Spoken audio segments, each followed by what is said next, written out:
And welcome to the Roseland Podcast. I'm your host, Roseland Perkins.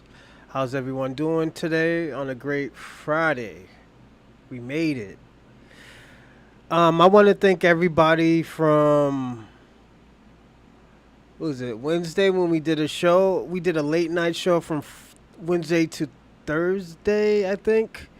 And it was a great show. We went over 200, I think, views. So I want to thank everybody for that. That was a crazy. And also, I do want to celebrate. We just hit 200 subscribers.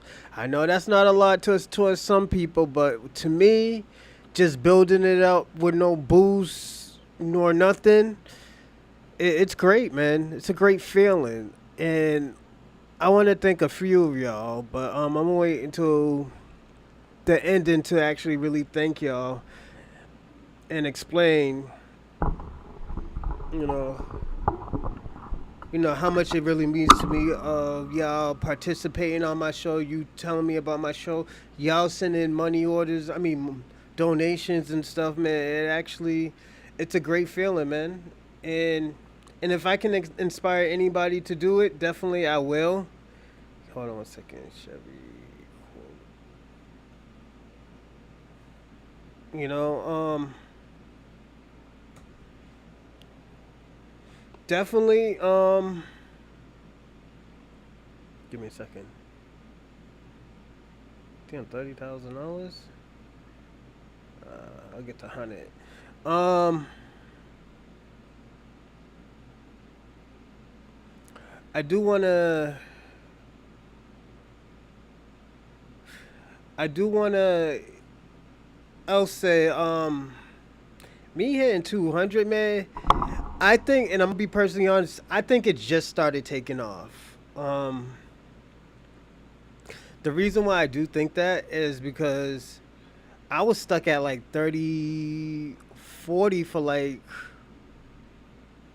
almost a year and a half, and it just, I don't know what we done. I don't know what I've been saying, but I guess it has been working. And again, thank y'all, man. I do appreciate everything. You know, like I, it blew my mind when I found out what's going on, Kwame, man. Shout out to you, man. How 8 million can stop 40 million people progress. What is a tether? Oh shit. Are you African, man? You know what a tether is. If you're African, just let me know because I know most of the times y'all know what tether is. It's just how can Africans stop? Give me a second. Oh, I said trying,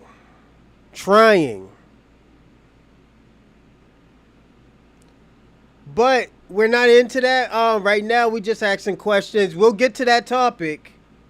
Definitely, we'll get to the topic. But and shout out to K Business Channel. Um, I always give shout outs when y'all come on here, so definitely shout out to you. How can Africans stop? I said try. Read it, try. That's why, yeah. Give some example. Oh no, we're gonna watch a video, man. We're gonna watch a good video. So definitely, it's gonna be like an hour and a half. So that's gonna be the main topic question of that video. But anything, other than that, how's both of y'all? How's your day going, K Business Channel and Kwame? How's y'all day going? It's Friday, you know. Hey, y'all, I want to ask y'all a question. Y'all ever, um,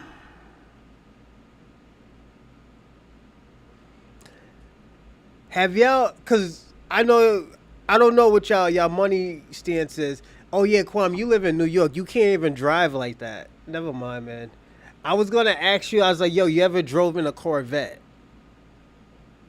Yeah, I was about to ask you that, man.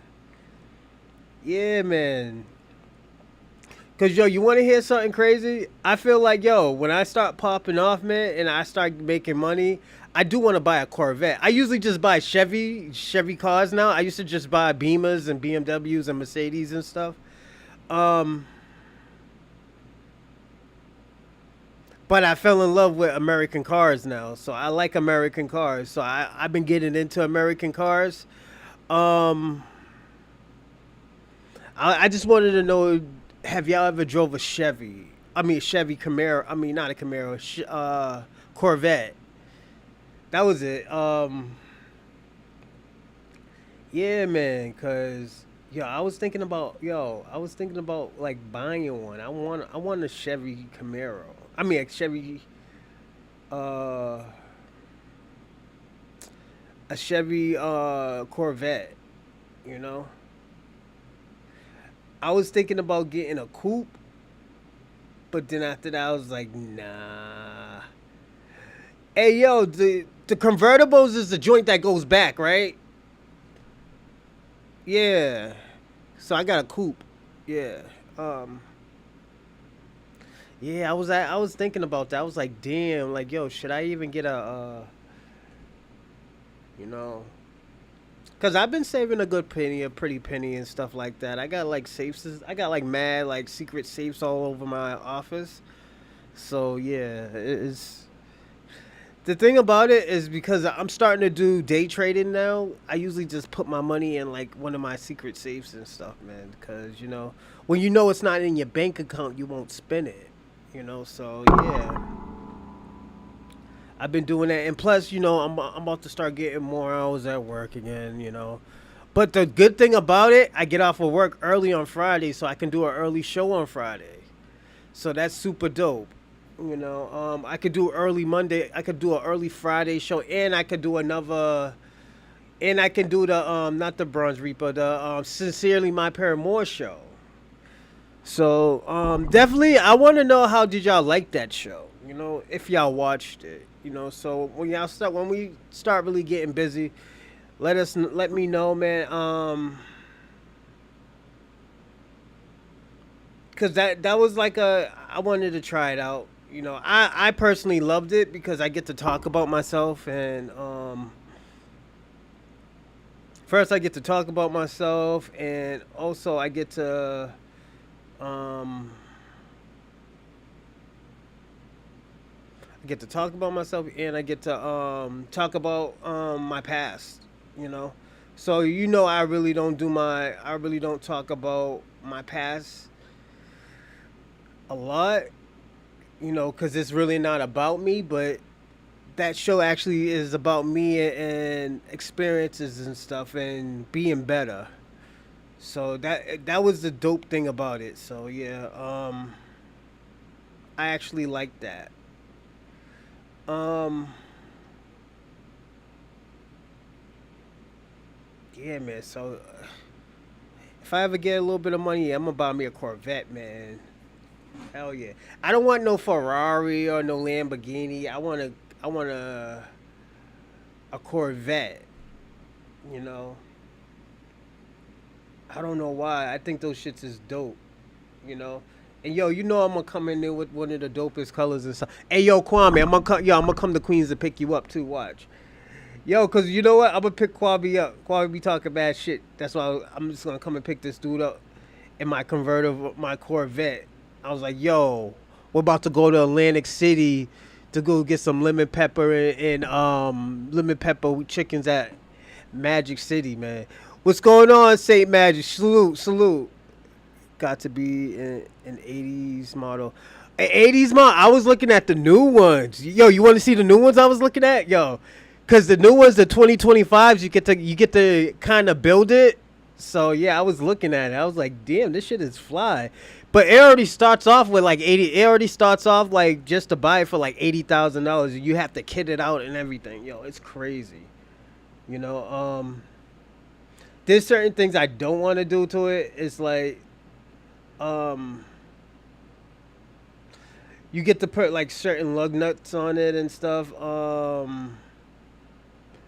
Logos. Man, hold on. What is this? Make that red. Nah, I'll make that shit yellow. I'll show you. I'll show you when I'm done. I'm gonna show you the new ones. The new ones is yo St. Michael's. Yo, the new ones is nice, man. I'm gonna show you. Um, yeah, keep that shit black. Yo, I don't know what made me want to get a Corvette, but I was like, yo, I want to get a Corvette, man. I was like, yo, that shit look fly, you know. But the only thing about it, the color that I want, um, it don't got the same color like seatbelt or anything. I'll show y'all. When y'all see it, you gonna be like, oh, yo, that shit is fly. You know, let me see. Yeah, man, yo, those Corvettes is nice, man. Continue. Yo, I was just looking at it. I was like, yeah, I want that. That shit is mad fly. You know,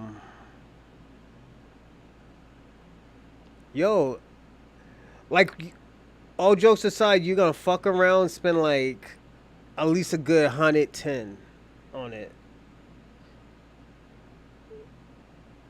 All right, so I'm about to show you it right here. I'm gonna show you the model I got.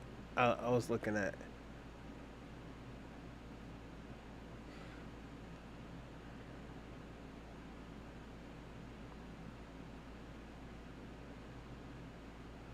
Like the shit looks fly, man. I didn't know, yo. I didn't know Corvettes were like that dope. You know,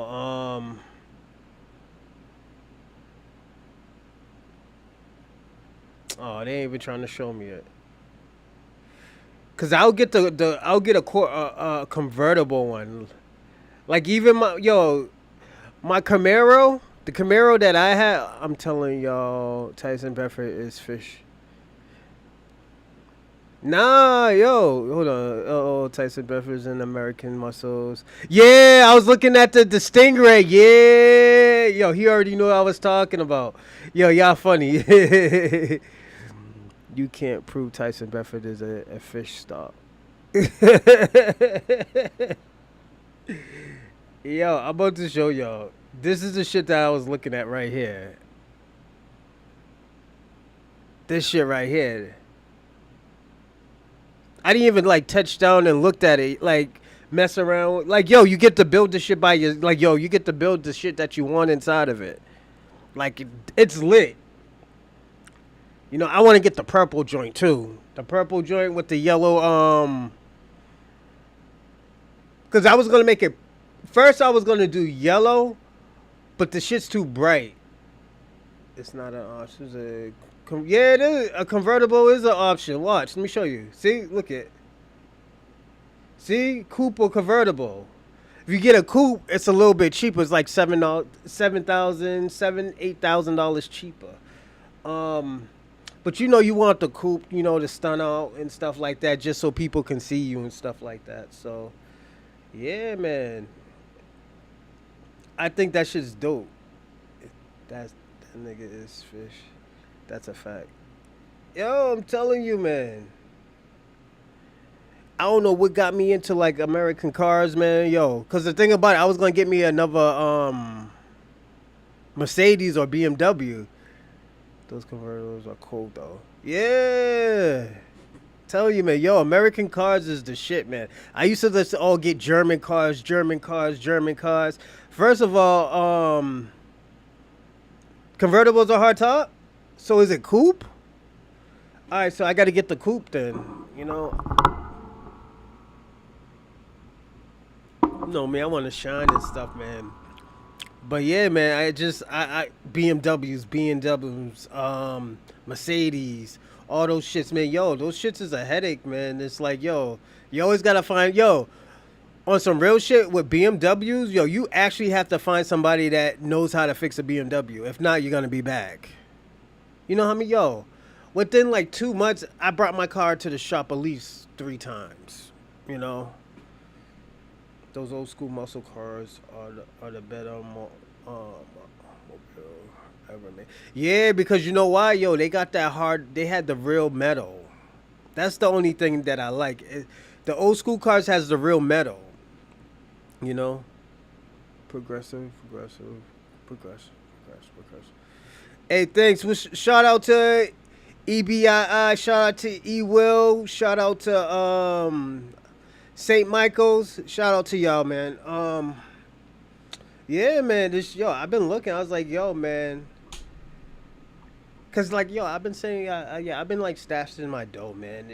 I have to, man. Cause if I leave it in my bank account, I'm gonna spend that shit, man. I ain't even gonna lie. You know, I'm so used. Let me tell you what it is. I think I'm so used to putting money in a shoebox where I can't even touch it, and I'm just out and about. Then if I really, really need it, I'll just run back to the cribs. But you know, that when your money's accessible, man, that's just a fucking headache, man. Hey, yo, Kwame, you did day trading today? You know, if anybody y'all do day trading, yo, that shit is lit. Hey, yo, shout out to 5 Point Star. Bruce, the title of the show is false. We tethers are not trying to destroy FBI. Hey, you know what? I'm gonna answer homie's question. Yo, K Business Show. I'm gonna answer his question. Cause I don't know if y'all fit the title of a tether. So a tether is a person that undermines, manipulates, and minimize the struggle of black people in progress. So if you don't do that and you're on the side of black Americans, then that's not you. You know? Yeah, I made like 3K today. Yeah, yo, my uncle be doing that same shit too. He was telling me to get into it. I've been researching a few things that I think I want to fuck with, but I think I want to do like 1-2 day things instead of like just sitting there and watching it, you know.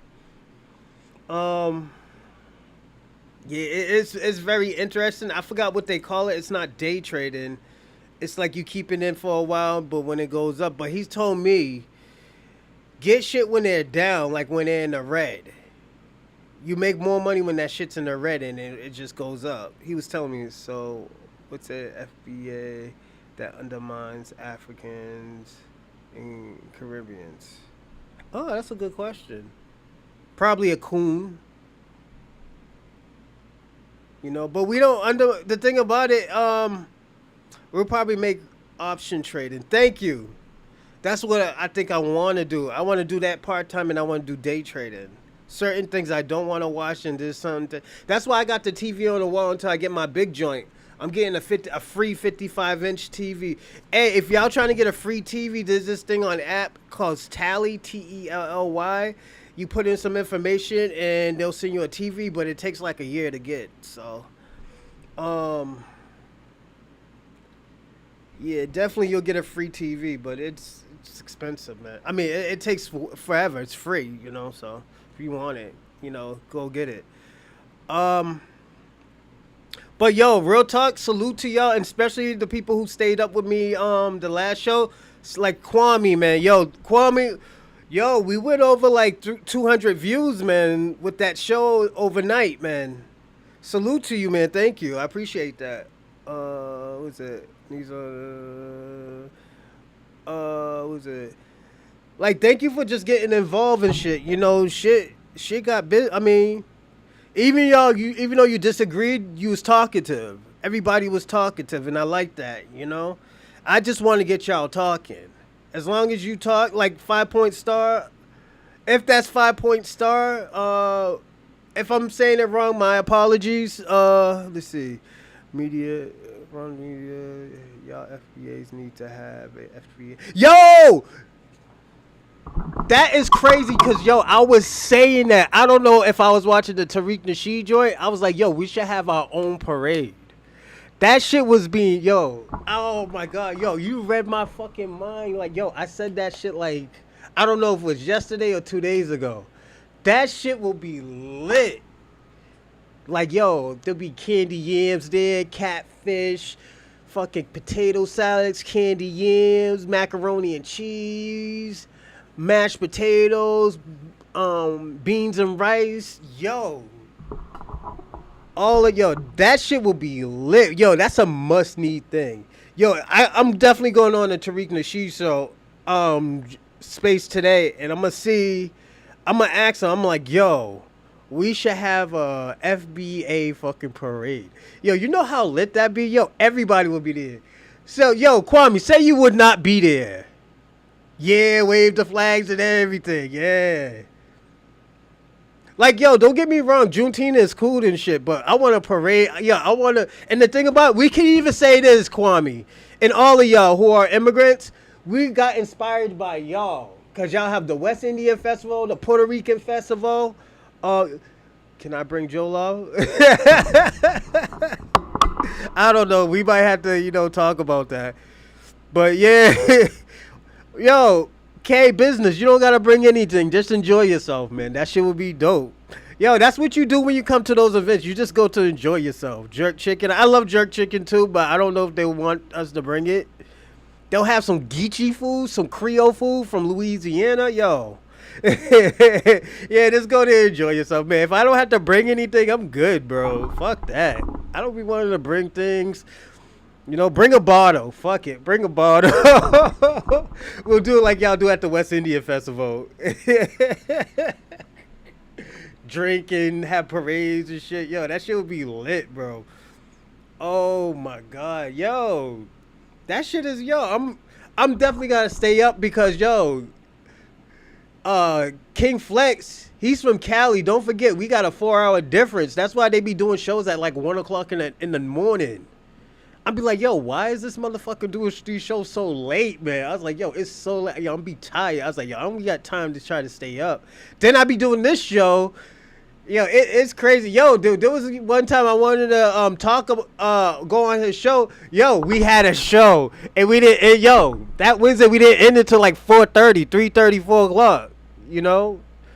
I will wear my Nigerian FBA shirt. Go on, KB. Do your thing, man.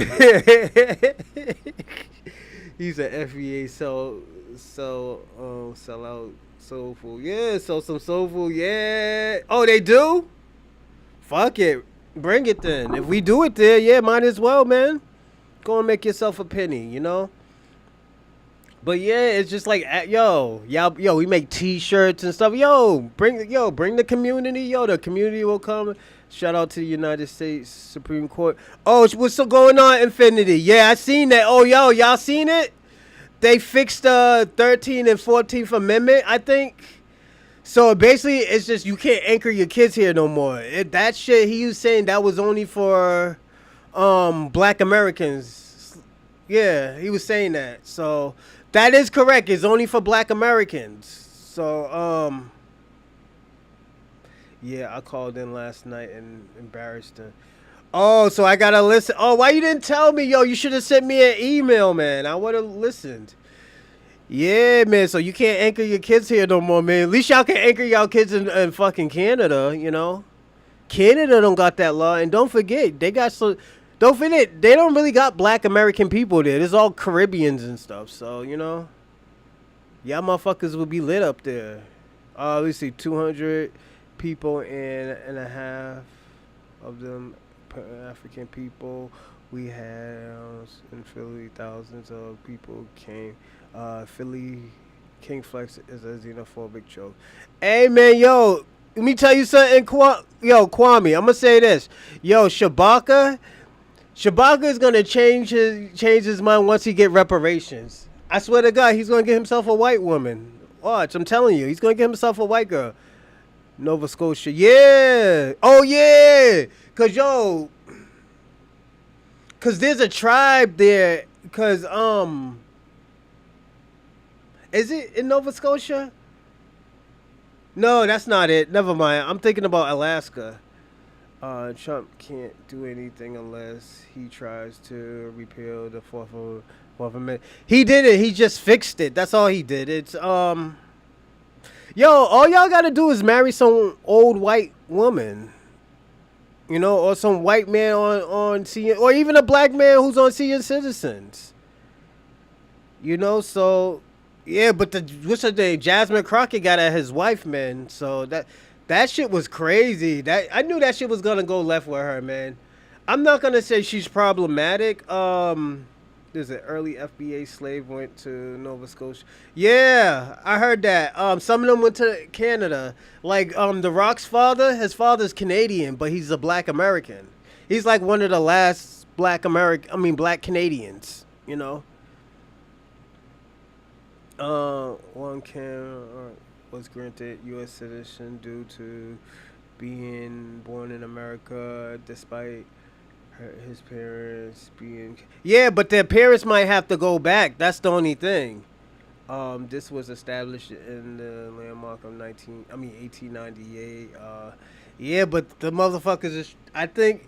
But the thing about it, y'all motherfuckers got 30 days. You're good. Just find a rich white woman to get married to. I told y'all. Like, yo, let me tell y'all something. Y'all be making y'all life mad fucking hard. If I was an immigrant, I would have been trying to got married.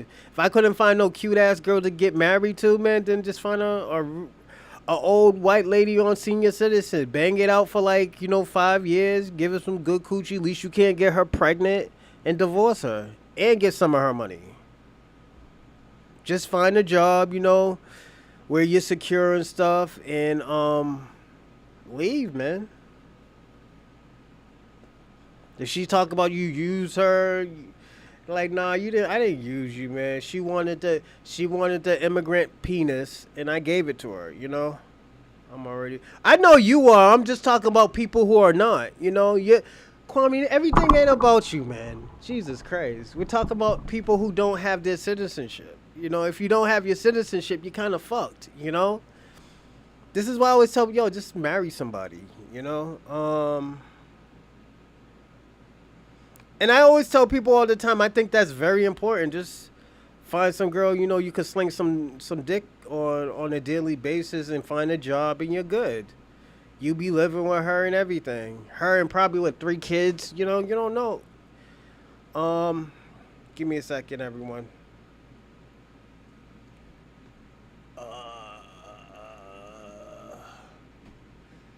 But yeah, man, everything's going, yo. Again, shout out to y'all, man. Let me see how my ex is doing. My ex on Twitter. Twitter. Not like my ex-girlfriend, but like Twitter. But yeah.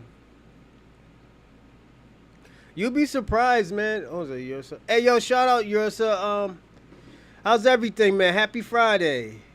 Yo, it's so easy for immigrants and it's easy for Jamaicans. For real. Yeah, that shit is easy. Like, yo, the thing about it is just y'all made y'all life hard because at the end of the day, you want to feel like you're still tapped into your country. But at the end of the day, they're still going to call y'all motherfuckers Yankees. It's like, oh, yeah, he's a Yankee boy now and shit like that. It's like saying, yo, you're not black enough, man. That's all them Jamaicans are saying. They're saying you're not black enough, man, Because you got a little bit of money. You don't wear flip-flops no more.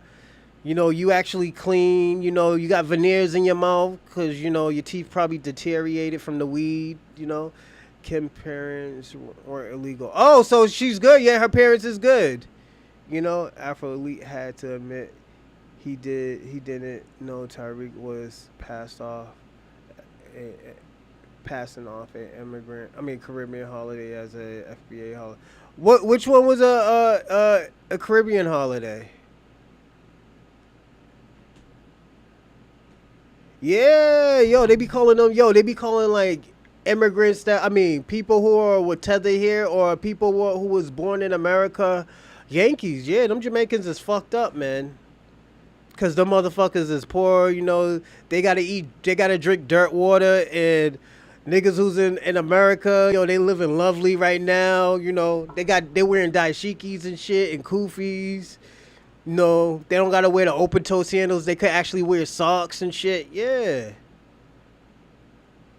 Yeah, FBA. Yeah, Juneteenth is an FBA holiday. Yeah, yo, I was at the. Where's my man? Yo, my man who was at the at that meeting with me. Yo, you be surprised, man. Yo, people were fighting over, like, can we use the red, and yellow and green flag or the red, black, and green flag? Motherfucker was saying no because this is an American holiday. We are American. And motherfuckers was walking out and be like, yo, who the fuck is this motherfucker doing some dumb shit like that? So Jamaicans start the delineation for. Yo, they all did. The Jamaicans, the Africans, they all started that delineation bullshit. So because don't forget, Black Americans was pushing the Pan African shit hard in the 70s, 80s, and 90s. But when these motherfuckers got over here, oh no, we're different. Even the Latinos are, oh, we white. It's just. But at the end of the day, it's just like we still accepted them as like, yo, that's my brethren.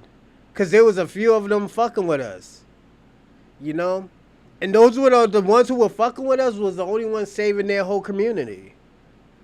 Chocano is a Caribbean holiday, and Tariq officially let's pass it off as. Oh, he probably fucked up, man. Sometimes you fuck up. Dominicans especially. Yeah. Dominicans and Cubans, man. I love Cubans, but, they wasn't the most polite people, man. I tell you that.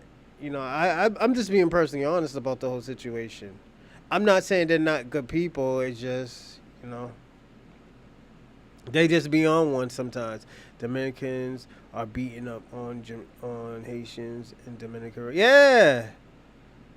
That colorism bullshit, illegal from Mexico's aren't subject to the judicial of America. They still vote at the Mexican. Yeah, they do. But let me tell you what their problem is. They want to be super Mexican in America. You can't. This ain't Mexico. You got to be American or. No. And you got to understand, too, the way how Black Americans act, we're more American than anybody in this fucking country. We might act crazy. We might have some people that do nigga shit, but it's just like, yo, we're the only ones that hold on to the American dream, the American thing. Like, let's be personally honest. Like, white Americans, they're cool and everything, but at the end of the day, they're not the ones that really actually move the needle. They have to make their stuff look. They got to make their stuff look good on mediocrity. That's why they look good. But if you really see how they live, you be like, nah, I don't want to live like that. Fuck that. You see how black people live, motherfuckers is having fun. You got the cookouts. People be outside chilling. Drinking, having a little good time. You be like, yo, I want to live like them motherfuckers. You don't want to be living in a trailer park eating, was it mayonnaise sandwiches and stuff with like 3 teeth in your mouth and stuff. Talk about we used to be Vikings or we used to be Aryan. Like, them niggas is crazy. I gotta be personally honest. White supremacy is crazy. FBAs are not dividing up nobody. Stop the cap. FBAs are just defending their lineage. Yeah, facts. In 2020, on the Breakfast Club, Africans and Caribbeans were saying they weren't black. And now in 2025, FBA's got Puerto Ricans claiming they are black. Yeah, they do. Yeah, we had, what they say, the Seminoles came down to Mexico. Seminoles were, I have a blackie blela. Yeah, all that shit. I'm 62. This is the first time we're celebrating our unique holiday. Yeah. Real talk, because like I was telling you, we was always pushing Pan-African. We're all African. We've been celebrating Africa so much, and these motherfuckers didn't like us. Let me tell you what it's like. It's like all these neo-Nazis, these skinheads, all these white people running around here with these Nazi flags, and the Nazis didn't like white Americans. They personally hated white Americans. They liked black people better than the white Americans. Look at how Adolf Hitler praised what's his name, Jesse Jackson, when nobody didn't like him at the Olympics. Adolf Hitler was the only one.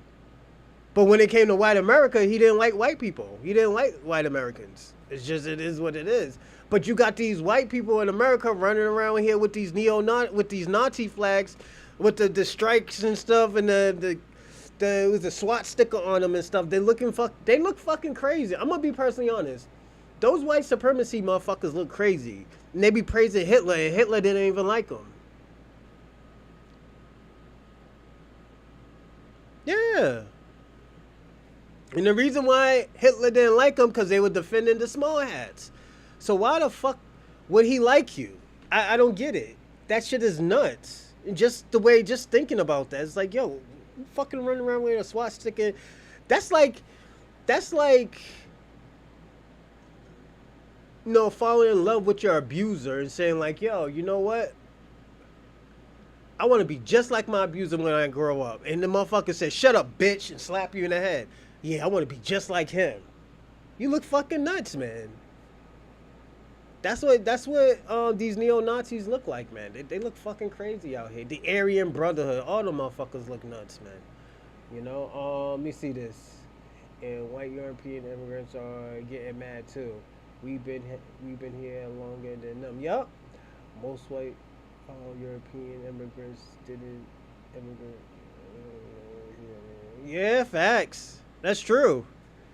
FBAs is going to define as a terrorist hate group by 2026 when they start attacking. We don't attack anybody. We don't need to. That's the thing. We don't need to attack anybody. Like, let me tell you what we technically are actually doing. We're having political warfare with y'all, and y'all don't even know. We're being personally honest. All that shit is political warfare. Not voting for nobody. Basically telling the other side, like, yo, we're not voting for you. Like, how many times we had this show and we said we're not going to vote for Kamala if she's not going to give us anything. And the reason why, because she's giving everybody else something except us. And let me tell you what makes it so disingenuous. She wants to say, what was it, 3 weeks before election, that she was going to give us something. So that's why I was like, oh, you know what? We're good. We're going to teach you a lesson, One of these FBA bums that mentally unstable going to do something unhinged. But let me tell you something. You got crazies everywhere, So you might have somebody that's going to take it too far. Yeah, absolutely. Look at Donald Trump. He's the president, and people still take that shit far. And let me tell you something. Everybody acts like he was the first one to do some dumb shit politically. Look at fucking Bill Clinton. He was getting head in the White House. I don't know how he got caught, but the dickhead got caught. Obama used to live in a trap house. You'd be surprised, man. A lot of people do dumb shit. Or Joe Biden's son's a crackhead. It happens. Kamala's got to do everything while Trump get let off the hook. Who don't support reparation or anything. But at the end of the day, Trump knows that shit is hard. Because the thing about it, you don't think that was a move saying that, oh yeah, black people help me? Not that many black people voted for fucking Donald Trump. Are you serious? We didn't vote at all. Not a lot of us voted. And that's the thing about it, Kwame. Let me tell you about something. I'm going to tell you some real cool shit. He'll tell you that shit and you'll listen to that bullshit. And I'll tell you, like, none of us really voted. Yes, you did. Yes, y'all did. And let me tell you something. The most people who did vote, they voted for Kamala. Those black people, they voted for Kamala. Not that many people voted. That's like 80% of black people voted for Kamala and she still lost. It's just not that many people voted. Like, you got to understand, when you're a black American, you already been through this situation. You're not scared what's going on. Damn if we do, damn if we don't. If we would have had Kamala, we would have had three times more fucking immigrants in this country than we have now. Because they would have still been coming over this border and we would have still been broke. My gas would have been like $4.50, maybe even $5 again. It's just Kamala don't give a fuck. Trump knows it's hard to support reparation. Yeah, he knows it's hard, but at the end of the day, He's gonna have to. Somebody's gonna have to do it because at the end of the day, they always need our help. They always need our help. You know. I always tell people this. I was like, for some reason, I don't know what it is, but people always need Black Americans' helps. Like, let's be personally honest. The Latino community, they shitted on us for 20 years. They talk shit about us for generations. No, for decades. I'm sorry. Generations is like 100 years. For decades. All of a sudden, the motherfuckers is about to get kicked out, getting packed out and booted out of America. Oh, I don't know why black people ain't there helping. I was over there when was it Floyd, what's his name? George Floyd was killed. Nigga, let me ask you a question. Where was you when Trayvon Martin got killed? What about Freddie Gray? What about even the Jamaican guy? Like, yo, it's so bad even white supremacy people are feeling. That dude Jake Lang, he's a double failure. He failed at was it January 7th riot, and he failed at his riot in Texas. He had more people protesting him than people who was supporting him. I mean, nah, I don't do drugs. Yo, they always need our help, Kwame. It is what it is. They always need our help. You know? We watch movies on it. We watch videos on it. People out there crying. Motherfuckers there. Yo, you seen it when the election came in. Oh my God, I will vote Donald Trump. Then look at that. They sending her fucking husband back. The guy who's playing the bongo. Boom, boom, boom, boom. Yeah, he's back. He's back in Venezuela right now. Or let's look at the other girl who is I want them to send black people back on the plantations. The little Spanish girl. Her father is dying and is in an ice in the ice center right now. You know? I'll get it. I'm gonna get it sometime this week or next week, you know. But yeah, it's just that's what happens, man. White people is no, they need it. Cause let me tell you what it is. Most of those numbers is half. It's half and half. We always break the tie. Why you think the Democrats been winning? You know?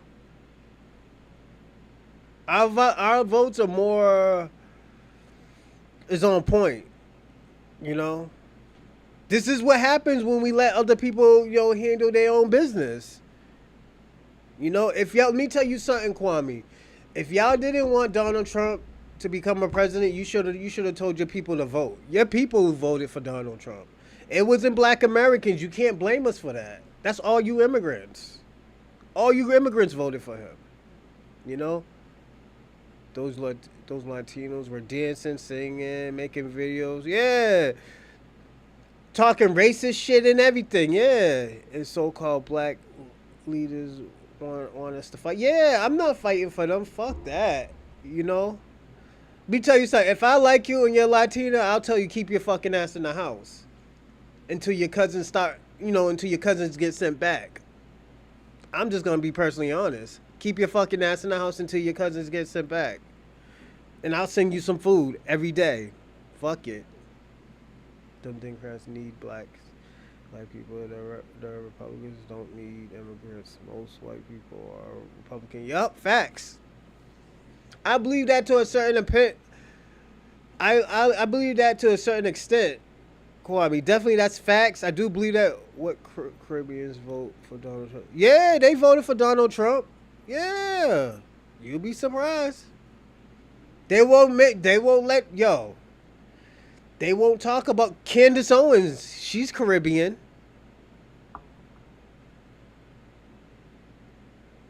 Candace Owens. You don't think she had people behind her? Majority of white people are Republican.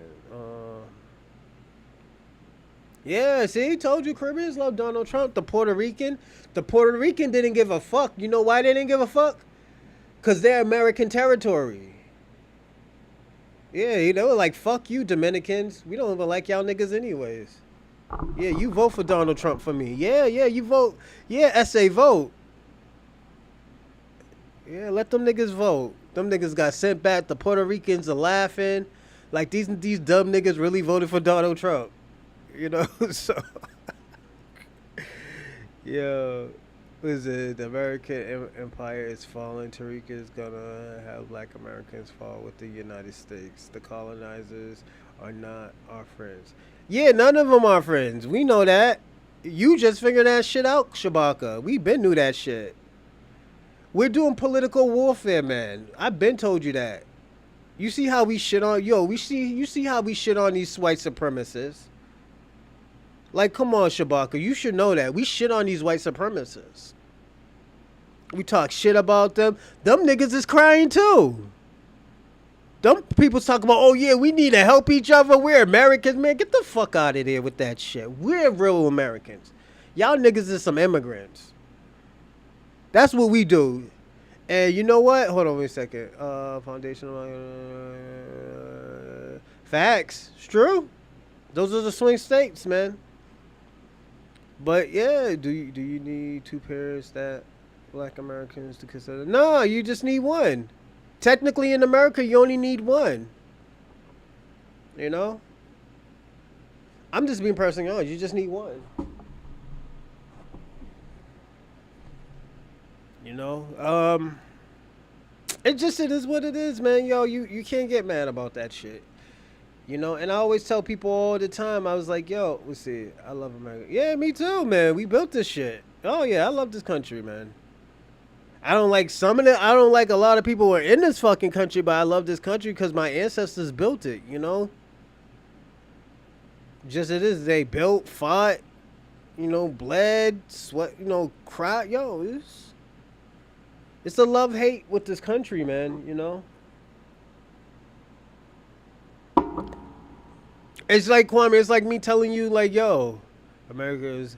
Hey, that's not our problem. Yo, we don't need to know what depth they are. We just need to know. They just need to cut that fucking check. You know. Hey, yo, I'm telling you, when I get a lot of money, yo, I'm gonna put signs over there and say, yo, in Boston, talk about cut the check.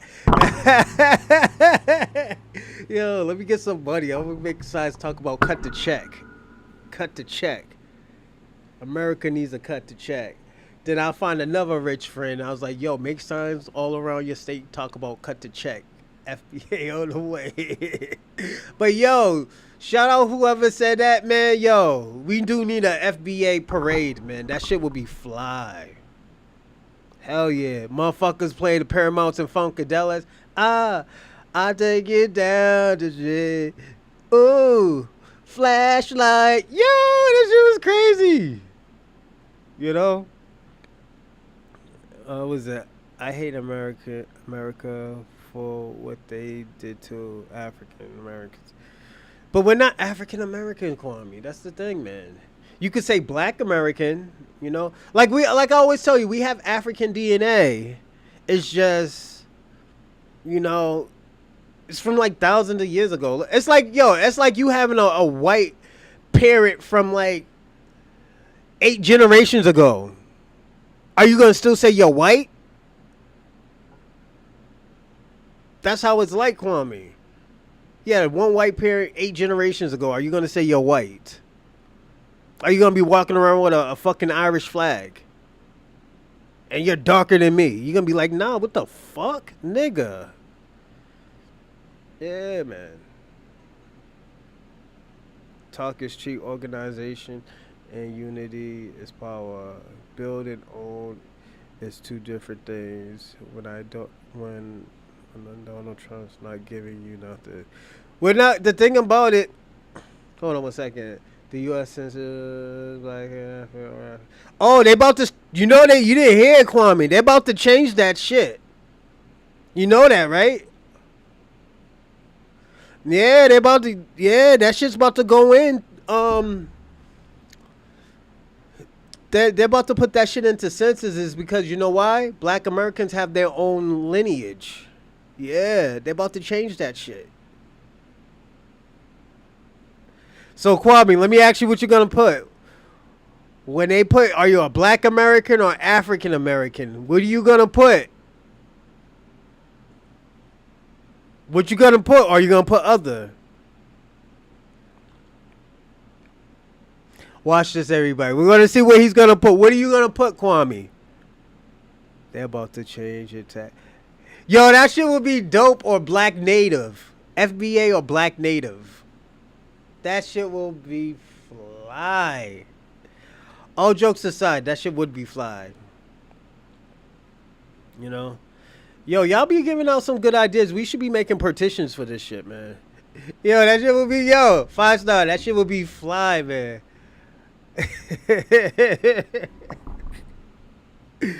Black is interchangeable with African. Kwame, we can't do that no more, man. You know why we can't do that no more? And I'm gonna be personally honest. Is because y'all drew the line, man. Y'all Africans and Caribbeans drew the line to that shit. When we were telling y'all niggas is black, you talk about, oh yeah, I'm from Zimbabwe, I'm Zimbabwean, or I'm South African, or I'm Nigerian. You know, it's all right. You know, he's like, all right, cool. Y'all ain't black no more. Once we say, yo, y'all ain't black no more. No, not brother, not brother. I'm black now. I'm black. Nah, fuck that. That shit. The time is coming now, Kwame. I'm just letting you know that time is coming where you're gonna have to put African American. Now, what are you, Black American or African American? That means, you know what that means, right? You can't tether off us no more. What y'all motherfuckers is gonna do? Cause you know who else could put African American? Elon Musk. Yeah, shout out to MC Lotto TV. Yeah, facts. They're gonna they're gonna feel it, man. No, they're gonna feel it. You know why? They're about to put that law in where you're black or you're African American. Cause Elon Musk is technically an African American. He came from South Africa, but he's a citizen in America.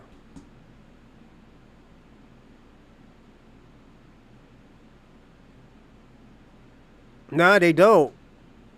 Now Elon Musk is considered an African American. Yeah, that's y'all logic. Everybody's African, remember? He came from Africa, right? So he's African. The fuck? Now he ain't African? This is what I don't get. We know Elon Musk was born in Africa. Why aren't we calling him African American? We don't even know Black Americans is born in Africa. But you still want to call us African American. That shit is crazy to me. You know, so I was born in Jamaica. I'm an African king. All right, cool. That's you. But most of your brethrens don't think that. You know, they think they're just Jamaican. Black Americans is born in Africa. Give me 1 second. I forgot to put my Cash App on there because I know Bobby go crazy. Like, yo, you didn't put your Cash App again, you fucking idiot. He don't call me no fucking idiot. I'm saying that in my head like I'm a fucking idiot for that, you know. But yeah, you gotta be. That's why I say, that shit it's a weird situation. It's a very weird situation. That's why we say, that's why we didn't really like when the '80s that term African American came out. A lot of people denounced that shit. Like, nah, we don't want that. We don't want that. Our grandparents are. Great grandparents never said that we were African American. You know? So yeah, my grandparents never told me I was African. They told me I was Black American or I'm Native. Yeah, real talk. How can I cosplay my DNA? Because you know what? Kwame, what's your DNA? What you like, Nigerian or something? We're gonna play a game, everybody. Watch this. You're like Nigerian, right, Kwame?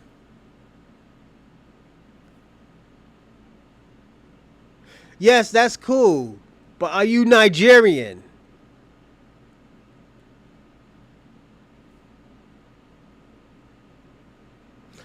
Yeah, we're going to play a game, everyone.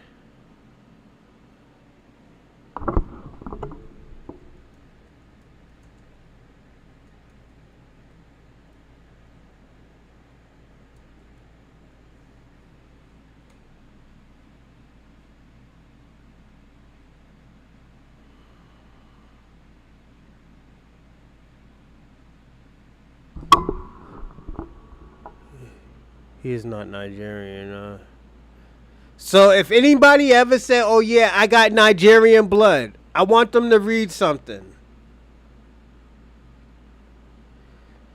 Nigeria became a unified country on January 1st, 1914, when the British, I don't know what that word is, the northern and southern Nigeria protectorate, its late gained independence from British rule on October 1st, 1960. So they're telling you you're Nigerian, but Nigeria was created in 1914. How the fuck can you be Nigeria? How you know you got Nigerian blood or roots and Nigeria was created in 1914? You know who died in 1914? Harriet Tubman. Harriet Tubman died in 1914. So how the fuck Nigeria was Nigeria? How you know you got Nigerian blood? That's all I'm saying. Your culture is Caribbean Jamaican. Uh, yeah, facts. Shout out to 5 Point Star. Yeah, you're right. Let me see. My culture is Africa. I love Africans and Caribbeans, but I wish they would just get on code. Yeah. Shout out to E Will. Yo, that's mad powerful. You know? Yo, yeah, that's the thing. Yo, Africans and Caribbeans need to get on code, man. We've been trying to, let me tell y'all something. The shit that we're gonna watch, and when you see me break it down, you're gonna understand why I'm saying what I'm saying. You know, Nigeria was a kingdom by colonizations. So how y'all calling yourself Nigerian? It was created by a white woman. I can give you the lady's name if you like.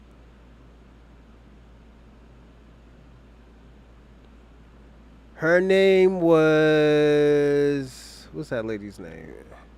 Flora Shaw. A white woman gave you Nigeria. I'm just being personally honest. No, no, no, no, no, no, no, no. The name Nigeria, suggested by British journalist Flora Shaw in the 1890s.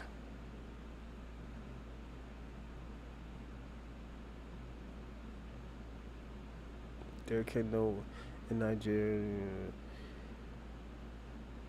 Yeah, they were all together, right? 5 Point Star. I think that. Yep.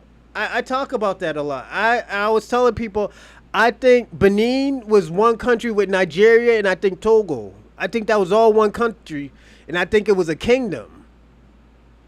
Cause these motherfuckers used to have the flag that Benin has is a totally different flag that they used to have.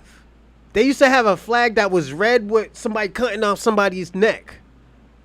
Because they were known for cutting off people's neck, and they used to have a great military. And they were known for bronze. Yes. That's why I always salute. And people say, oh, I mean, my mother did her DNA test, and it says most of her DNA was Benin and Togo. I study Benin, but I have no connections to there, you know. Would I like to go there? Yeah, absolutely. There's some stuff, and this is the only African country I might go to. There in Togo, you know. And this is when I used to be like into the Afrocentric shit, the DNA, 23andMe and shit, you know. I'd be like, oh, yo, I want to go there because that's my DNA. But technically, Europeans fucked that shit up. And they did not call it just Benin. They called it the Kingdom of Benin, you know? They stole all their antiques and burned the fucking place down. That's, let me tell you something. That is the only country I know in Africa that fought for their land. Facts. That shit didn't exist in for 300,000 years. Yeah, you're right. Nigeria wasn't a nation until colonialism. No, it's Kwame. Cut it out, man. Africa and the rest of the world were around 3,000. Yeah, I could say that. Um,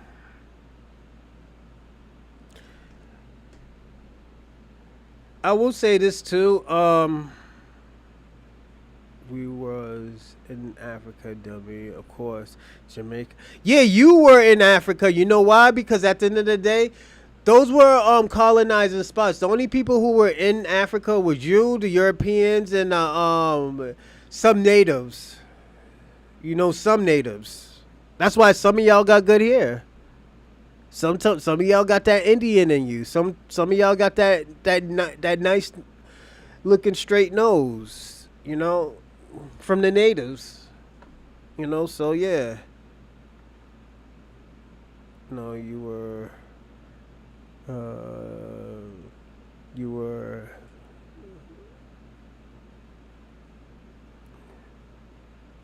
Ooh, that might be true, man. Kwame, you might not even be African. Yeah, you might be native. Oh shit. You must learn to study and research. You are African. Eh. Let me ask you a question, Shabaka. Can you give me evidence that I am African?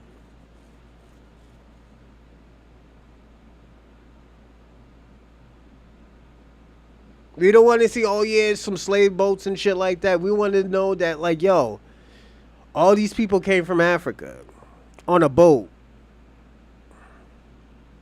Just like Africans in America allude to Jamaicans are mainly Ashanti, Damiar flags, reflect. I guess so. I don't see it, Kwame, but I respect your thought. It's just, yeah, the Maroons were black and native. You, Kwame, you was there 2 days ago. You seen and heard what happened. You got mad. You and Shabaka got mad. We heard the story about 19 Keys. He did the research. And you figured out that, yo, all these people over here in America are not African. That shit skipped a few generations. You know?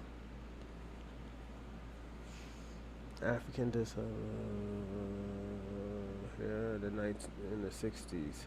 And never aligned. What else? I have African DNA, European DNA, Native facts. And Jamaican folks. But Kwame, you know what? You can't use African culture and Black American culture the same because it's totally different. We have some similarities. Like y'all have voodoo, we have hoodoo. Some of us have voodoo, but it's very rare.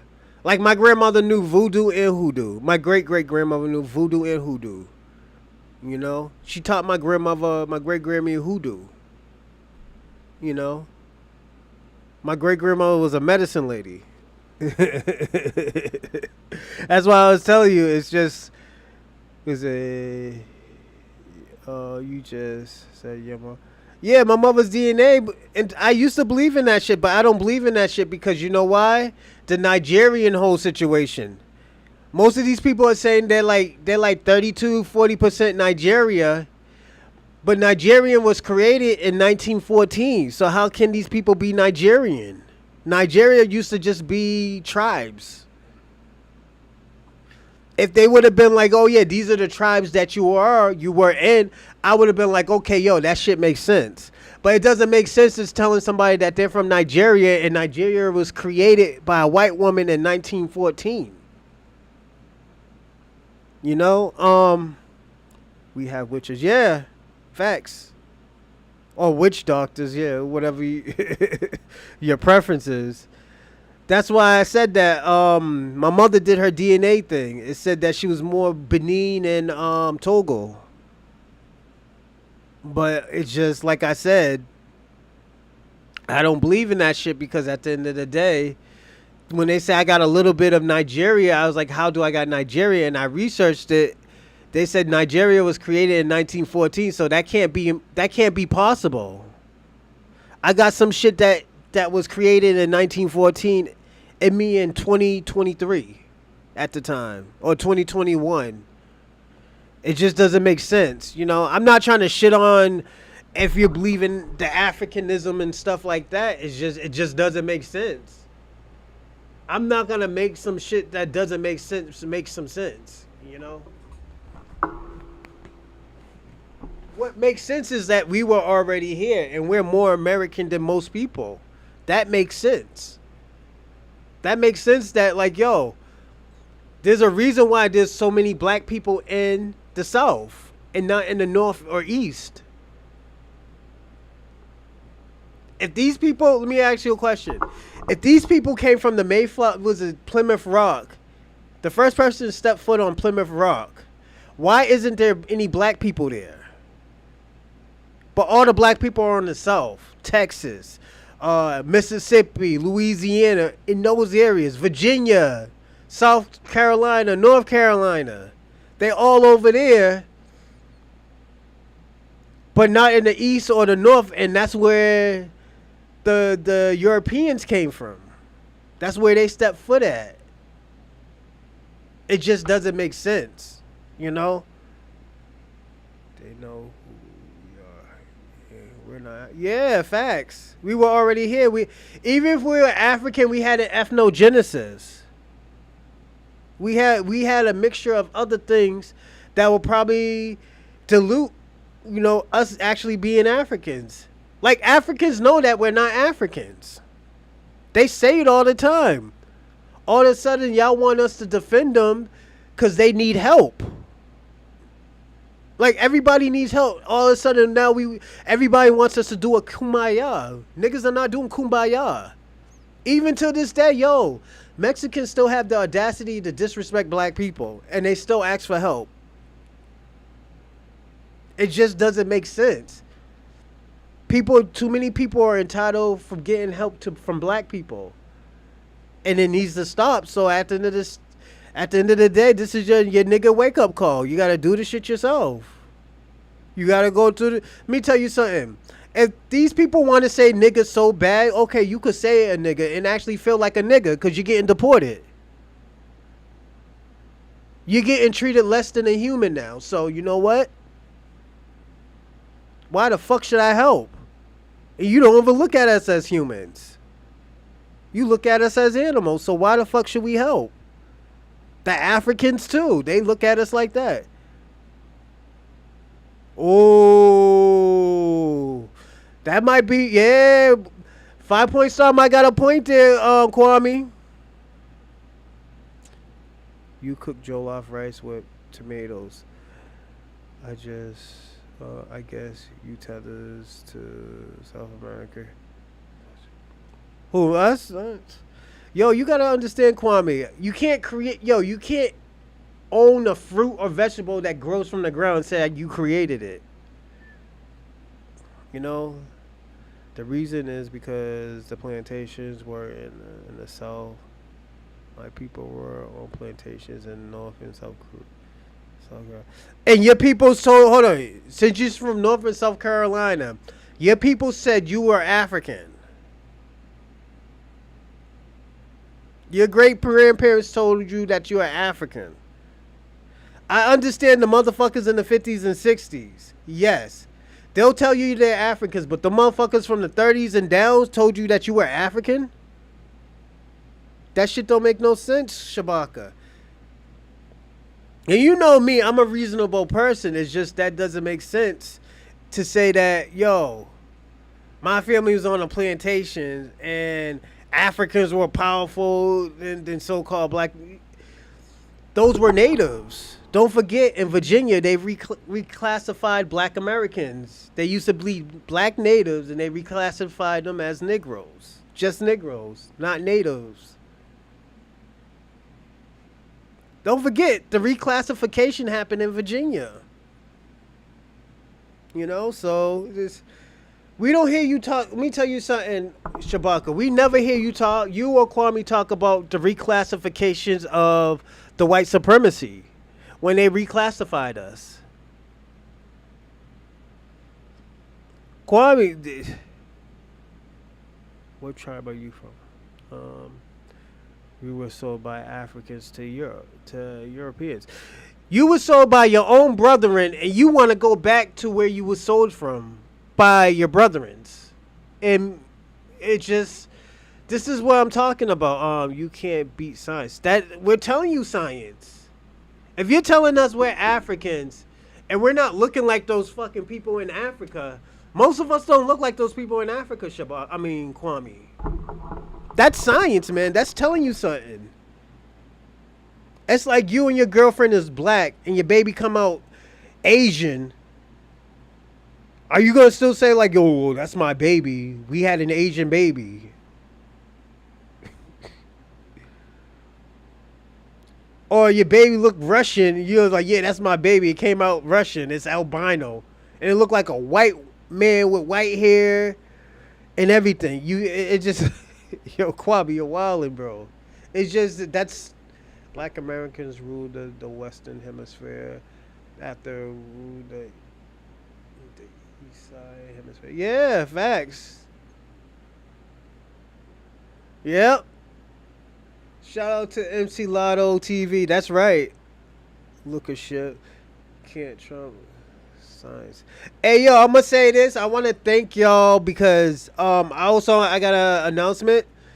I just hit 200 subscribers, and it's all because of y'all. Thank you. I do appreciate everybody who subscribed. And like I said, I couldn't do it without y'all, man. Yeah, my grandmother told me I'm African. Oh, that's crazy. I don't think so. How old's your grandmother? Was she born in the 30s? Because I know she would have never told you that if she was born in the 30s. My Grammy was born in the 30s. Yeah, we were reclassified. Nah, nah, nah, nah, nah. Nah, I probably had that from generations ago because Benin, Kingdom of Benin, I guess that stayed that name. I still have to do more research on that. I'm not going to stand 10 toes down on that. But they do have a culture. Benin does have a culture. They are known for bronze. You know? This is why I always tell people all the time, and I tell Africans all the time, I was like, yo, you should move back to Africa and fix your country. Y'all have great history. Y'all have great culture there. Like, don't come to America and make America rich. Then think you're going to go back home and stuff. They're trying to kick y'all motherfuckers out. So if I was you, I'd rather just go home and fix it. With the money I have and fix it. Black Eyed Peas are... sure, Kwame. But he want everything to be African. It's all right, Kwame. They're working and scattered all over the globe. Mainly blacks. Yup. The Afros, this was it, Sahara Afros, the Africans. Those were considered Asian people. With the slanted eyes and stuff, they came from South Africa. They went to Asia. That's why they have those slanted eyes, because the people who were in South Africa, whole bunch of generations ago, migrated to Asia. Then when you get the light-skinned, when you get white genetic Asians, those were because they were albino. You know? Having dark skin or having color on your skin is not bad, you know? Europeans are the last race created. Yeah, facts. It's true. But I know she didn't tell you that. And the reason why I said that, even if they were Geechee, put it this way, even if some of them were Geechee, they will even tell you some of us are native, and they would tell you, oh, yo, this, some of the stuff that we have is native. They try to keep the culture that they got in that country. My great-great-great-grandmother's from Savannah. She's Geechee. This is why I'm telling you, Shabaka, when you say stuff like that, like, I lived down south with these people.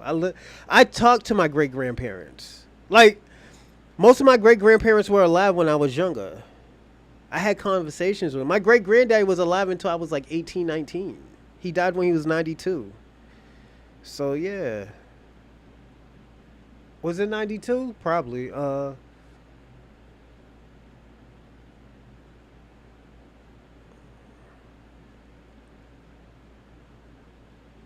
But how can you say that? Because you know why, Kwame?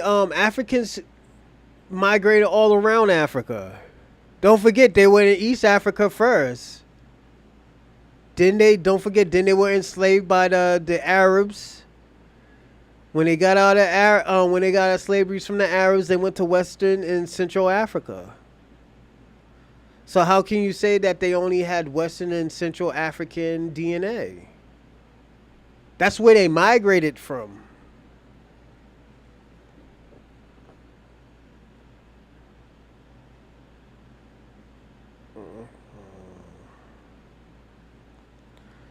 Kwame, that's not the only place rice was grown from. You, this man. Somebody probably found rice in that country, yeah, but that's not the only place that rice was grown at. Kwame. This is why I say, yo, it's so hard to say who created rice or who invented rice, because rice grows from the ground. How you can invent something if it grows from the ground naturally? You know, that's like me saying I invented a tree, and trees grow from the fucking ground. So my grandma is African. The Geechees are African. Okay, Shabaka. We say so. I know that shit ain't true. You know how I know that shit ain't true? Because I spoke to my grandparents, my great grandparents, that actually still practiced the cultures before they died. You know, so yeah. It's just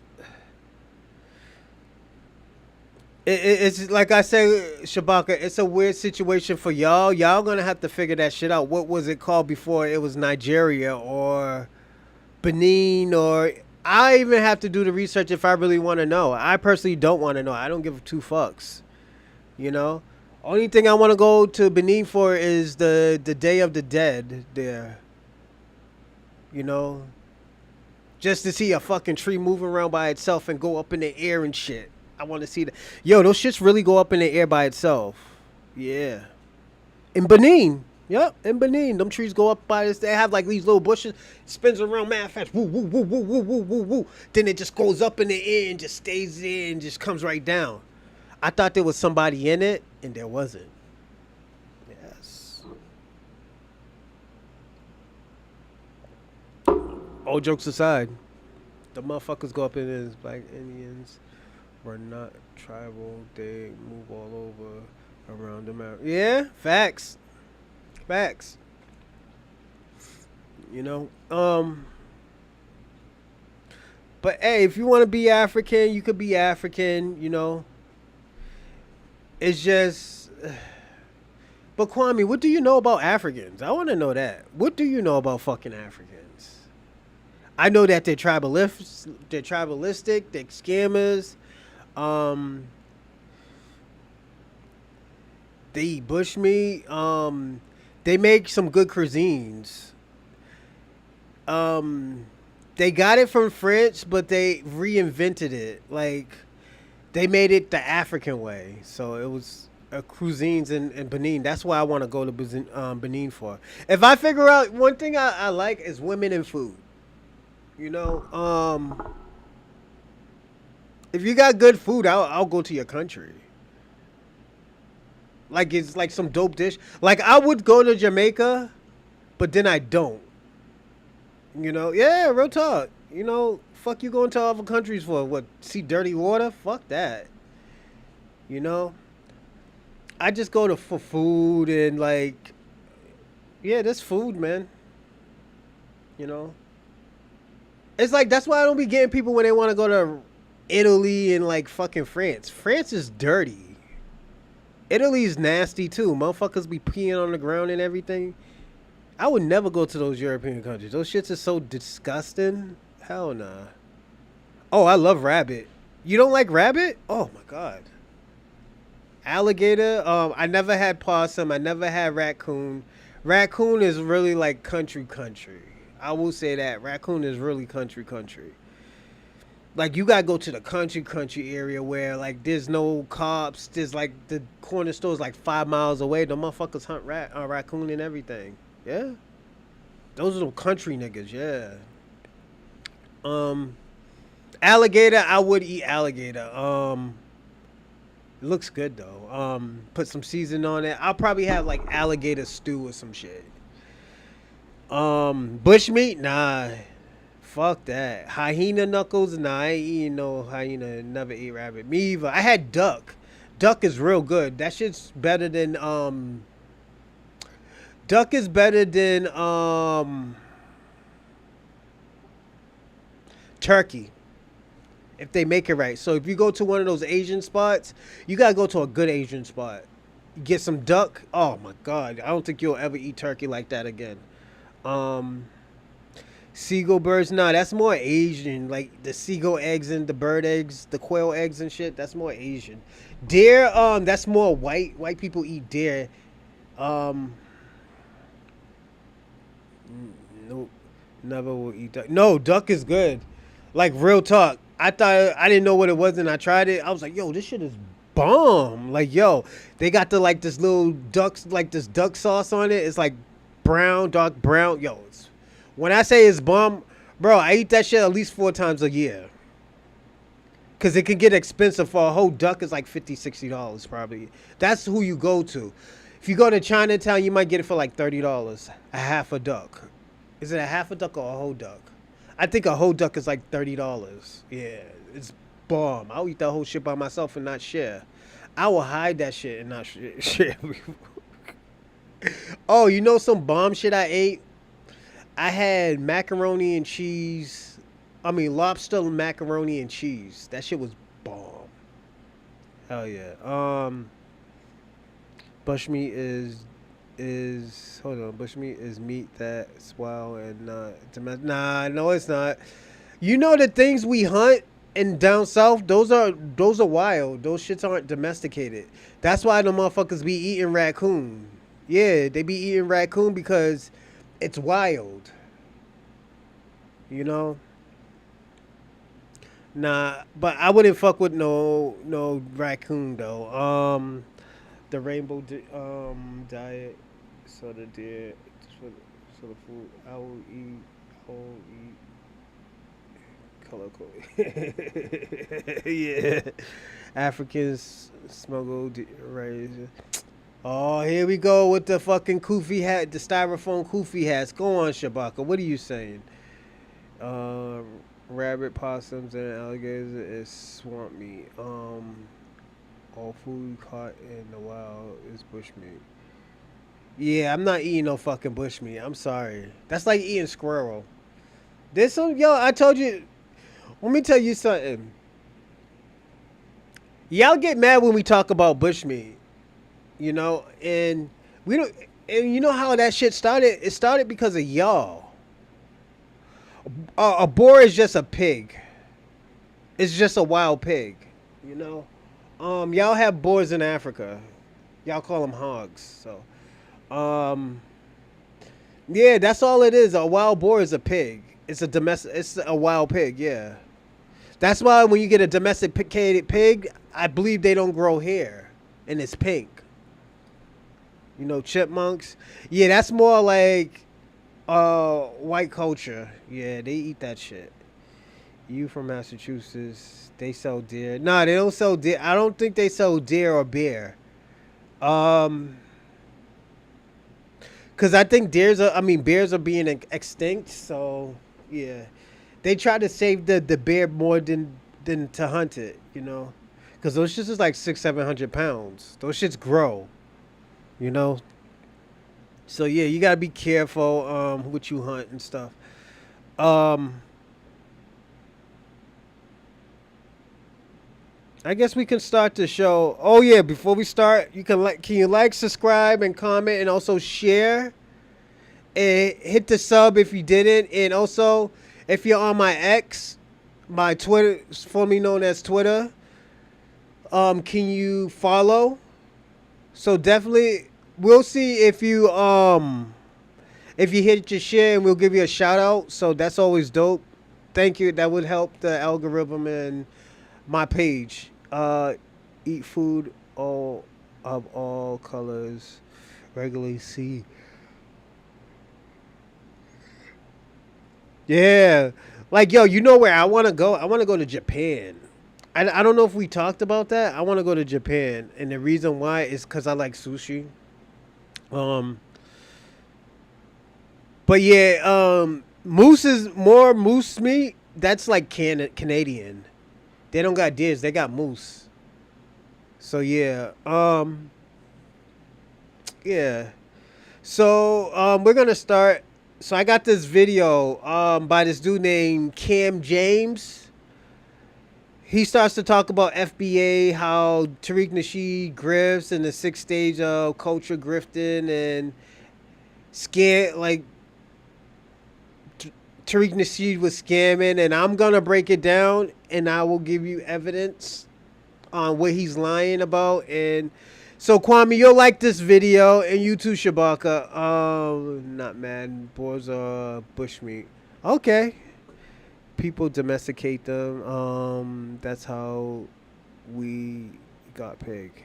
Yeah, I just said that. Facts. Almost stopped dealing with you, but I'm now realize you just don't. You want to stop dealing with me, dude? You like this channel, man, and this channel because you know why? I let you dumb out. I let you dumb out. I let you say whatever you want to say. I look up all the stuff that y'all want to talk about. So, like, this is the stuff. Let me tell you, Shabaka, this is the stuff you like to talk about. One thing I don't want you to do is get mad about it. Like, you got mad at 19 Keys because he gave facts and evidence. This is what you always talk about. You want facts and evidence. He talked about the John Horse. He talked about the Seminole War. He talked about how, he talked about all that stuff. He talked about our culture. He talked about Pan-Africanism. So you can't get mad about what he said. Did I say I agree with him? And I'm trolling, but I knew I said this. Didn't I tell you this? I was like, yo, you got mad. Yo, y'all was you and Kwame was trolling Miss Ursula. And I told you, I was like, Kwame, you go on. I said, Miss Ursula, let them troll you. And I'm going to show you how to do it. I was like, Kwame, you're going to not like this video. I show you the 19 keys. Yeah, see, look at But y'all had fun. This is the thing, Shabaka. You had fun. Kwame, didn't you have fun? At least didn't you have fun with that whole channel, this whole show? You had fun. Nah, in Florida, we eat fried crotch fish. Yeah. Facts. Hey, yo, you know what I found out? I had family in Florida. I only thought it was my Uncle Billy, but nah, I had family in Miami when Miami used to be black. All black. Yeah. Don't hate Tariq. Don't hate Tariq. Just hate what he is doing to. How do you? But the thing about it, Shabaka, you can't hate him because he been told y'all Africans like, yo, y'all need to stop doing this to black people. Stop saying that y'all not black. Then when we say, okay, you know what, we agree with you. Oh no, you get mad. Like, where were you when they were calling us Akatas? Where was you when they were talking crazy, when these Africans were talking crazy about black people? Oh yeah, Miami used to be all black. Yeah, my Grammy and her sisters used to live down there before they went to Boston. Yeah. My Uncle Billy stayed down there, and I found that out. But yeah, like Shabaka, where was you? Oh yeah, now it's all Haitians. Yeah, don't worry, they're about to get sent back. So, and the way how they are in Florida is different than how they are in California. They'll shoot you in Florida if you try to protest. It used to be Miami, but now, now it's Miami. Miami. Yup, that's true.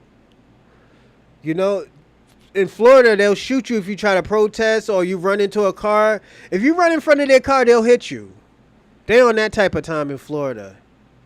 Like they're Bible thumpers and they're conservatives. So that's too bad. That's too bad situations that you don't want to be with. They just want to know who to send you back to. That's it. They on that time. So I'm just letting you know. Don't try to protest in Florida. You know. But yeah, we got this guy named Cam James. He barely does it. Shout out to Nick Machiavelli. What's going on in here, Turk? Shout out to you. But yeah, man, it's just Shabaka. You be having a good time, man. Like, yo, I built this show. You know why I built this show? I had to figure out why I wanted to make a show like this. I wanted to make a show like this where y'all can talk crazy and stuff like that. And we could talk about things that matter. When I first started talking about reparations and stuff like that, I had to do research on it. Yeah, I'm surrounded by those. Yeah. And the thing about it, they hate black Americans because of Jamaicans. Jamaicans used to pick on them back in the days. And they thought it was black Americans. Facts. Is it supposed to hate? I was partying with my African brothers and sisters worldwide. The people from Africa and the Caribbean has done nothing to her. No. We can't. No. Because you know what? I'm going to have to break this down because there was a person that said it down here and they try to blame our trauma. You know? Because, Shabaka, you're being very disingenuous when you say stuff like that because at the end of the day, we're just not mad just to be mad. I'm being personally honest. Black people are not mad just because they're mad. We did the Pan-African thing. We did the Afrocentric shit and help y'all niggas sell incense and shit and stuff and wear the kufis. And you know what? The dashikis and shit ain't even y'all shit. We created that shit. You know? So, we just being personally honest. We created something that reinvents the dashiki era. The African traditional shit that y'all had.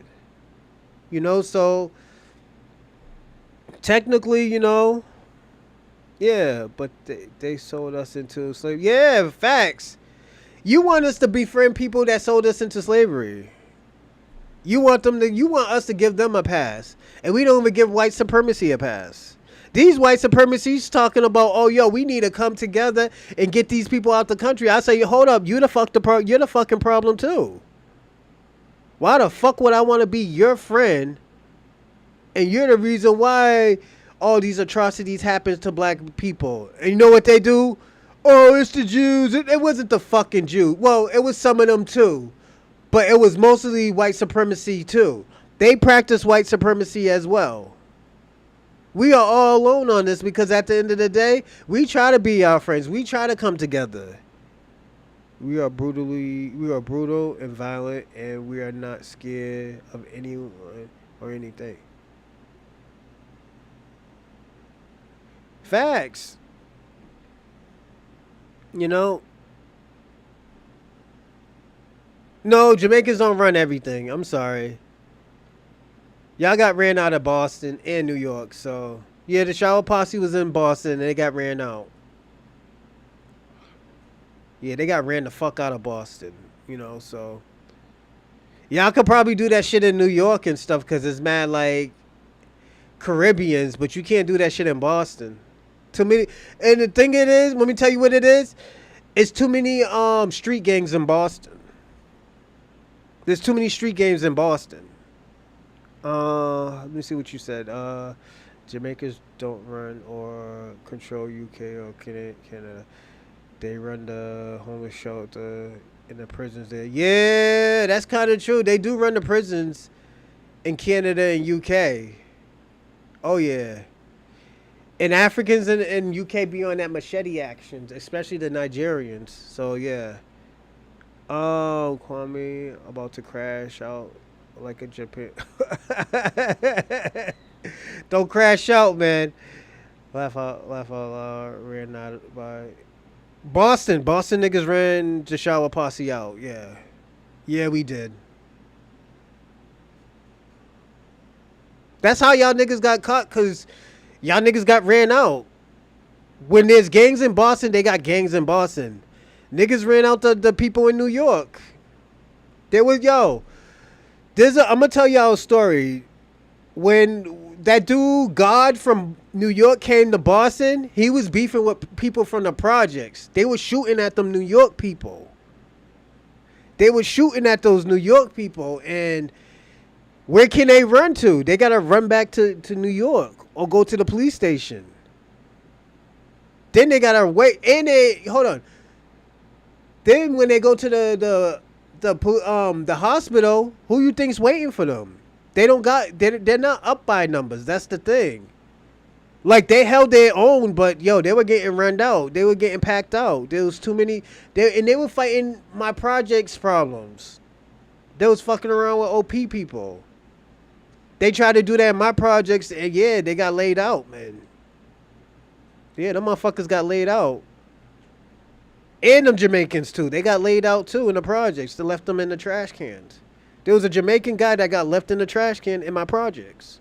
Yeah.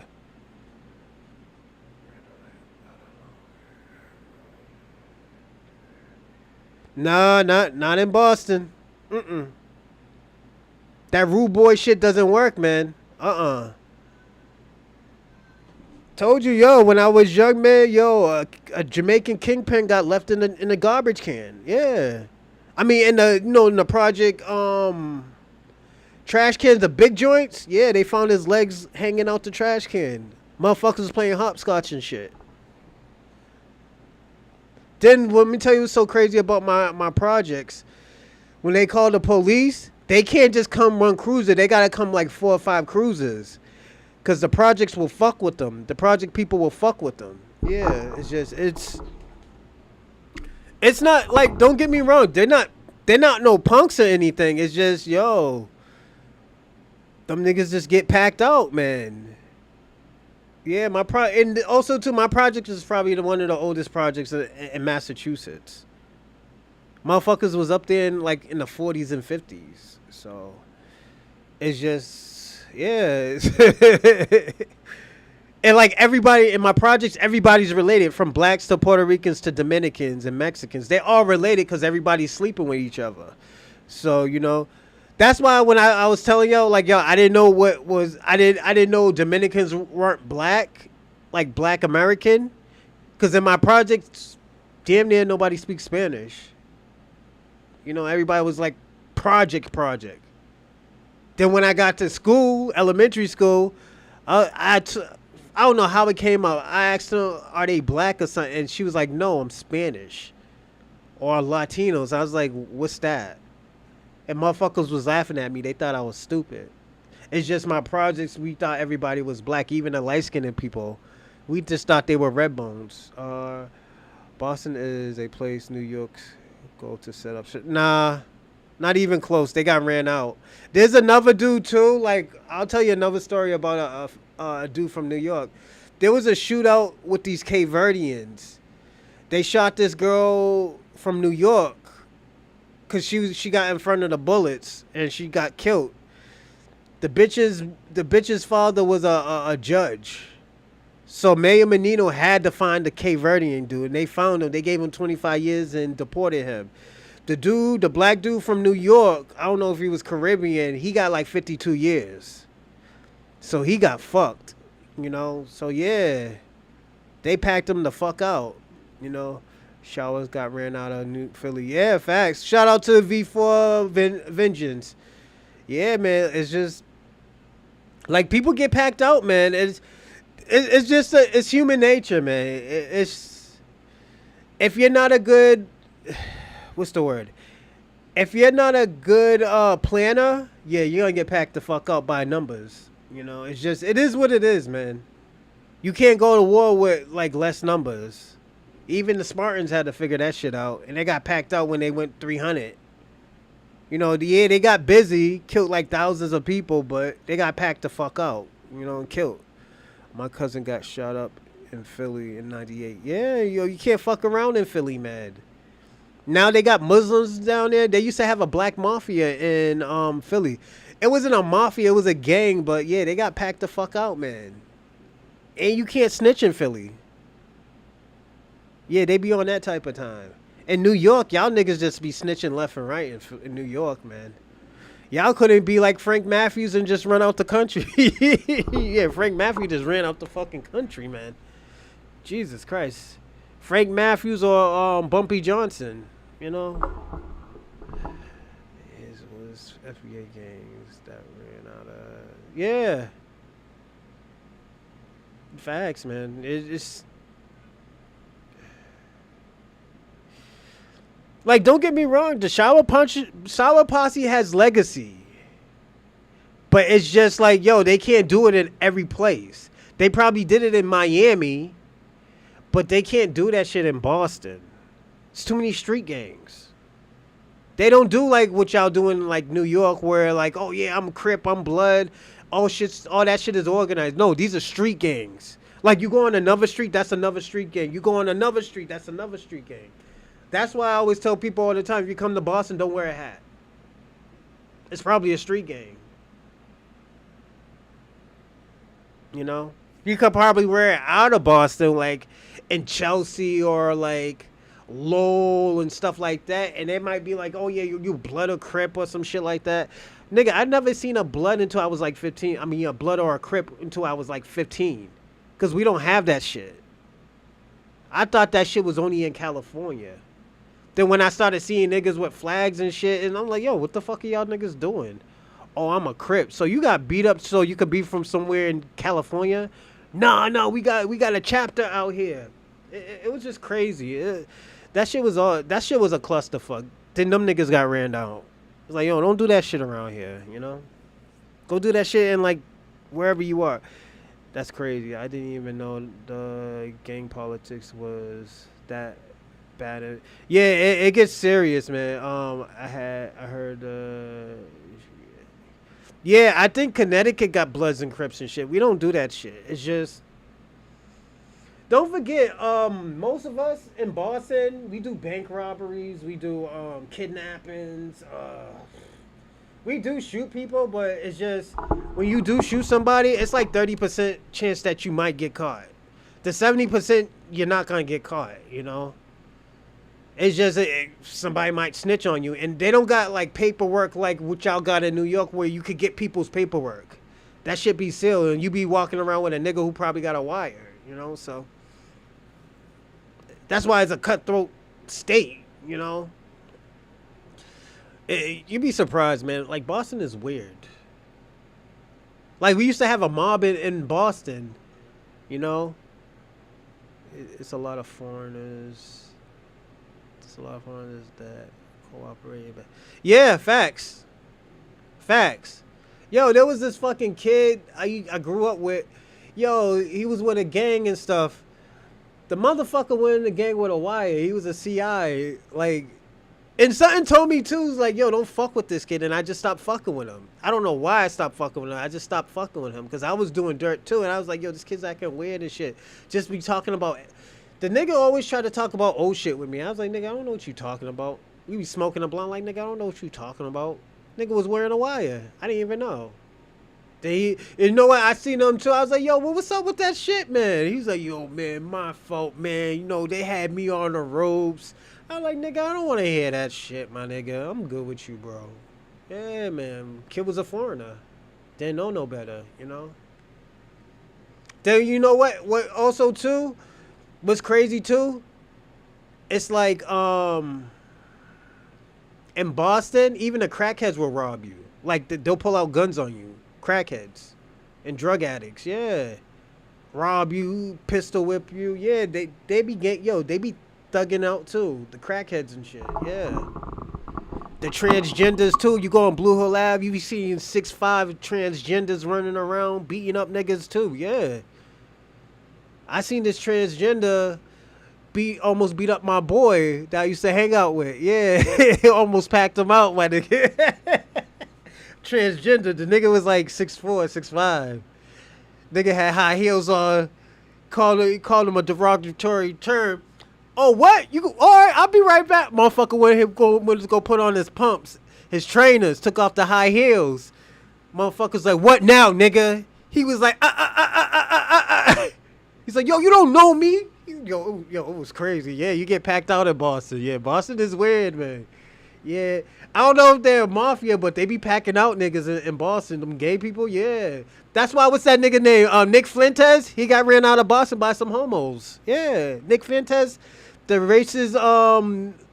racist talking dude. Yeah, he got ran out. He got packed out in Boston. Yeah, the racist little nerd nigga. From California. The one was it? He pepper sprayed the little Jewish lady, the white Jewish lady, and they locked him up. Yeah, they packed him out, man. Them gay people packed him out. Yeah, Boston is weird, bro. Yeah, yeah. That's why I was telling people. That's why I tell people all the time. It's like, yo, people be thinking Boston is like, yeah, car fire. Nah, them white Irish people. That's that fire car shit. That come from the white South Boston Irish people. Them motherfuckers live in where's Whitey Bulger from? He's from like Quincy. Whitey Bulger, not Whitey Bulger. Whitey Bulger's from South Boston. He got packed the fuck out too. That's why a lot of Italians don't deal with Irish people because of Whitey. Yeah, Whitey. Yeah, you're biased because yeah, it's you gotta protect his people, but yeah, they're not gonna make it in Boston, man. Boston is different, and yo, we got Jamaicans here too, but they're not no gang. They hate yo. They're with other people.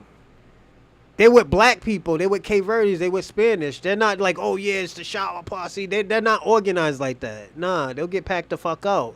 There was a Jamaican gang that used to run the whole street, like one street. Yo, motherfucker got shot by Cape Verde and got stuck up, man. He didn't want to give up the bag. He didn't want to give up the weed, and he got packed out, man. They sent him up to his ancestors. Yeah. Yeah, they sent that nigga up to his ancestors. Yeah, they were mad at the dude, man. And but he was a drug dealer. That's the only thing. You got packed out. You was a drug dealer. What you think is going to happen? You didn't have a gun on you, nigga? Then his girl ran off on him. Yeah. Yeah, Boston, yo, gets busy, man. Yeah, man. Them niggas get packed the fuck out, man. Cape Verde is too, man. Yo, there was this dude I used to chill with. This nigga popped a nigga and left him in a wheelchair. Yeah, left the nigga in a wheelchair. Cause the nigga was trying to get drugs, just got out of jail. He telling niggas like, yo, I got the money.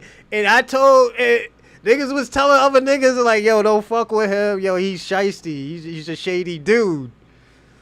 Dude didn't listen. Niggas in the wheelchair right now. You know, rolling down Blue Hill Ave right now. Yeah. Niggas is crazy in Boston, man. I be telling people all the time. That's why niggas is crazy, man. Everybody hustles. You know, I know one dude, he was hustling weed. His mother had better weed than him. You know, niggas was buying off his mother. Yo, not gonna lie. If I could only eat one food the rest of my life, I would eat beef facts. You're the guy sending letters in the bar. Somebody get Kwame and Snickers. Yeah, yo, Kwame, the shit gets serious in Boston. And Boston's diverse. Don't get me wrong. Boston is diverse. It's just a lot of shady people in Boston, you know? Yeah, I remember my boy Fox. He was getting weed from this dude. And something told me, like, nah, don't buy weed from the dude. This was when I used to smoke. And I told my boy, I was like, I don't know. I don't think we should buy it. Because the dude was like, yo, I give you 3 for 30. I was like, nah, I only got 15. I told him I only got 15. And my boy was like, yo, I'll give you 3 for 25. He's like, all right, I got it. And I looked at his wrist. And I told my boy, don't buy it. Something's telling me not to buy it. He's like, nah, we need to smoke, man. I'm ready to get high. You know what You know what this motherfucker sold my boy? Some fucking seasoning salt, the black seasoning salt and shit. Yeah, that shit was it. The white control American, but nah, not even close. All those people moved out of Boston. All those white people moved out of Boston. They live in Quincy and Weymouth. Cause Boston, Georgia's from Weymouth. Most of these people that you hear from Boston, they're not from Boston. They're from like Andover, Springfield, like those areas. All right, homie. I'll see you when you come back. I'm not biased. I just wouldn't advise anyone to play what you make. Boston is different, man. Niggas be kidnapping people, man. Even crackheads, they kidnap people too. Oh yeah. When they going through a binge, man. That's why, you go down Mass Ave right now. And you know why they had to deport a lot of those people from Boston? Because there was motherfuckers on Mass Ave living in tents. They thought this shit was California. I was like, nah, we got to get these motherfuckers out. So it's just, that's the temperature in Boston. Boston is weird. Boston is controlled by Italians. Nah, not ever since the 60s. They haven't been there since the 60s. Like, you hear about the Whitey Bulger shit like that, but Whitey Bulger was a racist and a pedo. He liked little girls. He liked there was situations where there's stories about him fucking with 14-year-old girls. So that's why motherfuckers was glad that he got packed up. Benzino said he run Boston. Nah, Benzino didn't run Boston like that. He's kind of technically from Boston because his peoples is from Taunton. That's why I was like, yo, how's he from Boston? And I guess it's his father. I think his father's from like Academy Homes or some shit. That's like near my project, my family's projects. I don't like to say my projects because my family projects got beef with everybody. So I'm like kind of neutral. Boja was a part of MK Ultra. Nah, Whitey Bulger was part of the informants. He was a part of the FBI shit. He was a fucking rat. Yeah, he was probably one of the greatest rats since fucking who was a great rat? He's probably one of the greatest rats since Sammy the Bull. You know, Sammy the Bull killed like 40, him and what's that other dude from Louisiana? Sammy the Bull killed like 18, 19 people and out here walking the streets. What's that dude named Terrence Williams? He killed like 40 people too. And this nigga's out here doing Vlad TV videos. You know, it's just...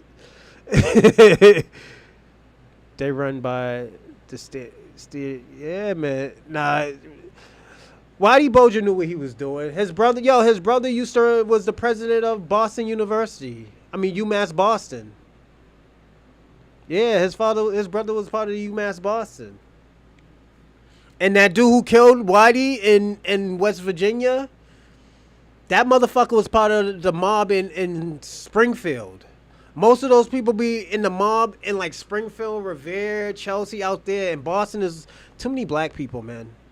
Black people will pack you out and rob you, you know? That's why the mob don't really fuck with hood people like that. We be out here fucking wilding out. Yo, I used to mess with this girl whose father was in the mob. This motherfucker had like 19 kids. You know, one of his workers was like, yo, want me to drop you off? He's like, yo, yeah. He's like, where you live at? I say, I live in Jamaica Plain Projects. He's like, nah, I ain't going here, bro. I was like, why? He's like, yo, y'all do too much. They do too much out there in Boston. Yeah. He's like, yo, you do too much out in Boston. I was like, oh, all right. Just drop me off at the train station. Yeah. This motherfucker used to have a military dog that jumped out the window, used the bathroom, and jumped right back in the window. They didn't have to worry about him. Is that something to be proud of? Don't bring that over. Yeah. 20 bodies is regular. Nah, no, it's not. Y'all niggas be getting packed out, man. That's why I said I don't know what y'all do in New York. Because don't forget, New York is run by Caribbeans and Latinos. You know, but it's just...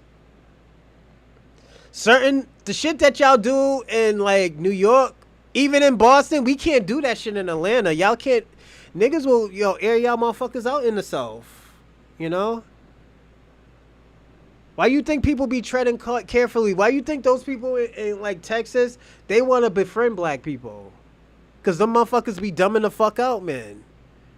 Yeah, I told y'all about my uncle, man. This motherfucker in Alabama, he killed like 3 people. He killed 3 people and injured one. They gave this motherfucker 3 life sentences plus 15. Because he tried to kill a cop. He didn't kill the cop, but, that's the only motherfucker he didn't kill. He killed 3 people. I'm like, yo, what the fuck? Dumb the fuck out. Yeah, people down south, they be dumbing out, man. Every week I see some crazy shit on what. Well, that's in your country. Your country, because don't forget, your country is like war-torn. It's underdeveloped. Of course you're going to see killings. That's why Brazil's like that. It's underdeveloped. Of course you're going to see killings. When your shit's underdeveloped, that's what happens. Like, that's why Boston is kind of crazy, because it's not underdeveloped. It's just like, it's just too many people have problems. There's not that much resources for everybody. So everybody's fighting over resources. Everybody's fighting over drugs. Or robbing people or robbing a bank. Motherfuckers, people get desperate and actually really think of robbing a bank. Like, real talk. It's like, fuck that, man. I don't want to sell no drugs. Let me just rob a bank. Nah, Brazil's a third world country. I would never live in Brazil, my man. Hell yeah. Brazil's a third world country, man. What is first world about that country? There's more cement on buildings than on the ground. The fuck? They live in trees and they live in hills and shit. How's that a first world country? That shit's underdeveloped. Hell yeah. Then what fucked it up even more when the Olympics came. All those people who was living in them hills and all that other shit, they got kicked out. Yeah, Jamaica's not developed, man. Y'all getting beat up by Indian people in China, man. In the China, man. How the fuck y'all, let me tell you something. How y'all warriors, y'all get beat up by Indians in the China, man. And they take y'all business. That shit don't make no sense, Kwame. Don't get me wrong, Jamaicans get busy, but not with the China, man. They be having them switches ready for you. Whack, whack. Get the fuck off my property. Yeah. New York is ran by racist whites. The black man own nothing in America. The FBAs cannot stop brutality. No, we'll pack out some police officers. One thing, let me tell you something. One thing that the FBI and the police is scared of is black people uniting. Because once we unite, there's nothing that they can do. Why you think they try to lock us up? Why you think they let the gang shit happen? It just, let me tell you what kind of fucks it up. It's just when people come from other country and not know the code, not know what's going on. And niggas trying to put you the game and you trying to do your own shit. Then niggas just pack you out, This is why those type of people get robbed. That's why, why you think motherfuckers is coming down on them Arabs in them stores now? You seeing shit happen in them stores now where, like, motherfuckers gonna have to get security to wait out the store with them. Because you can't you can't go around treating people like that. Niggas will get busy on you, especially in California. You know how Cali get. They're starting to get it together where, like, black people are gonna have to get together. We can't keep on using, we black and we need to work together when it's convenient for y'all. That shit is not gonna cut it anymore. That's why the Mexicans is having a hard time, because the racist old school people were teaching the young people that shit. And it's not I can't even really blame the young folks anymore, because they were learning from the OGs. Don't forget, what's the difference between black gangs and Latino gangs? With Latino gangs, there's one leader. There's technically a few leaders. In black gangs, there's chapters. When we have chapters, we have multiple leaders. But we don't have a circle where the leaders can talk and get shit popping. You know, we have chapters of everything. That's why we can cover the field of everything. You know, Africans in America are getting beat by everyone. You are not. Nah, that's not even true. See, this is why I had this show. You know, but yeah. Like sometimes we can be disorganized. I do agree with that. Sometimes we can be disorganized, but we have different chapters where we can cover the field. That's why when we get to jail, everybody stick together from Crips to Bloods. You know, they have to stick together because they'll be outnumbered.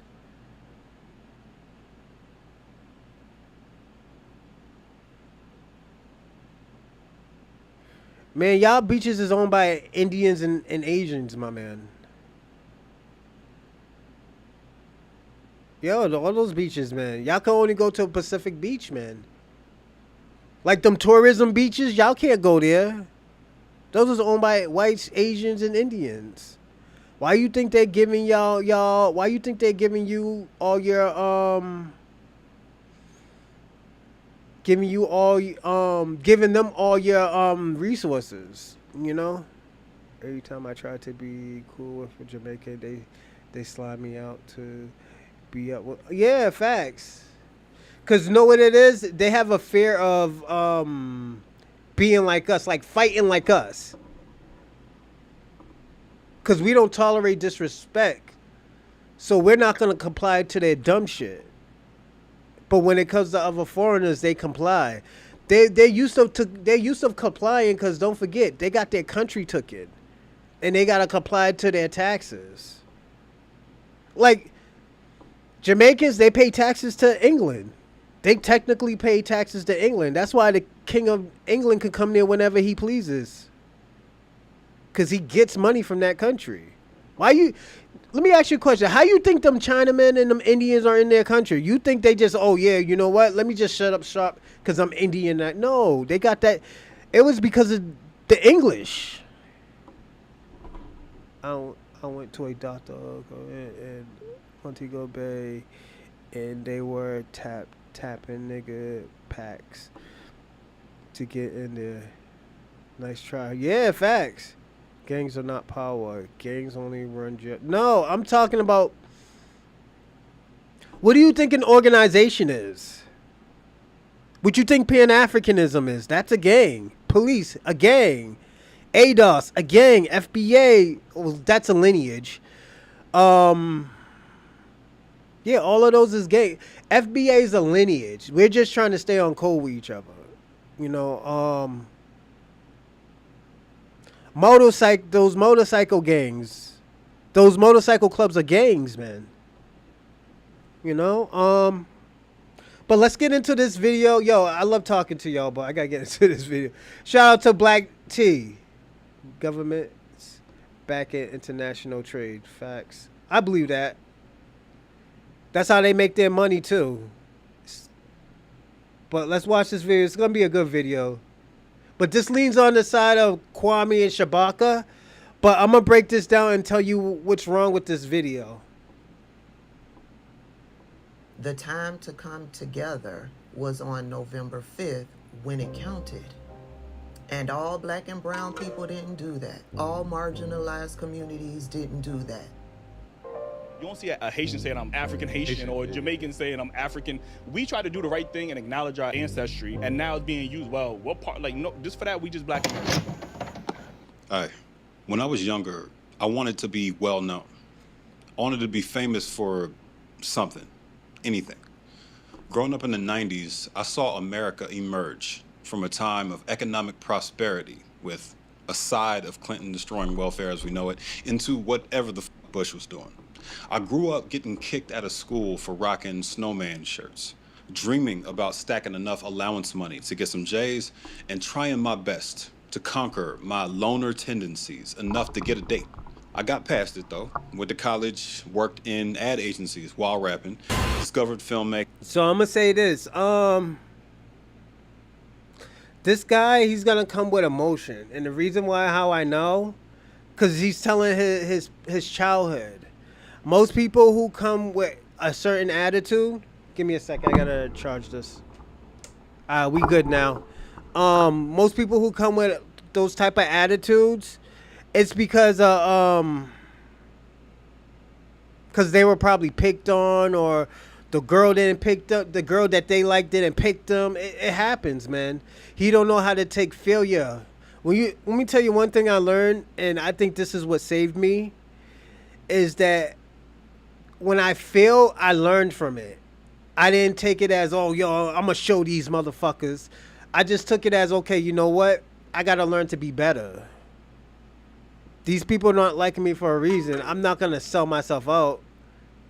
Came with straight facts. All the FBAs are mad. He's just No, we didn't even start yet, Kwame. There's only 1 minute. Jesus Christ. You ready? Look at he ready. But yeah, it's just certain people like that. Cause let me tell you who else is like that. Amuru Fadil. If y'all don't know who that is, that's you'll like him, Shabaka. Amuru Fidel is Myron Gaines. He's like that. He has animosity towards women and black people because don't forget, Myron Gaines ain't the coolest guy in the world. Ain't nobody really want to say, oh, yo, I want to be like Myron Gaines. I want a life like Myron Gaines like he had in elementary school and college. Why you think he never talks about high school and shit? He only talks about when he was around white people. He can't tell you when he was around black people and what they were doing. All he will say is, oh, yeah, the black people I was around was gangbangers and doing dumb shit. Nigga, that means you need to change your friends. You know all the black people I know are doing good with themselves? Even people in my projects. You know, so we can't. Afro Elite was crying last night about this video. Oh, no, we're going to talk about this video and we're going to watch it. So, you know what? I'll break it down. But it's just, we can't, when you come with emotion, it's going to come out differently. Making and transition to YouTube years later. I stopped desiring fame before YouTube came along because it looks like a headache. The pursuit of clout evolved into chasing impact. A year ago, my viewers started asking me to cover somebody called Tariq Nasheed, a former rapper, indie filmmaker, and YouTuber. Sound familiar? This is already coming off as hate. First of all, Tariq Nasheed is not a rapper. He probably tried to rap. He ain't a rapper. I would say an artist, because he does, because the last album, so he's an artist. He's not a rapper. He's a book writer. And he makes documentaries. He don't make movies. I don't know a movie that he made. I know he makes documentaries. So if I'm wrong, please tell me what movie that he created. So this is already coming off as hate. They suggested it because they knew then what I know now, that he's exploiting black pain for profit, and very much still in his clout-chasing era. Wait, before you click off the video, hear me out. What I'm about to say next is for FBAs, black people that descended from American slaves on at least one parent's side. I love y'all too much to allow this to happen to us. I say us because I'm a foundational black YouTube American. Why is that definition of FBA the official one? Because King Flex said so. Who invented the term? Again, that was K-Flex. Tariq Elite, Marcus, a lot of aliases. FBAs have gotten real inflammatory toward non-FBAs on the internet, to say the least. And we're gonna address that because I made this for you. I can roast Tariq in 5 minutes, but it's more important. Hey, let me ask you a question. What's wrong with degenerate Anchor Baby? I don't see anything wrong with it, because if you're acting like a degenerate, I should be able to call you out on your bullshit if I'm your brother, right? If I'm acting a fool, I should be able to call you out. So this guy's already being disingenuous, and the reason why, like I said, he's being very disingenuous. And Tariq is not around black people. Tariq needs body. Because he's a known celebrity. He's supposed to be. The fuck? You know, I'm just surprised he didn't call him a pimp. Because I know a lot of y'all like to use pimp. It's just like the shit's coming off disingenuine. And like, we'll just get into it. Important that we address the separation, the them versus us mentality. I understand where Black American anger and exhaustion stems from. We have been under attack by America's power structure for hundreds of years. We do deserve reparations, whether monetary or otherwise. Most of the conspiracy theories Tariq and others come up with are ridiculous, but some of them are true. So they get people like Candace Owens and they turn her into a collaborator with the white supremacist system. They elevate her to some type of spokesperson status. Candace Owens is only known for getting pushed into the limelight to talk negatively about Black people. Here's what we won't be talking about in this video. Tariq's family, his terrible rap songs, overly auto-tuned funk music, or his physical appearance. This also isn't a full review of his documentaries, but we'll touch on those. Whenever possible, I'll be citing sources in the description and on screen. I'm gonna use his own words to prove every allegation I make. I obviously can't cover everything he's ever done either. The man's been running his mouth for longer than I've been in the workforce. Oh, we're gonna let Here's him, what I'll be Kwame, no proving. worries. Tariq created almost all of his fundraisers and all of his movements in an effort to enrich himself. Uses Black rage and trauma to sell products. Despises women and queer people, and couldn't lead his way out of a cardboard box, much less to reparations for us. When I reached out to Tariq for a comment on this piece, he responded immediately. Called me a federal enforcement asset when I was asking questions about the he put on his own website. Believe it or not, I'm actually gonna start with what we agree on though. List ain't long, but there is a list. Tariq.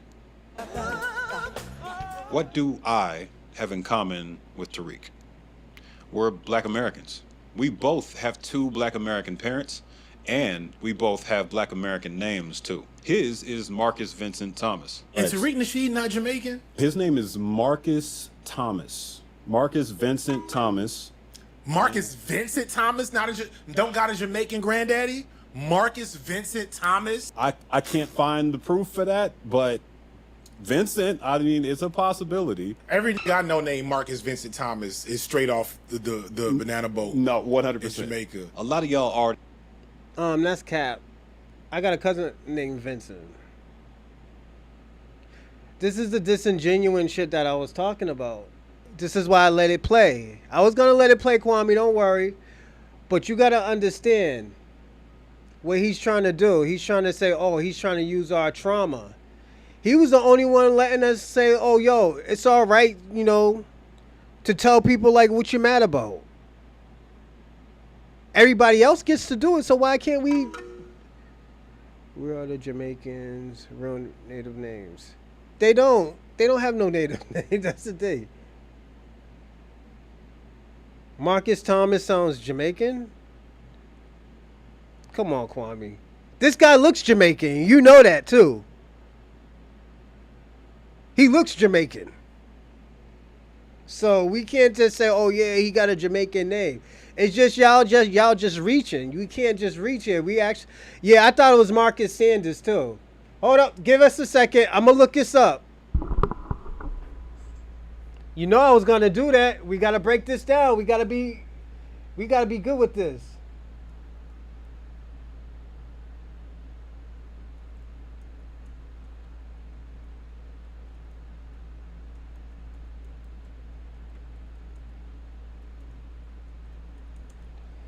So we got to see what his real name is.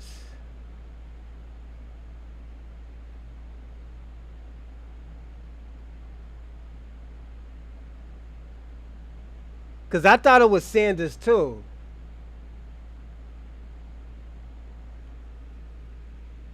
Oh, shit. And I got his paperwork. Hold up.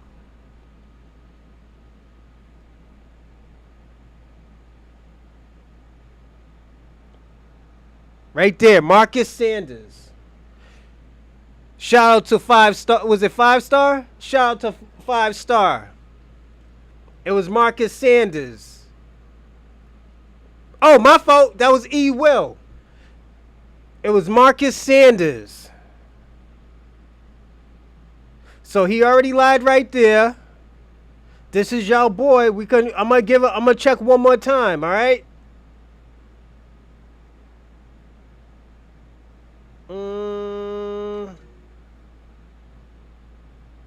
Nah, it's Marcus Sanders. I gotta check one more time.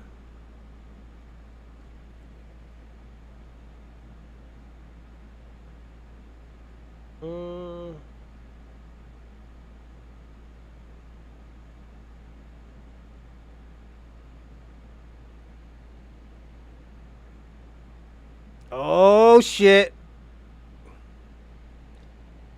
Father is Nathan Sanders.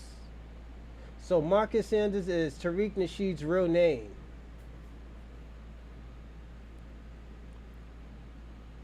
So was that a lie? He didn't lie. I just Googled it and it got me Sanders. Look, yo, it says Sanders. He's a Puerto Rican. It says Sanders.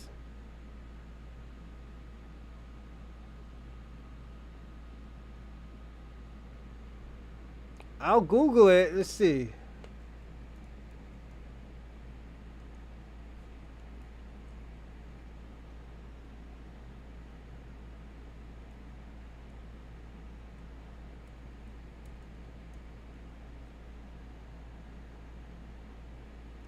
I'll do it. Let's see.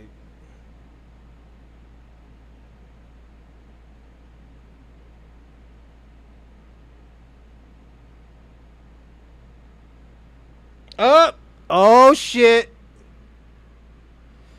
It says Tariq Nasheed and Marcus Vincent Thomas. Right there. And it doesn't say AKA, it says and.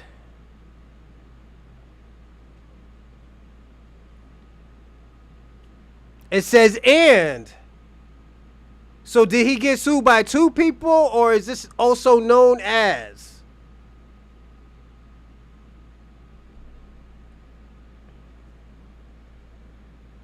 So he failed there, right?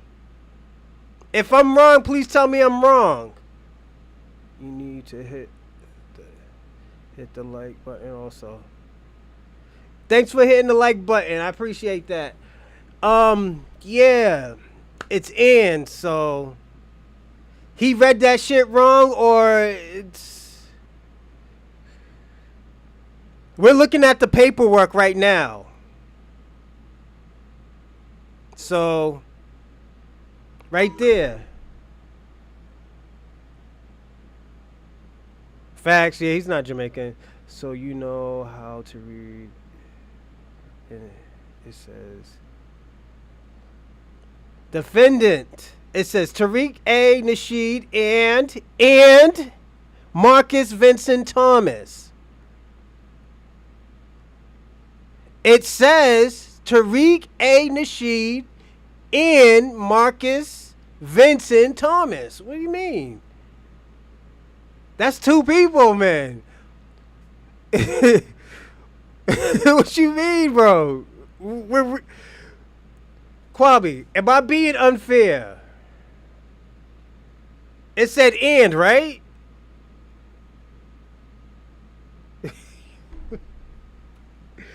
Hey, audience, he ain't gonna agree with me, huh? Oh, shit. But we could get back to the video. Already knew that, but I found it out in this court document from when he was sued for defamation 2 years ago by Taharka Bey, a social media personality he called a sex offender on YouTube, after finding alleged proof that the court threw out. We're the Taharka Bey supporters. This ass domestic violence, abusive ass pervert who's a sex offender who's registered. Tariq misinterpreted a document that had a Y next to the database for registered sex offenders and thought it meant Bey was one, even though it only means the authorities checked that database for his name.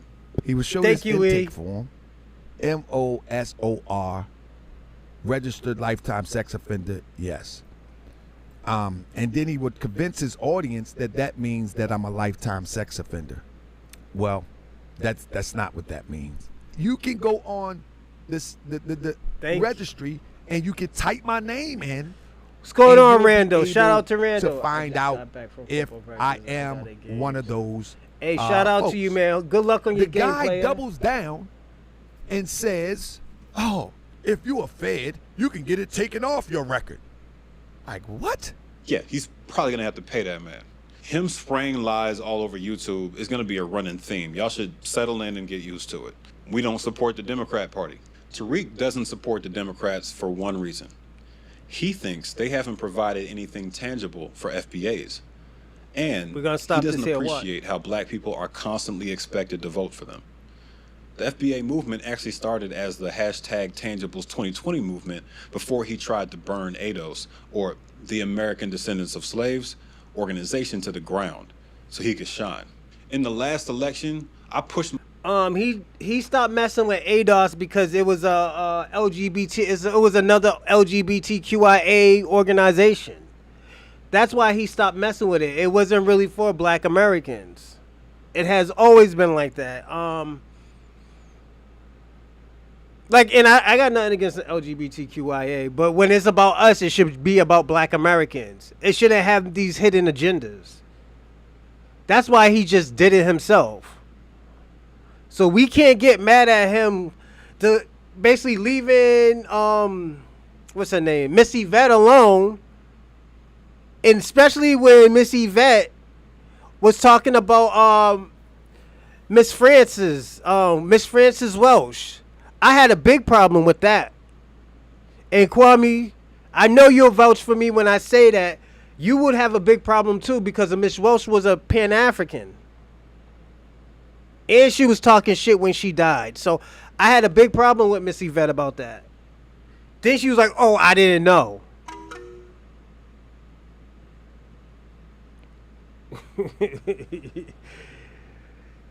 Shout out to Kwame and Rando. They about to go at it. We need Tariq Nasheed is not a governor. We looked at it and it said and. And means another person. And then it said also known as.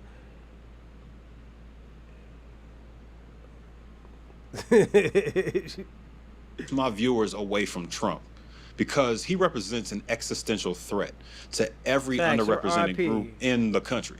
I wasn't waving the Kamala flag. I even criticized her, but I did vote for her. She was the only realistic choice if we wanted to avoid Project 2025. Cap. And this is another problem where I had a problem with him at. He was talking about, oh yeah, you know, what he said, I challenged her or I disagreed with Kamala, but Kamala wasn't trying to give shit to Black Americans. She was giving shit to everybody else. She was campaigning for everybody else, but she was not campaigning for us. She wasn't even fucking with us. Nobody voted. And this is why we were talking about what we were talking about. Because nobody voted, really.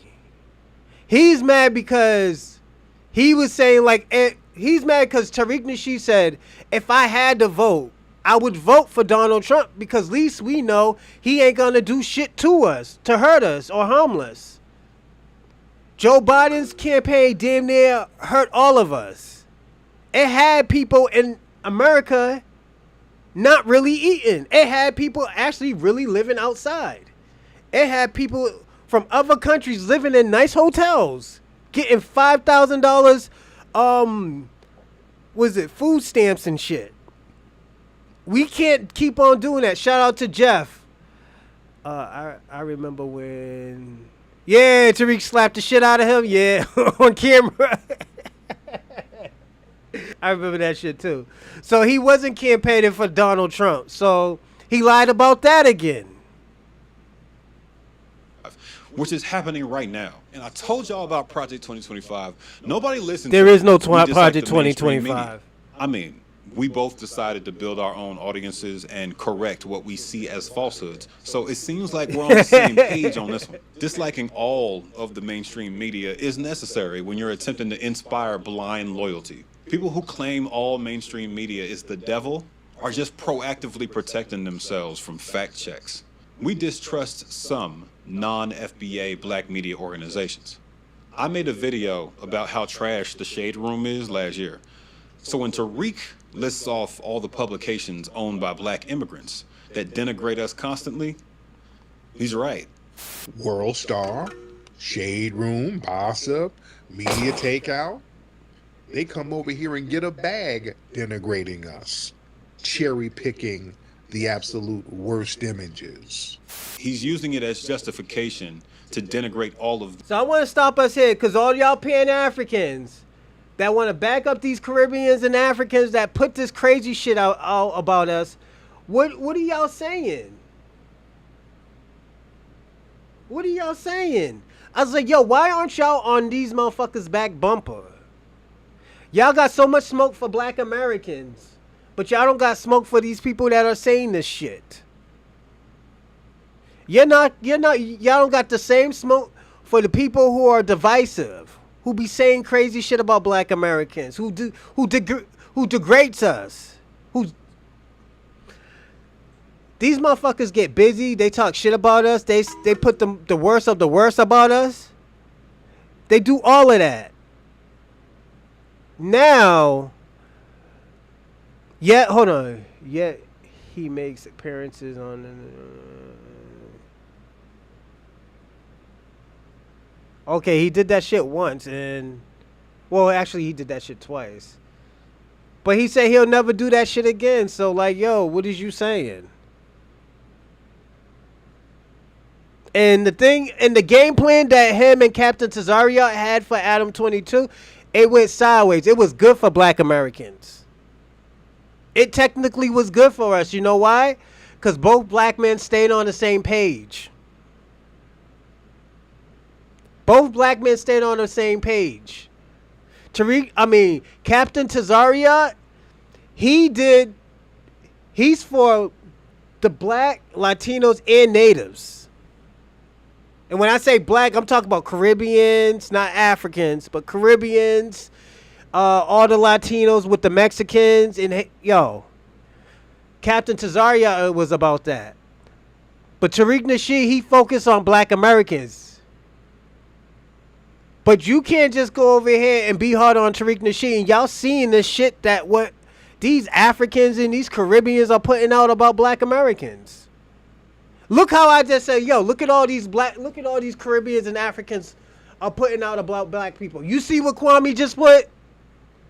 Oh, he went on academics and Vlad TV and Adam 22. So what? These people are denigrating us. These people are putting out the worst of the worst about us.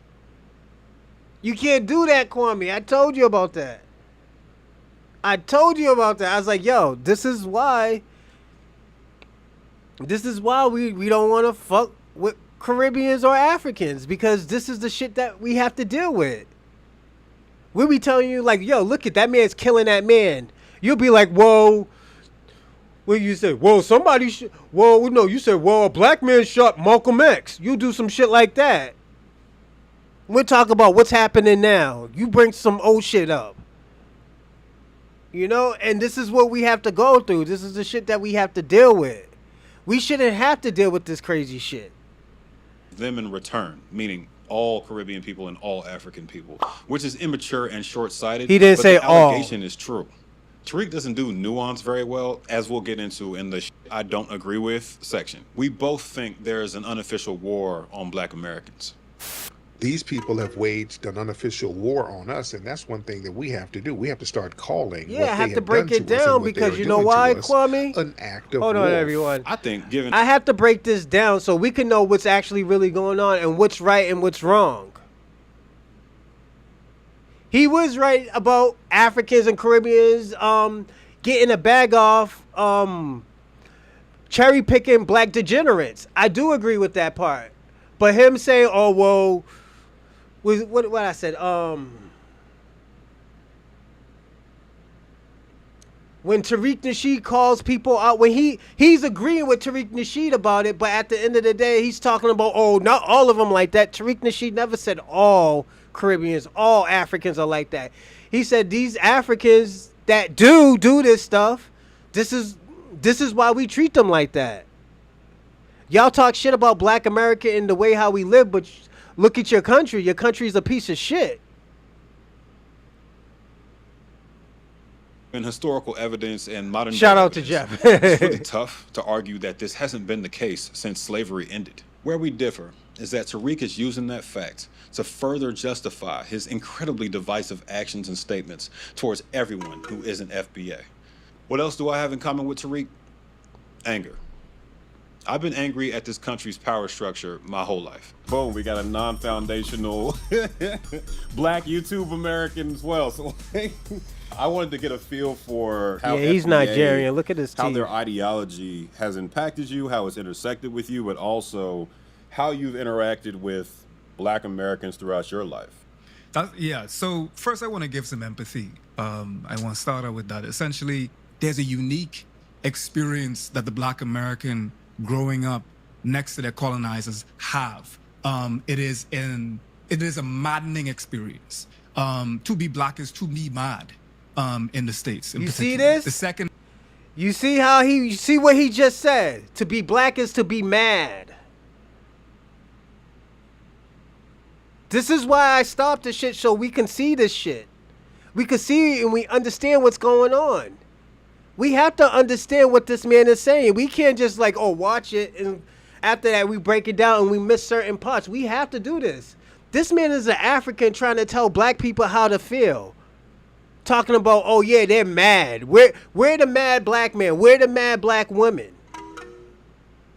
This is how these motherfuckers come off and say this shit about us just to basically to hide how they feel about us. We have to understand that shit. These people talk this way because, you know what? So they could say what they want to say about us. And we can't say anything about that. Now listen to him again. Watch. Their colonizers have. It is a maddening experience. To be Black is to be mad in the States in particular. The second part is I also empathize with the pain of having to create the gumbo of what you have. Because just that's all talking you shit. have. Look at him. So being that the FBA or the ADOS has only existed and his only lineage has existed in the States this whole time, that's all he got. So he, his claim to his African ancestry and, looking back to see if he's Igbo, if he's Yoruba, like if he's all these different things, that's a little bit too far for him. Yo, so see that? Today, just disrespect my baby us. brother sent me my just ancestry disrespect results. us. He had to fall on the grenade for the rest Easy of us. play, R.I.P. his data. I just found out that I'm Facts. 32% Nigerian and Hold up.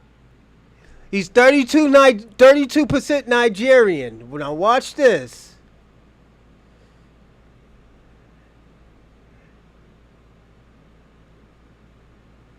Nigeria became a unified country on 1914.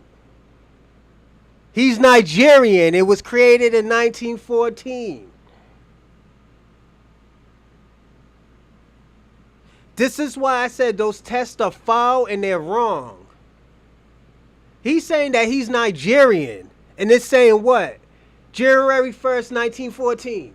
How the fuck you Nigerian? How is your ancestors Nigerian and your family been here since the 1800s, 1600s, 1500s, probably longer than that? And Nigeria's little less than 150 years old.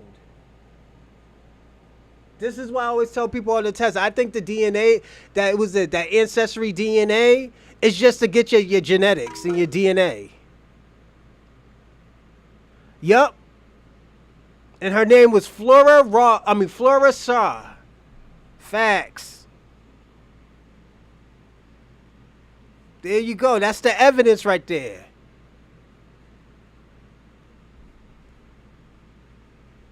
14% from Mali. I don't know what you call somebody from Mali. Being American and descended from slaves and knowing I don't that you know, came not from tonight. West I ain't Africa, drinking but never tonight, so really we're being good. sure which parts or at what time, anything like that. It's a surreal feeling when you find out, right? Because Niggas is on the one crazy. hand, you're pissed off because there's no way for me to have a connection to that continent. I've never been to Africa. On the other side, you're happy because you're grounded in something for the Oh first yeah, it's time in your shine life. time. Something Shine time, baby. besides this country that stole your people and forced a religion on you and forced the flag on you and forced you to pledge allegiance to that flag from childhood on, which is weird. We're gonna get into the allegiance to the flag FBA does a little later. Everybody who doesn't spend time on the conspiracy side of YouTube, let's cover the basics of the ideology. FBAs, stick with me. I know y'all know most of this, but I can guarantee you sticking with you. that Shine there's some of time. it you don't. To be clear, we're officially done with things I agree with section. I dislike everything covered in the rest of this video.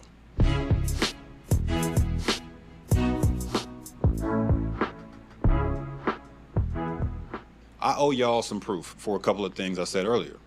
Here's the official FBA website. I told y'all he built this, and at the bottom it says Foundational Black Americans. Let's throw that joint in the U.S. Patent and Trademark Office site, and boom. That's your boy, right? Just in case you needed more proof. Y'all were independent in the 1960s, Shabaka. See? Nigeria became independent in 1960. You didn't think I had that information. I knew you was going to bullshit and say some stupid shit like that. So yeah, that was their independence. They wasn't created. They were created in the 1914s. Nigeria is a little bit over 100 and a little bit under 150 years old. He's a Pan-African. That's what Pan-Africans do. This is why I kept this page open, because I knew Shabaka and Kwame was going to say something. So I had to keep this page open. So this is why I had it.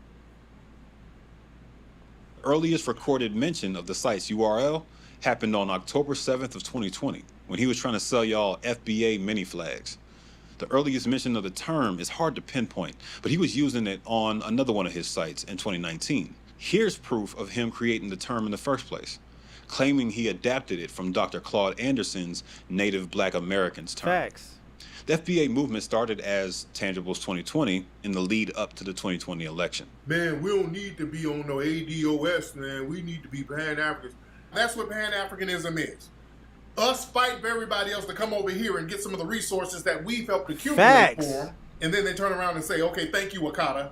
And I'm about to go work with these white people. Back then, Tariq was Facts. in lockstep with the ADOS movement, led by attorneys Yvette Carnell and Antonio Moore. ADOS has their own problems. Rapper Talib Kweli penned a Medium That's why he article left. in What the 2019 called Why ADOS is Trash that included 2 segments that help prove this point. Facts. The first is from when ADOS Facts, followers E-Will. misidentified his heritage after he criticized their co-founder Yvette Carnell, saying he's Haitian and telling him to go back. Talib Kweli is from Brooklyn, and his parents aren't immigrants. Stay tuned for them doing that to me 2 weeks ago. The second is about how ADOS, and now FBA, love targeting liberals and progressives like Ta-Nehisi Coates, Kamala, Cory Booker, Bernie Sanders, and every other critic of Trump because Dems have taken the black vote for granted. That's absolutely true. But Kweli says that when you target Dems like that, you're letting the GOP slide. I agree 100%. Yvette got this rolling when she attacked Talib out of nowhere in 2019. His tweet was pro-reparations and anti-Trump, saying he prefers a plan for reparations over withholding our votes and letting Trump win again. She slammed him for being a loud and wrong celebrity. How? He agrees with you. Oh, wait. Right. Now, you know that video is deleted. That I think is even more beloved than Tariq Nasheed. I remember people actually being more mad at me that I had a vet in the thumbnail than Tariq Nasheed. But the thing is, the data is already shown. There's already research has shown that she is compromised. She does specifically back Facts. the MAGA set, not even like conservative, not even conservative with a small c that we know we people that are darker than blue do have. I'm from the Caribbean. I ain't gonna gaslight you into thinking that like I did not grow up in a conservative That's Caribbean independence, household. I'm not gonna Shabaka. act like I didn't. But no, they're Yvette and Tariq and them was specifically trying to align themselves with the MAGA sect brand, and a lot of it also. Cap.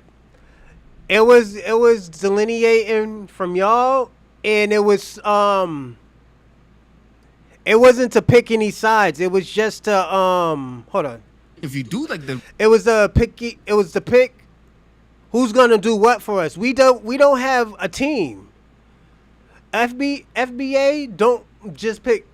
We're not Republican or Democrat. We're whoever's gonna do something from us. Tariq Nasheed says that shit all the time. He says that shit all the time. Whoever's gonna do something for us, whoever's gonna give us tangibles and policies, at least policies, yes, we should pick you. But we can't keep on just picking y'all motherfuckers just to pick y'all. He picked Kamala Harris because he thinks she's a little bit more saner than Donald Trump. Both of them motherfuckers is batshit crazy. How the fuck are you trying to make her seem like, oh yes, she's more, reliable? When we was asking her about that fucking border, she wasn't doing shit. She was just her and Joe Biden was the one sending the fucking buses down there and putting them all in these states, these sanctuary states. Then when you ask my fucking mayor, how much money are you spending? She says she don't calculate that shit. The bitch is Chinese. She calculate everything. Is dude African? Oh, the dude with the Adidas? Yeah, he looked Nigerian. You could tell by the gap in his teeth that he's like some type of African. The research and you follow the money, Nazi-backed MAGA sapien type branding. So like, who is this in service of? He's reaching. Serious accusation, Potter. Your evidence? I appreciate that, Foreign. I was going to have to talk about this anyway. So Yvette served on the board for a group called Progressives for Immigration Reform, which was a fake progressive front organization linked to essentially a Nazi, a white nativist, white supremacist, and eugenics supporter named John Tanton. His goal was to limit black and brown immigration. This organization she served on built websites that accused immigrants of being responsible for things He said like he's a black traffic, American, so I guess we gotta take him as other it. environmental So problems. he's just a coon. It also increased you know? friction between ADOS/FBA and black immigrants, as we're going to show a lot more of in the video. The ultimate goal here is to delay a black or brown majority population in the country for more years. Also, big shout out to Ole for throwing me the alley-oop with this research. We all love you. Thank you so much. The day that I posted that picture and wrote my article about her wearing a MAGA hat, she deleted her video where she wore the MAGA hat. Anyway, suffice to say, FBA copied most of ADOS' playbook, but made it worse somehow. I gotta show y'all the site for Tangibles 2020 real quick, because it supports my prior argument about Tariq selling anything at every chance he gets. First, we hit the homepage and find yet. Yo, I said the same thing. I told him, I was like, yo, he looked like he could be my cousin. Like, he looked like Tyson Beckford. Tyson Beckford's Jamaican and like some type of Asian. He just looks Jamaican. Yeah, he could look, cause I kind of look like Tyson Beckford. That's what Kwame always says. But this man, he looks Jamaican.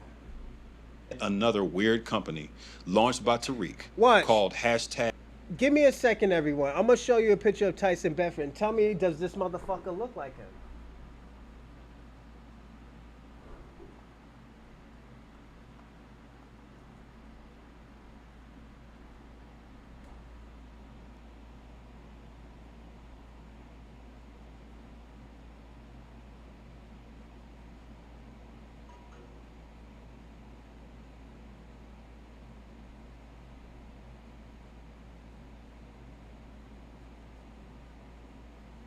Damn, Tyson, what the fuck you got on, man? Jesus Christ.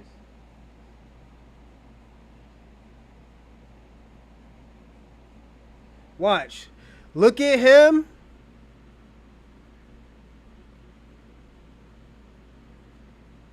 Then look at him.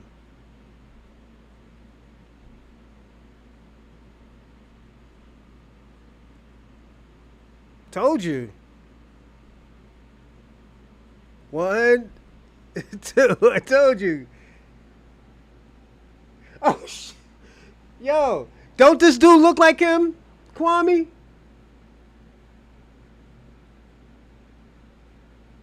He looks like him, right?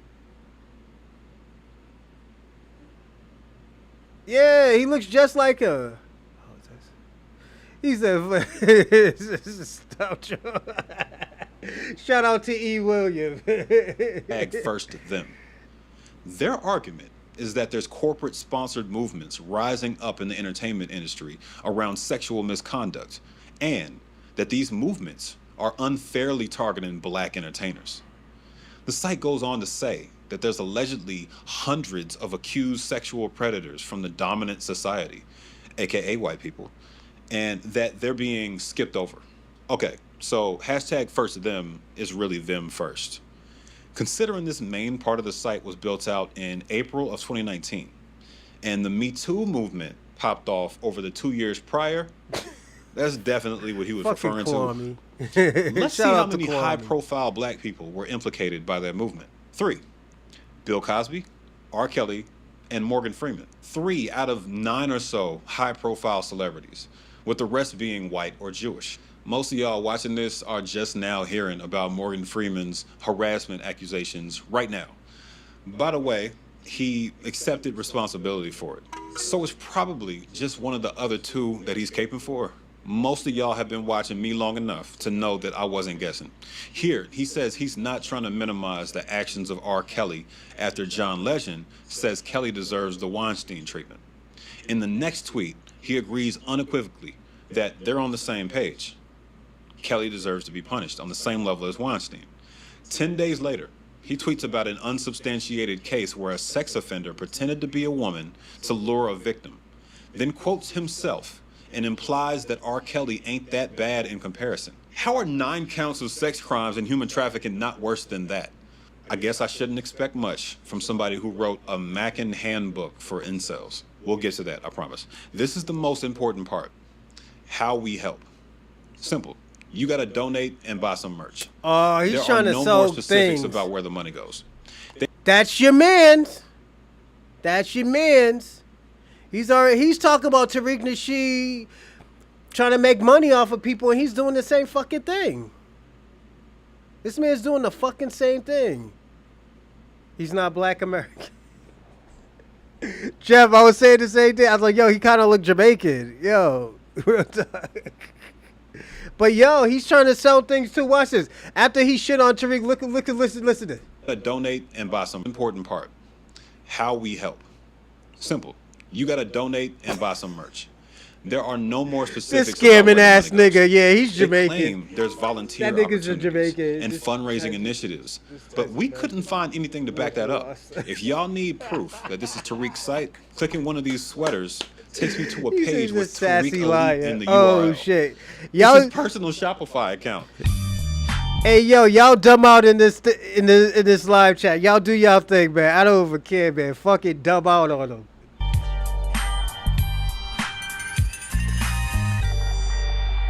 Don't get whiplashed as I take you back to the hashtag Tangibles 2020 tab, because this is not going to feel like the same site. These are the same talking points we've heard within the black community since before I was born. We've been neglected by Democrats. They lump us in with other minorities who benefit from it more than we do. And we're not voting unless we get tangibles. Jive, turkey. Promise I'm taking this seriously. As usual, the only way to get involved is to hit his PayPal. Brief timeout. To organize the rest of this video, we're gonna roll out the first 6 of the 10 stages of genocide. Yeah. Damn, 500,000? Yo. Miami must look like a ghost town right now. Miami's a ghost town right now. I put grift in the title because he doesn't want to get anyone killed. He just happens to be agitating an intraracial war so he can profit from the FBA side while using the same blueprint as some of history's worst dictators. Like, if Hitler was way less persuasive Here we go. and only concerned with getting enough money to hire models for a music video.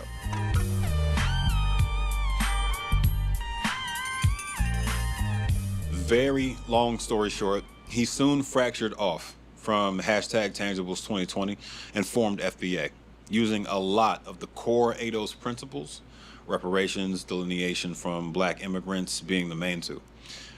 In my opinion, he did this because he realized he'd be better off creating and leading his own movement to sell more terrible films and merch too. Another fractured group called Secure the Tribe later broke off of FBA because of course they did.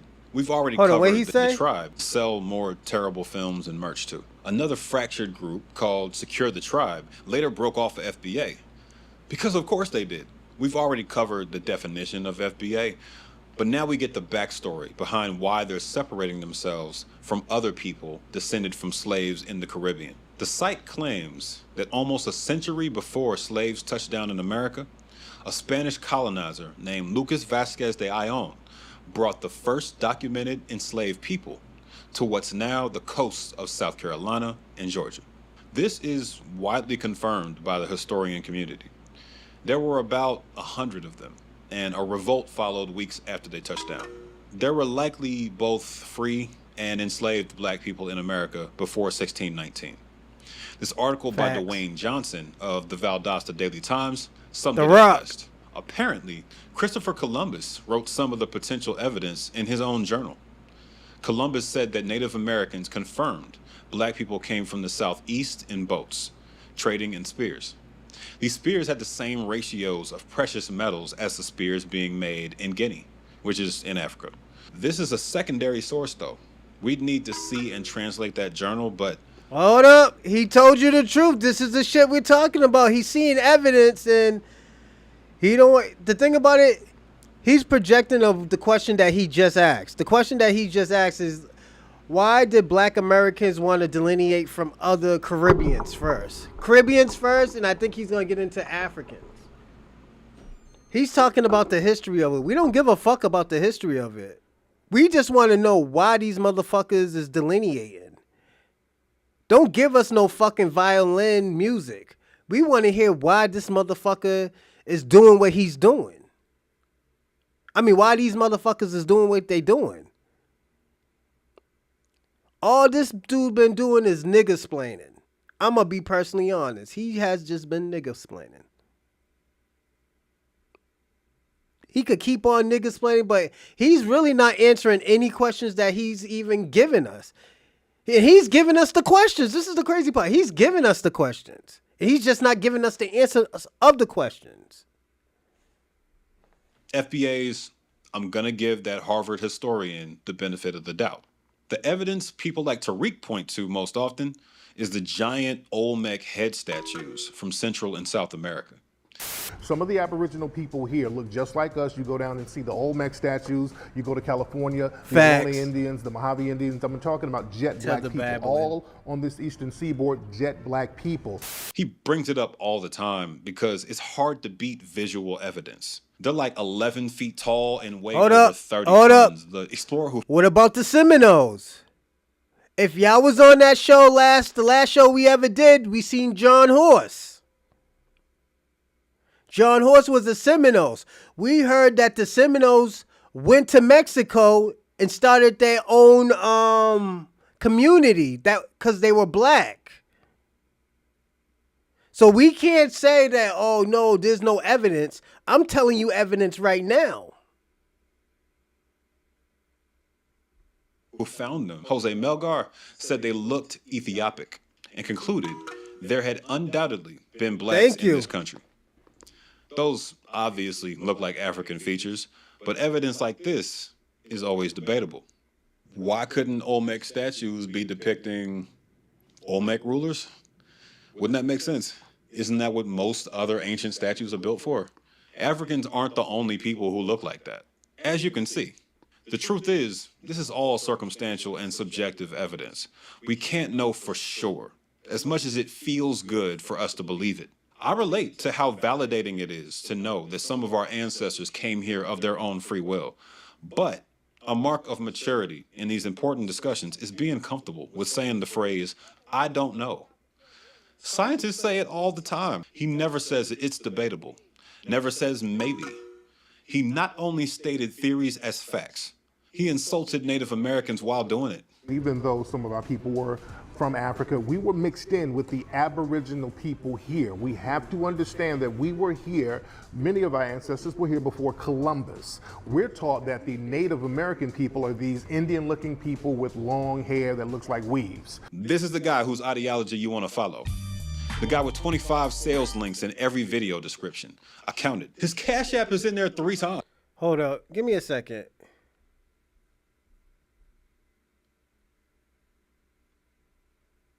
Nigga, you selling stuff too. What are you talking about?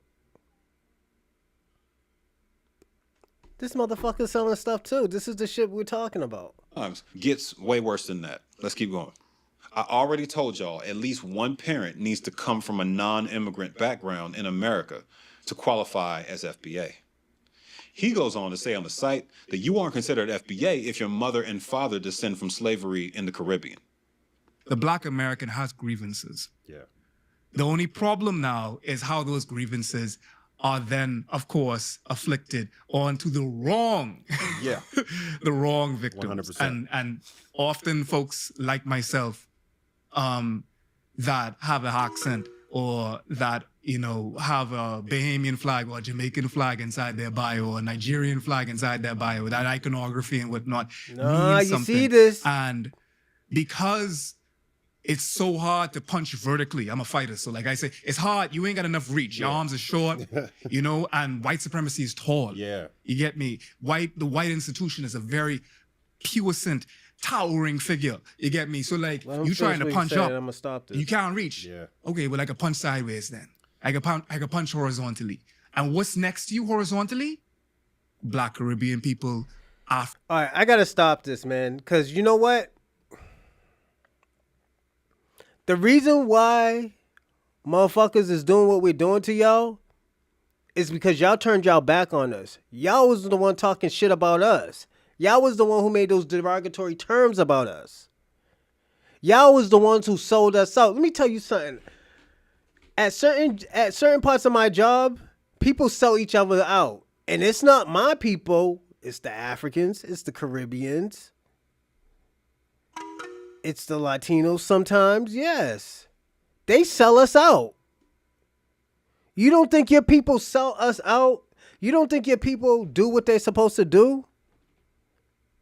Only time y'all want to be brother and this is why I always tell people all the time, sometimes I don't like the word brother, determine who it comes from. If I know you're a genuine person, I'll let you call me that.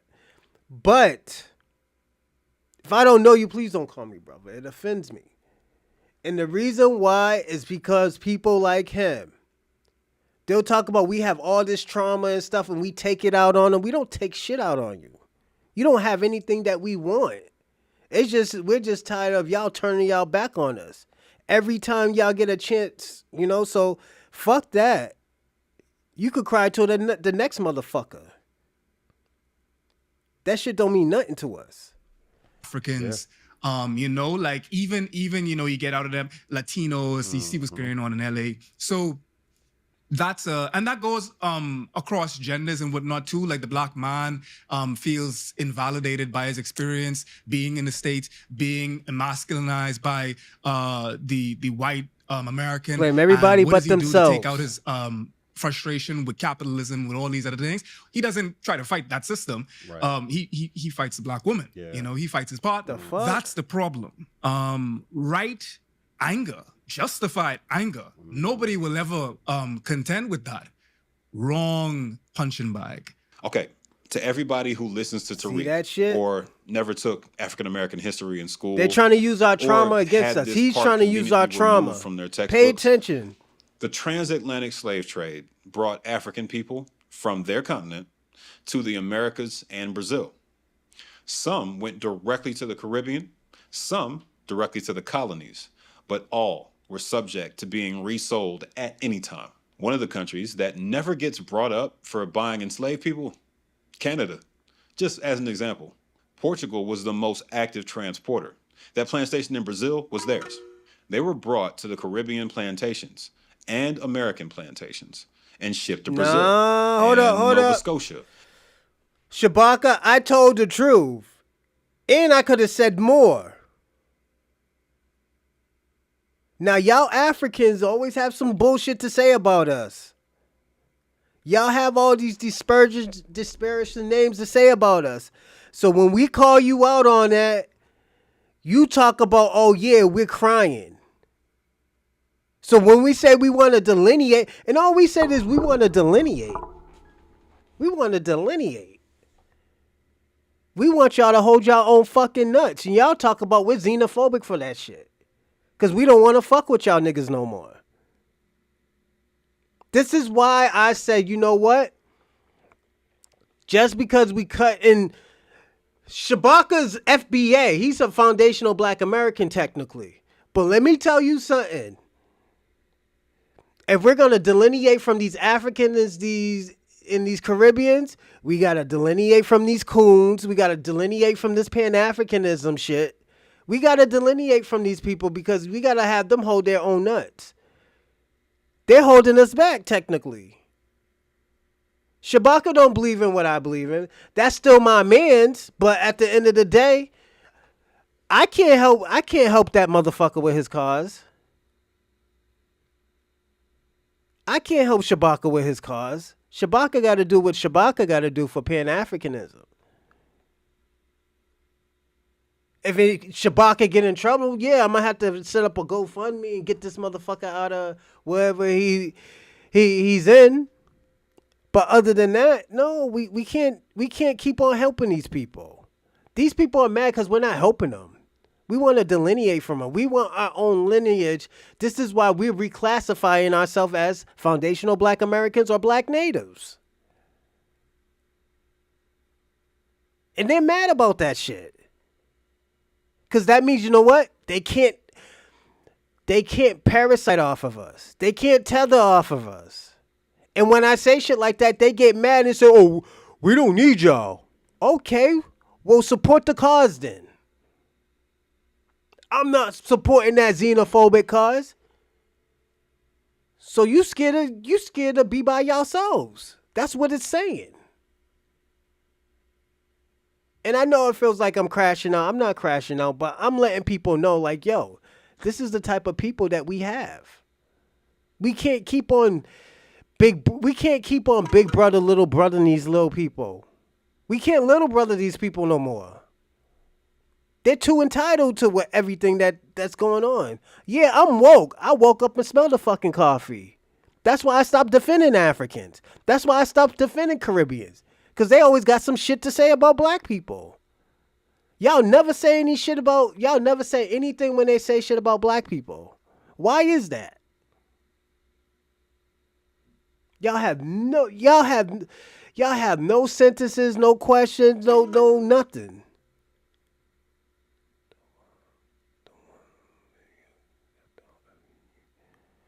No, we're breaking this shit down, Kwame. I'm glad you're here. Let me ask you a question. When have you ever defended any black people from all the bullshit that these Africans and these Caribbeans be saying about black people? You have never done that. This video hasn't exposed anything. It just exposed that he's a fucking liar. And he can't answer fucking questions. That's why he does a video every 6 months. Once every 6 months. That's good that he did this video, because you know what? We could see that this is what these people say about us. This man just said our trauma is the reason why we don't like you. We don't like y'all because y'all keep on turning y'all back on us. Y'all are untrustworthy. Y'all untrustworthy people. Y'all Africans and y'all Caribbeans are. Y'all untrustworthy. We can't trust y'all. This is why we don't want to fuck with y'all. So when y'all hold y'all own nuts and y'all feel, y'all got y'all nigga wake up call. And you take your Busta Rhymes with you. Take your little Zest Monsters and The motherfucker who be jerking off and taking jizz and throwing it on white women. Take them people with you. Cause once they figure out, no, we don't want to hear about no Stokely Carmichael, that fucking drifter. He went from civil rights to Pan-African, and no, he went to civil rights to Black Panthers to fighting for the black community to fucking Pan-Africanism. He's the biggest sellout of them all. He's the biggest sellout because he made because he helped make the black fist fucking picture. Who gives a fuck about that? You can take that shit back to Trinidad with him. Fuck that shit. Take that shit back with him. We don't give a fuck about that black fist shit. We can make something else. You think that's the only thing that we have is the black fist? Take that bullshit back with you and take the red, black, and green flag with you too. We don't need that shit. Y'all did not have no answers. Y'all had to the 1960s to get this shit right with this Pan-African shit. That shit don't work. That shit is dead in America. Only people who really fucks with the Pan-African shit is high yellow coon niggas. And immigrants. Because they need to tether somewhere because they don't want to go back to their country. I'm just being personally honest about this shit. And anywhere else there was an established trade relationship and demand for cheap labor. Tariq's rules for FBA lineage heavily rely on a separation between... It doesn't matter. You know why? Because he used black culture and black influence. How you going to take something that we put together, we groomed? No damn Caribbean groomed fucking Malcolm X. He was doing black people shit. Ain't nobody be doing Caribbean shit. Nobody don't be doing African shit. Niggas don't be dancing with their ass sticking out. I mean, with their ass hanging out of a fucking out their fucking attire. We don't do shit like that. We make fly shit. We jiggy out here. Come on. Y'all could take that Caribbean shit back. Just leave curry goat and the salted fish that y'all do. Y'all cook that. I like that shit. All that other shit. Oh yeah, I like Jamaican music too, but you know, that's y'all shit. I'm not gonna try to take that shit. I'm gonna be like, yo, salute to them. They make some fly shit. But all that other shit you do, we don't want that shit. We don't want that African shit. Oh yeah, shout out to my boy Coffee from Central Africa. He makes dope traditional African music, but yeah, we don't be doing that African shit. Nah, man. It is what it is. His father was a UNA member. It doesn't matter what the fuck he is. He's a foundational black American. He was a Southerner. We gotta be personally honest with this shit. You know, yes, Jamaican food is fire. Yes, keep the Jamaican food here. But yeah, man, all that other shit, all that other cultural shit, we don't want that shit. Y'all can have that degeneracy and stuff like that. Oh yeah, leave your women too. But nah, man, all that other shit. Yeah, take Biggie. We got Tupac. Yeah, you could take all of that. We got Tupac. We got Kendrick Lamar. Got Tribe Called Quest. What the fuck? We got Kumo D. What the fuck? LL Cool J. So I'm talking. All that shit is black influence, anyways. Biggie wasn't talking about no Jamaican shit. Pop Smokes wasn't talking about no Jamaican shit. Nipsey Hussle wasn't talking about no African shit. And his mother's a black American. Again, black culture. All that shit that you're trying to take is black culture. Cause they can't adapt to y'all culture. They don't want your culture. We gotta be personally honest about that. Your culture is not what's in America. That shit's probably dope in England. Yeah, we like some of that shit, but it's just, it's not hidden. I fuck with immigrant music because I like French music. But most of them are Central Africans that do black people shit. I don't do it for their traditional shit. There's some certain shit I like traditional. I like MHD's traditional music, but No, we ain't gonna do this we all black people now because y'all in trouble. Y'all should have did that shit 5-10 years ago. Y'all should have been on that we all black shit 5-10 years ago. Now y'all want to be black because y'all African asses and y'all Caribbean asses is about to go back to y'all country and eat dirt cookies. No, we can't do that, man. So what the fuck? We taking Styles P. How y'all take? Yeah, you take Styles P and we'll take the music back too. All that music is black music anyways. Keep Tony Yayo. He only made one album. Who gives a fuck about Tony Yayo? That motherfucker don't want to go back and eat cat stew and dog stew. Nigga, come on. The fuck? He's living good over here in America. He's going to be saying, fuck Haiti. Yeah, you take all them niggas back. Take them all back. They all going to say, nah, fuck you, Kwame. I'm staying over here with the black folks. Take Kool Herc back. He didn't create nothing. He was just the face. That's it. There's the inventor and there's the face. He was not an inventor. He was just the face of it.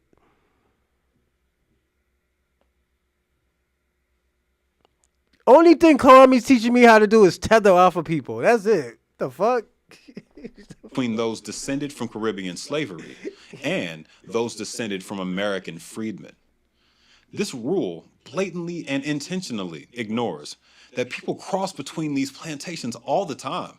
Enslaved people were sold off to the Caribbean after working in America because Haiti had high demand, and they were sent there as punishment too, since conditions were reportedly more brutal on those plantations. This is the best part. Lincoln even tried to send these freedmen Tariq wants to focus on to Haiti to get them the hell out of his face. Lincoln did not want a bunch of free Negroes wandering around the U.S. The attempt failed, but a basic review of history would have told you that plenty of people with the exact same ancestry as you ended up on those islands at a sheer chance after putting in work in the States. If your claim for hoarding all the imaginary reparations checks depends on FBA's building the foundation of this country, shouldn't anybody who did that work be included? You'd think so if this was based on logic, but it's not. Even if there were zero significant intersection between slavery in the Caribbean and the founding years of the chattel slavery system in the U.S., which is categorically impossible, this clown goes on to claim it's easy for all FBAs to find and produce their paperwork in order to qualify as part of the lineage. So there's some kind of deliberate play going on here. So that's very dangerous. Well, it was dangerous because now we're doing paperwork checks now. He cites the 1900 census too, since it provided more information, as if some of us weren't displaced or our paperwork lost to time. As if a census... That's cap. That's cap. I can get my paperwork. If your fucking paperwork lost, then you don't deserve reparations. That shit's a fucking lie. I can get my paperwork. The fuck? How the fuck you can't get your paperwork? All you need to do is find your last name. There's a family tree. It goes down like that. What you mean? The fuck? This is, I'm going to give y'all an example. This shit is like when those Democrats and them white folks were saying the reason why black people wasn't voting because they didn't have no fucking ID. That's on some dumb shit like that. All black people have ID. We rather lose money than we lose our fucking ID. What are they talking about? This is why I have to start the shit. Stop it because of him. He lies. He lies about everything. He's a habitual. He has to be Nigerian. He has to have some type of Nigerian blood, man. This nigga lies too much. 30% black and she spoke for. How can you be 30% black? I never heard no shit like that. Like, how the fuck are you 30% black? This is why I say I don't believe in that DNA shit. This nigga talk about he's 30. Kwame, you sound like those white people who talk about, yeah, I'm 5% Native American, and they have the whole fucking Native American gear on because they're 5%. Or a white person is like 3%. Remember the lady off of the Tariq Nasheed show? She was like, she's 3% Congolese, so she's African. She's running around here thinking that she's African. This is the type of shit that these niggas is beyond, man. This nigga's cooked. Somebody laced his blunt or something. That's why the nigga was gone. Conducted in 1870 could ever account for the full extent of the atrocities committed during slavery, as if our ancestors hadn't scattered all over the planet by then, and as if the federal government could ever be trusted to create and operate the entire department it would require to process and verify all these people. How are they going to stop Rachel Dolezal? Ernie's good, but how are they going to stop Kenny Smith? Why would you want the feds to have the power to further classify and exclude huge sections of the black population in the first place? The fuck you talking about? Did you think this through for longer than it takes you to create one of your terrible ass AI thumbnail having ass YouTube videos? Oh, by the way, this is stage 2, symbolization. So before we start symbolization, this is the shit that we gotta watch out for. He was talking about, oh, you was scattered around the world. We've been said that. He's saying shit that we already know. We all was scattered around the world, but we ended up in America. This is why we said we're not African. This guy fucked it up for you, Kwame. This motherfucker just admitted that we're not all African. We were scattered all around the world.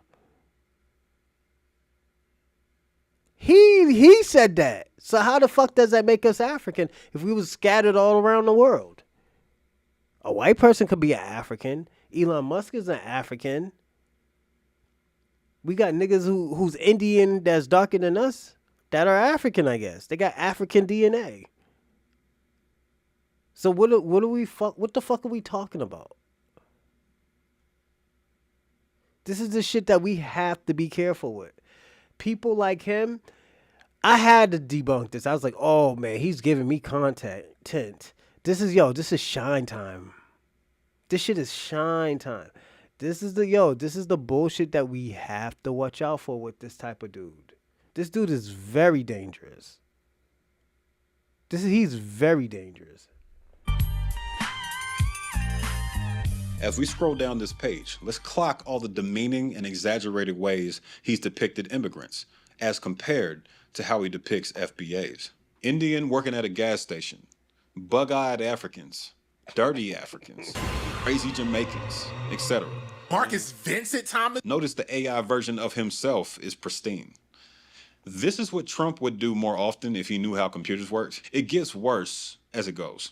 He provides rules about the status of half FBAs, saying they can't be taken seriously if their non-FBA parent moved here after 1970, unless they have a verified track record of loyalty and tangible contributions.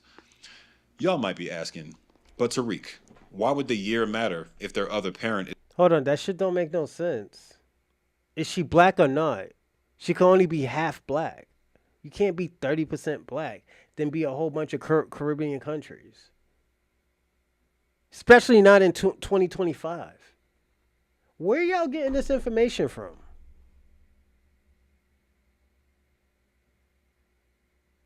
Like, where are y'all getting this information from?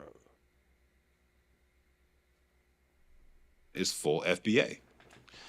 This is when you get hit with the most unserious, unscientific claim on this whole site. The African and Caribbean immigrants before that time frame had a different collective disposition in relation to FBA. Translation, their vibes were off. He goes on to explain that people like Marcus Garvey, who was Jamaican, and Malcolm X, whose mother was from Grenada, are seen as icons to FBAs. After 1970, the FBI's COINTELPRO program sowed division among black organizations. True. And the US government allocated tangible resources to immigrant groups instead of us. Unsubstantiated. He claims this incentivized non-FBAs to collaborate with white supremacists and sabotage FBA progress. Conspiracy theory. By the way, 21% of our black population in the US has at least one immigrant parent. Some of y'all seriously want to see FBA or ADOS on the ballot, which would be like cutting off one of our legs. So white supremacist wet dream. I assume over 99% of black They already did it. immigrants watching this video were born after 1970. So please tell me if Tariq is right about your disposition towards all of us in the comments. I'm sure he's right about some immigrants. I'm not denying that an individual immigrant can have a negative disposition towards us. The generalizations are a frequent weapon of his, though, and I'm sick of it. It's always an invalid argument to reduce a vibrant, multifaceted community down to one person that hurt your feelings on the internet. You don't see me calling everybody on Earth named Marcus a divisive narcissist. That's just you, bruh. Congratulations. If you're still watching this, your certificate for FBA 101 is in the mail. Now is vocab time.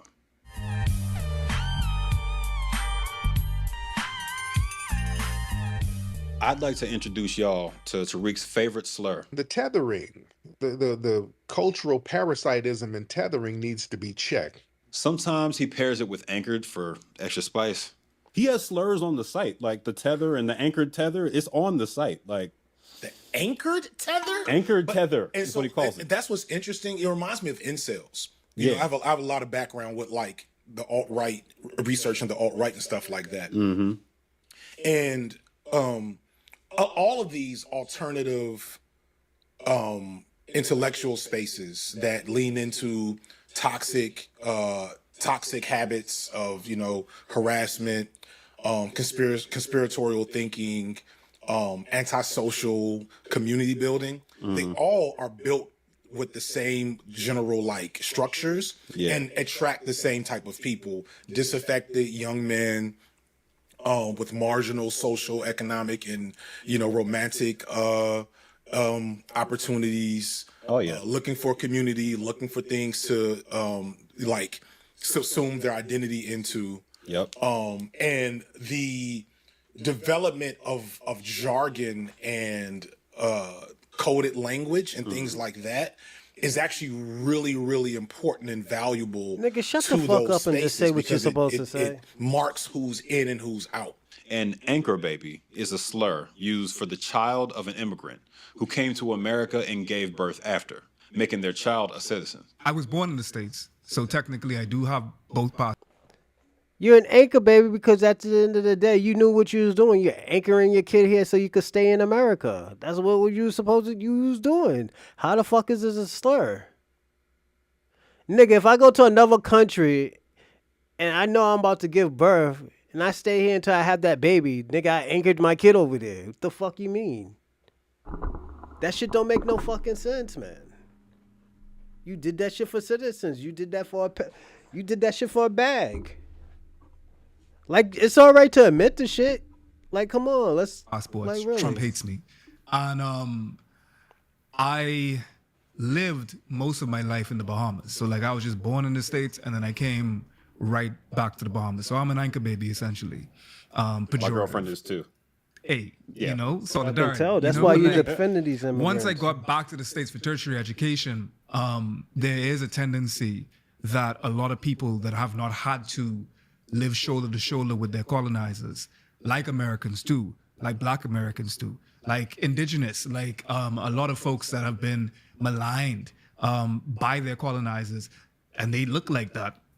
A lot of them, a lot of us immigrants that, because I do consider myself an immigrant spirit, when we come to the States, we don't have that baggage, so we're able to perform in ways in which our Black counterparts can't, that have been there from time. Tether takes anchor one step further, since technically those slurs used to mean the same thing. FBAs use tether to describe African or Caribbean immigrants who moved to the U.S.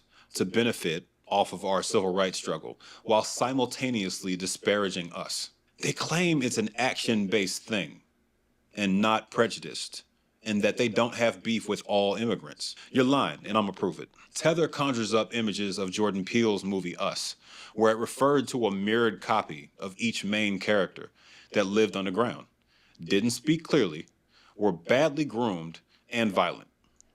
Basically, him and his followers adopted right-wing white supremacist tactics and throw these slurs at people pretty viciously. You understand? And you wonder why we delineate? And people talking about we're divisive? We should have divided from these damn dusty-ass, hateful tethers a long time ago. That time, he was referring to Wes Moore, the governor. Yo, my nigga. Yo, how you know? Yo, this nigga's just mad because, yo, that's probably his girlfriend's cousin or some shit. Yo, look what my man say. You understand? And you wonder why we delineate? And people talking about we're divisive? We should have divided from these damn dusty-ass, hateful tethers a long time ago.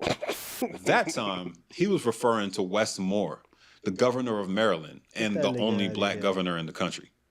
His beef with Wes started when the governor vetoed a study into reparations in favor of continued action that delivers results for the people we serve. There's been studies commissioned in several states. California is the most liberal state we have, and you know what happened when they studied reparations? They calculated that an older black American would be owed about $1.2 million. Did the math to all the older black people in California and went, nah. West committed to introducing legislation next year to address, quote, racial disparities in areas such as wealth, home ownership, education, and food security, end quote. Politicians lie all the time, so we'll see if he follows through. But the headline here is that he's not this non-FBA tether holding us back from a check that was never coming. You know, Wes Moore, his family's Jamaican. Hold up. Wes Moore's father is fully descended from American slavery and likely died due to medical discrimination. So they don't have the same generational trauma.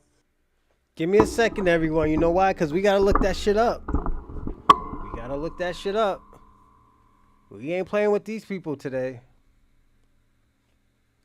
Wes Moore ethnicity.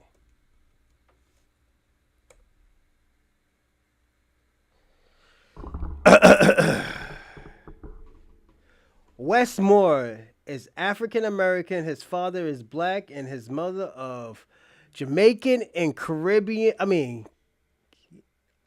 Jamaican and Cuban descent.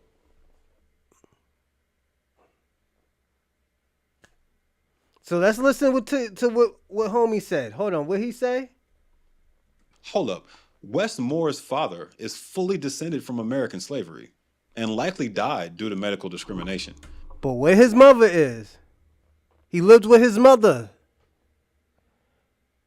So his mother's gonna show him her culture.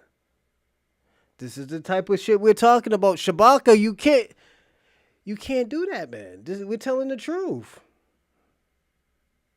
We're telling the truth. We don't need you crashing out like you and Kwame did last episode. This is the truth. His mother is of Jamaican and Cuban descent.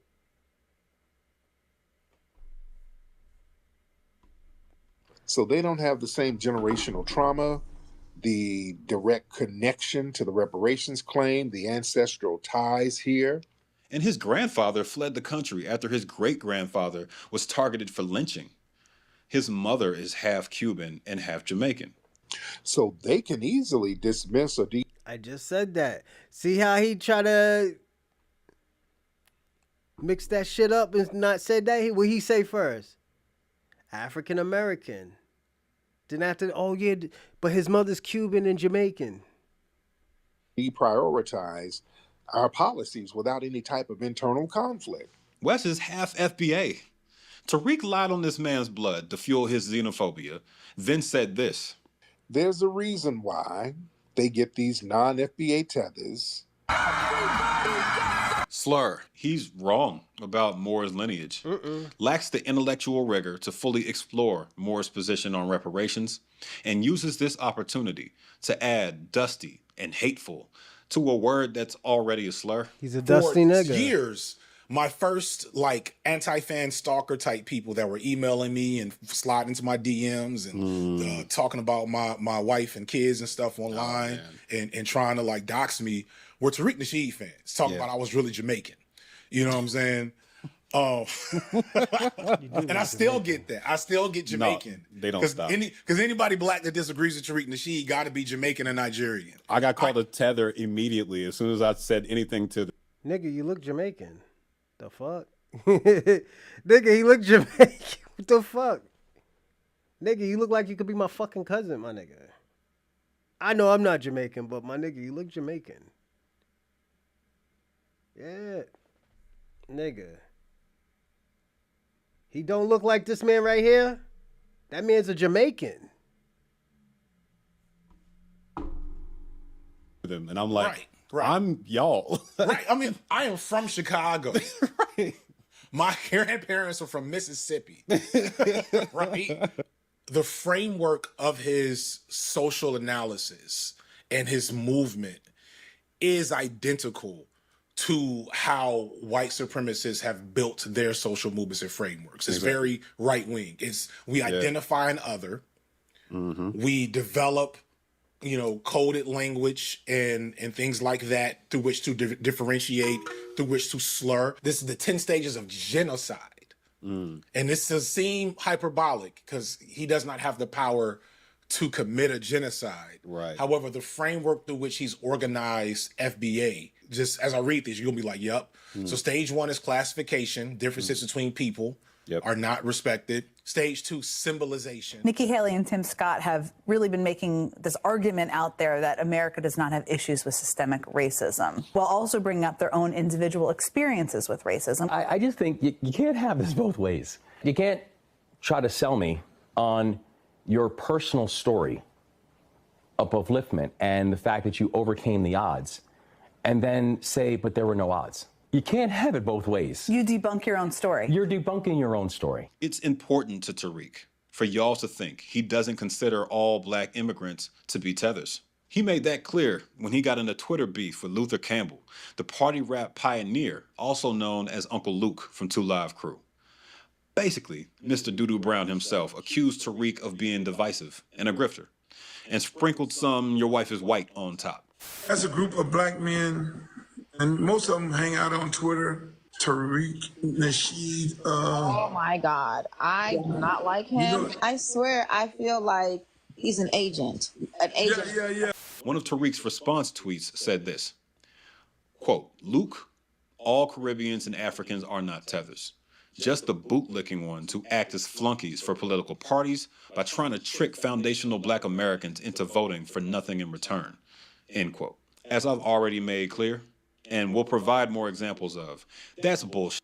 No matter who you are, he'll insult your homeland. Before we get more examples, we got... Nigga, so the what, fuck what? I insult your homeland too. What y'all, yo.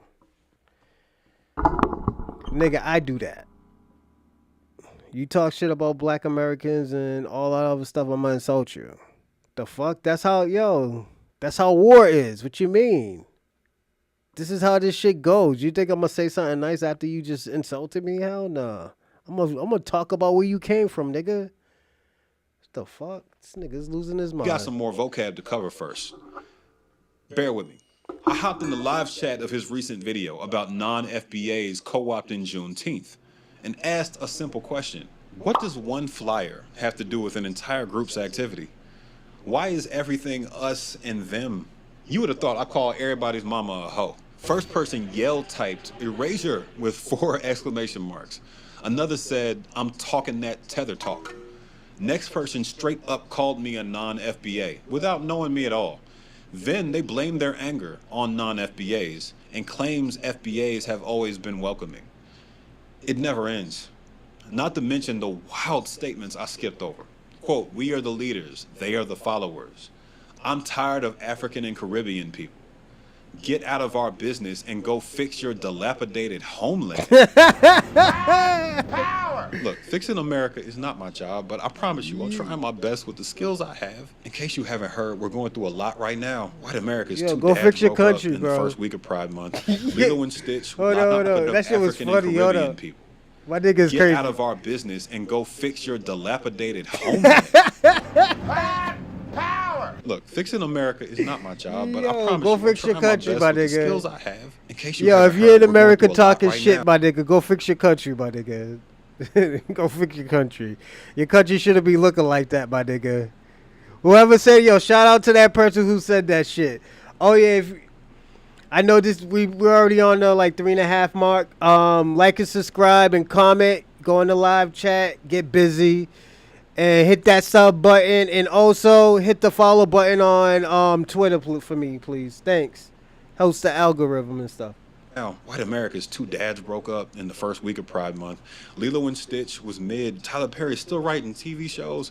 Yes, Juneteenth is for us, meaning Native Black Americans, but it was not solely caused by us. The only reason we were able to get to the point where we could have a Juneteenth celebration was because of people like Denmark Vesey. You've probably heard the name before, but you probably didn't know that he was born, raised, and enslaved in St. Thomas in the West Indies. He ended up in Charleston, South Carolina, bought his freedom later on, and planned a slave revolt, mirroring the revolution in Haiti.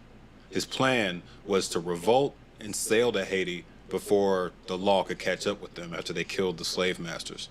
A couple people snitched, and he ended up getting hanged. These are the people y'all want to delineate from. People who worked next to you and plotted escape. Yeah, we still want to get. Some of the FBAs watching this probably took offense to me calling Tether and Anchor derogatory slurs earlier. They were slurs mostly used towards Latin immigrants before Tariq put them on the official website for your movement. Now they just apply to more people. That's y'all's legacy. Congrats. For a group that claims to be so pro-black, it's starting to smell real white supremacist in this bit.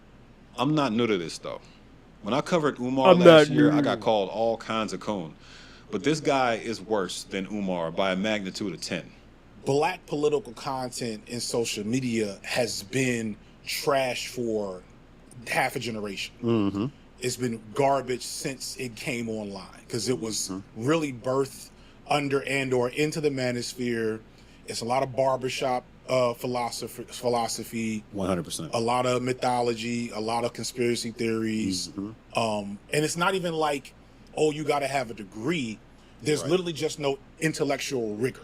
That's you know, absolutely. And that's why, and like even I'm very critical of Umar, but Umar is Malcolm X compared to Tariq Nasheed. Yeah. You know what I'm saying? Umar is Michael Eric Dyson, Neil deGrasse Tyson. Like he is Professor Emeritus. Yeah. Compared to Tariq Nasheed. The chat introduced me to another new term that's important for this video. Off-code FBA. That's what they called me once they finally figured out that I'm not an immigrant. See, this is how they label people within their own group who disagree with their ideology, or Tariq's ideology, since he created the code they're referring to. The rest of the terms, y'all know them already. I inadvertently feed a lot of Tethers, niggas, busters, Sambos. I feed a lot of these people inadvertently. For anybody under 40 years old, Buster is old black slang for loser or lame. I wonder West which one Coast of these music. That's West he's gonna Coast call slang, me after he watches this video. We got one more vocab word, and that's rider. It's what FBAs use to refer to immigrants who are on our side, who will advocate for us, fight with us. They call Malcolm X a rider, they call Marcus Garvey a rider, etc. But as I've said several times, the insults to these people's homeland disqualifies y'all from using that term. You can't have this both ways. Nigga, fuck, yo. Let me tell y'all something, all right? And Kwame ain't gonna like this shit. But fuck them niggas. And I'm gonna say this. You know why? Because them niggas turned on Marcus Garvey. Jamaica did not accept Marcus Garvey. No, I don't know. I'm gonna say this. Y'all niggas turned on Marcus Garvey. Y'all niggas did Marcus Garvey dirty. How the fuck y'all have the audacity to talk about Marcus Garvey and the nigga never went back to Jamaica because y'all niggas turned on him. Y'all niggas was gonna kill him. That nigga was with the white people in UK because of y'all niggas. He couldn't even go back to his homeland. And you want us to feel that y'all want us to have compassion for y'all niggas? Y'all niggas lost y'all fucking mind. I gotta be personally honest. Y'all Jamaican niggas lost y'all mind. Like, how can y'all even say... Let me tell y'all something. How do y'all have the audacity to even say, yo, Marcus Garvey helped y'all out and took his credit? Talk about we help you out. Y'all niggas didn't do a motherfucking thing. But reap the benefits of blacks and Marcus Garvey if you really want to get serious. Then you talk about Malcolm X. His motherfucker's mother ain't worth shit. If you really want to be personally honest. His grandmother, his aunties, and nobody never talks about his grandmother and his aunties that raised him. Those were the real MVPs. When the ones who live in Boston, the ones whose house is a monumental a monumental mark in Boston. We fought for them to keep that fucking house up. You didn't see no fucking grenading helping, nigga. Come on. That's how it been for a long time. It's if someone other than Black Americans defends Black Americans, they the people that defends us. So they can't be fucking riders. Yeah, Randall, they can't be a fucking riders because they helping Black Americans. They riding out because they know that shit is true. Yeah, absolutely. Randall's on point about that shit. Randall's on point about that shit. Now it's a we thing. Now everybody want to learn French. We.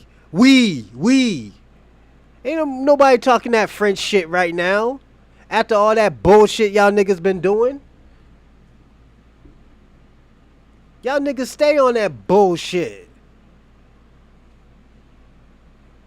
Last I check, we could talk about Marcus Garvey, we could talk about Biggie, we could talk about Malcolm X, Grenada. You could talk about so many of these different figures. The Black Negro National Anthem was written by a Bahamian from Florida. There's so many different examples. But, granted, we don't need to talk about that too much. You're Black. I could take pride in it, but I don't need to wield it like a Yu-Gi-Oh card and say, I don't need to do that.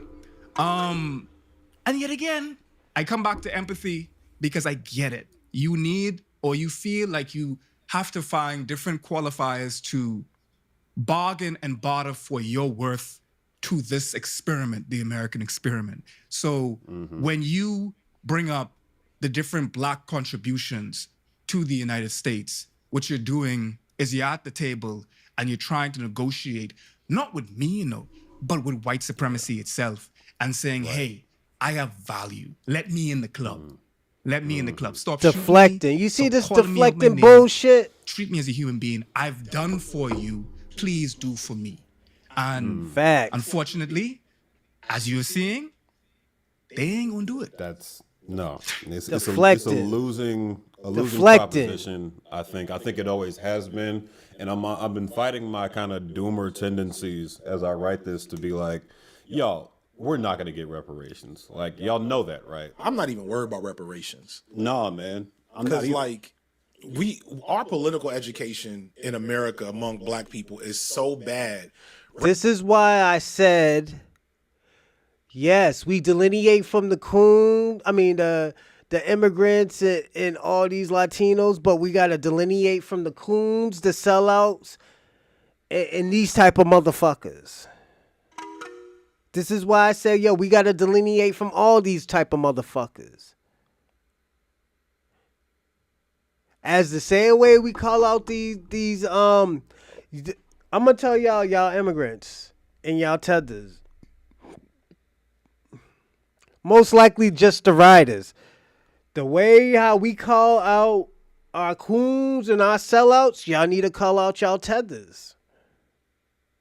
Shabaka ain't gonna do it. Kwame ain't gonna do it. They're gonna just let them talk shit about us. They're not gonna defend us. All them niggas is gonna say, oh, we need to come together. We don't need this. He's gonna be on that Martin Luther King get beat up bullshit. That John Lewis dumb shit. Facts. Them niggas be on that we shit. We all need to come together. We ain't gonna get reparations, so we need to stick together. We need to go to Africa. We need to fix that underdeveloped country and help them grow some food, because they can't do it by themselves. Even though they're 3.5 billion people, they need 40 million Black Americans to come to Africa. And y'all motherfuckers is the majority. Y'all niggas is a disgrace, nigga. You think I'll go to fucking Africa for that bullshit? For some non-fighting type of niggas? Fuck that. Having white babies ride on their back and shit like that. Y'all niggas is crazy. Y'all Africans and y'all West Indian people. Y'all some compliant type of niggas that I would never want to be around. And it ain't even a job. Y'all niggas is doing that for free. That shit is y'all should be really ashamed of yourselves. How the fuck are y'all proud of yourself for fleeing and leaving your cousins and your auntie and your grandmothers and all your family over there? That shit is crazy. I would never leave my family in no fucking war-torn country. I would have brought all of them. Let me tell y'all something. When niggas found out, okay, you know what, we gotta leave the South. We gotta, we're doing this for a money page. We didn't leave the fucking country and stuff. We didn't wait until we got some passport to get some money. We got the fuck out of it. We saved all our money and we went up to the South. We bought our grandmothers there. The ones that wanted to go, we got them there.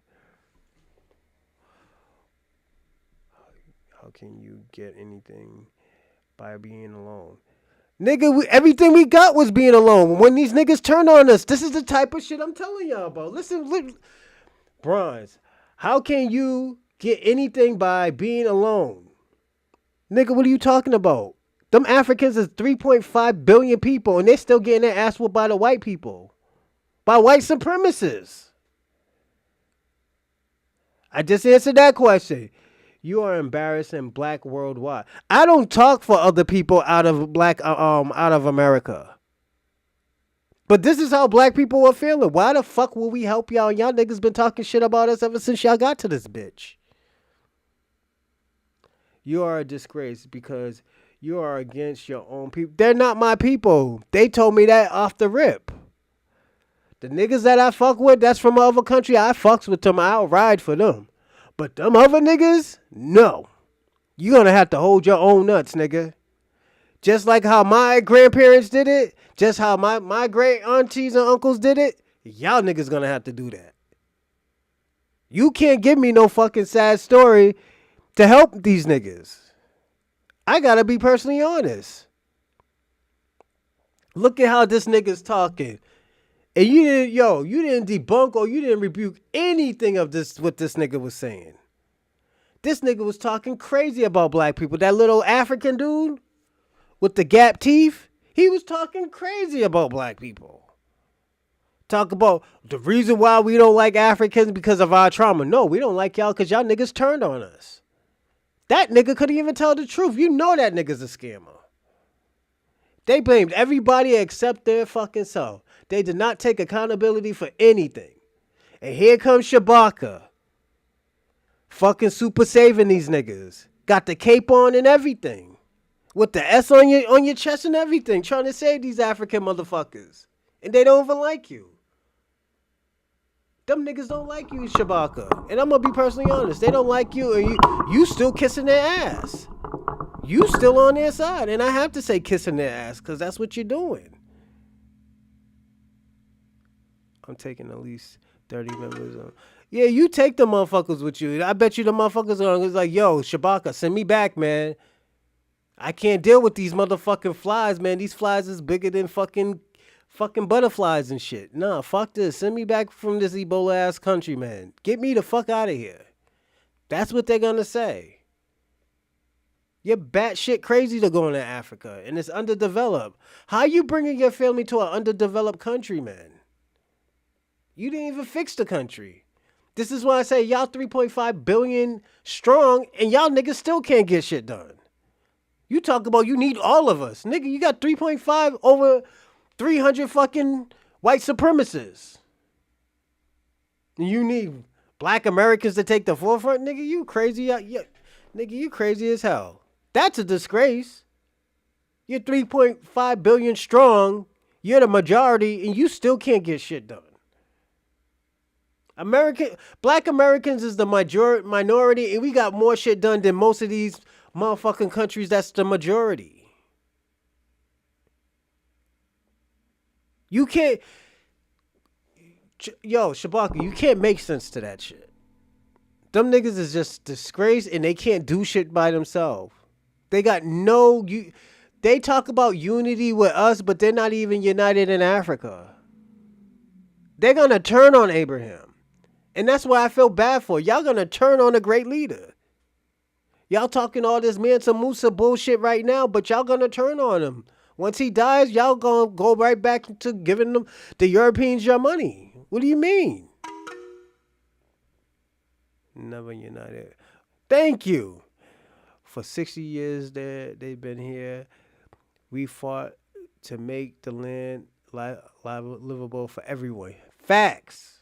You read what she just said? Read what Miss Ursa said? You just read what Miss Ursa said. Because you can't debunk that. She's older than both of us. And she's letting us know what these motherfuckers been doing for the past 60 years. But you're just going to make up another excuse for them. And it's cool. Reparations would be such a setup. It would be such a setup, in my opinion, in my limited opinion. And I open myself up to critique from people that actually know better than me. This pie in the sky kind of hypothetical that ADO shoots for, that FBA says it shoots for, but we'll never actually be able to organize. Y'all niggas ain't going to do nothing, Shabaka. Stop selling wolf tickets, my nigga. My nigga, you're selling wolf tickets. Y'all niggas is going to be right back into America. Talk about them niggas. Y'all going to be like Mos Def. Mos Def was talking that African bullshit too. That nigga gave up all his citizenship and everything. And his happy ass got right back within a year. Talk about he want to come back to America. No one made a land we can go to. Thank you. Nobody made a land for us. That Liberia bullshit. Niggas don't want to hear that shit. Enough to get. All I think about with reparations is Jay-Z doing Bitcoin in the hood. Like, that's all I can think about is fucking PPP loan nonsense. Like, don't be wrong, it'll be good for some people, but like, it would have to be such a societal restructuring presented to me that I'm like, there's no way we can fuck this up. Versus like a big check for a bunch of grifters to go grab so we can give it to Earn Your Leisure. You know what I'm saying? Boyce Watkins, Jay-Z, and Tariq Nasheed. All right, it's time for a world tour. This is how the black immigrant population in America broke down by percentage as of 2021. Let's see what other ethnic groups Tariq insults when one person from that group offends him in some way. It's not as bad as your failed homeland, where y'all over there beating in the head with hyena legs. It ain't that bad. You're not going to come over here and discuss any of that with us while your homeland is janky, toe down, and raggedy. Fuck them niggas. Here's a caption where he took an opportunity to insult Caribbean people for no goddamn reason, claiming this statue of an anonymous black woman in Times Square looks like an immigrant with a fake nursing degree. How are you the racist backlash the headlines are talking about? They ever talk about a woman with quote? Yo, that shit was funny. Here's a caption where he took an opportunity to insult Caribbean people for no goddamn reason, claiming this statue of an anonymous black woman in Times Square looks like an immigrant with a fake nursing degree. How are you the racist backlash the headlines are talking about? Oh, they ever talk about a woman with quote unquote multiple husbands? What she basically is, she's a referee for gayness. The dudes are always moist. Hyphenated Negroes are working in cahoots with the white supremacists against us. Facts. These are the Negroes who are black plus something else. Black lesbian. Black LBGT. They are black immigrants. They are black and Creole. They are black and Jamaican. I've heard that before. The homophobia during Pride Month is like waiting for Juneteenth to call the cops on a black barbecue. In that most recent comment, he was trying to say, yo, niggas is not going to Africa. I'm not trying to catch no type of disease, my nigga. I'm going to be personally honest. Nigga, you got to get like 15 shots before you even go into that fucking country. Why the fuck would I want to go in that country, bro?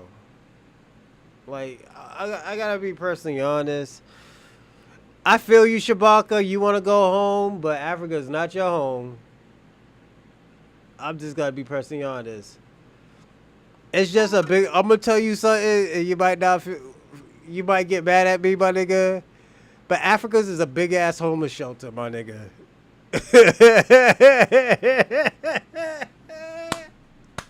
Yo, Africa's like a big-ass homeless shelter, my nigga. Everybody's homeless there, my nigga.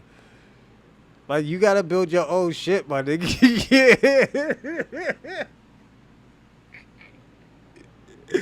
Yo, my nigga, I'm not going to a big ass homeless shelter. There's fucking orphanages everywhere. Like, why the fuck would I want to go there, nigga? Like, this stupid shit is funny. Stupid shit is funny to you because you listen to the fool. He's a clown. Hey, that's your opinion, man. I'm not gonna try to change your mind, but my nigga, I'm not trying to go live near no fucking orphanage, man. You know, or near no fucking. Was it I'm not trying to live near no Blue Shield or no, what's the red thing called? Red Cross. I'm not trying to live near no Red Cross truck. So, yeah, my nigga, I'm not going to Africa, my nigga. Fuck that shit. And I'm sorry if I feel like I'm degraded. I mean, I'm degenerate. Tongue-tied. Let me just say another word. If you think I'm talking shit about your country, I'm not. It's just, I'm not trying to live there. You don't know how old I am. I'm 62. I march for civil rights against.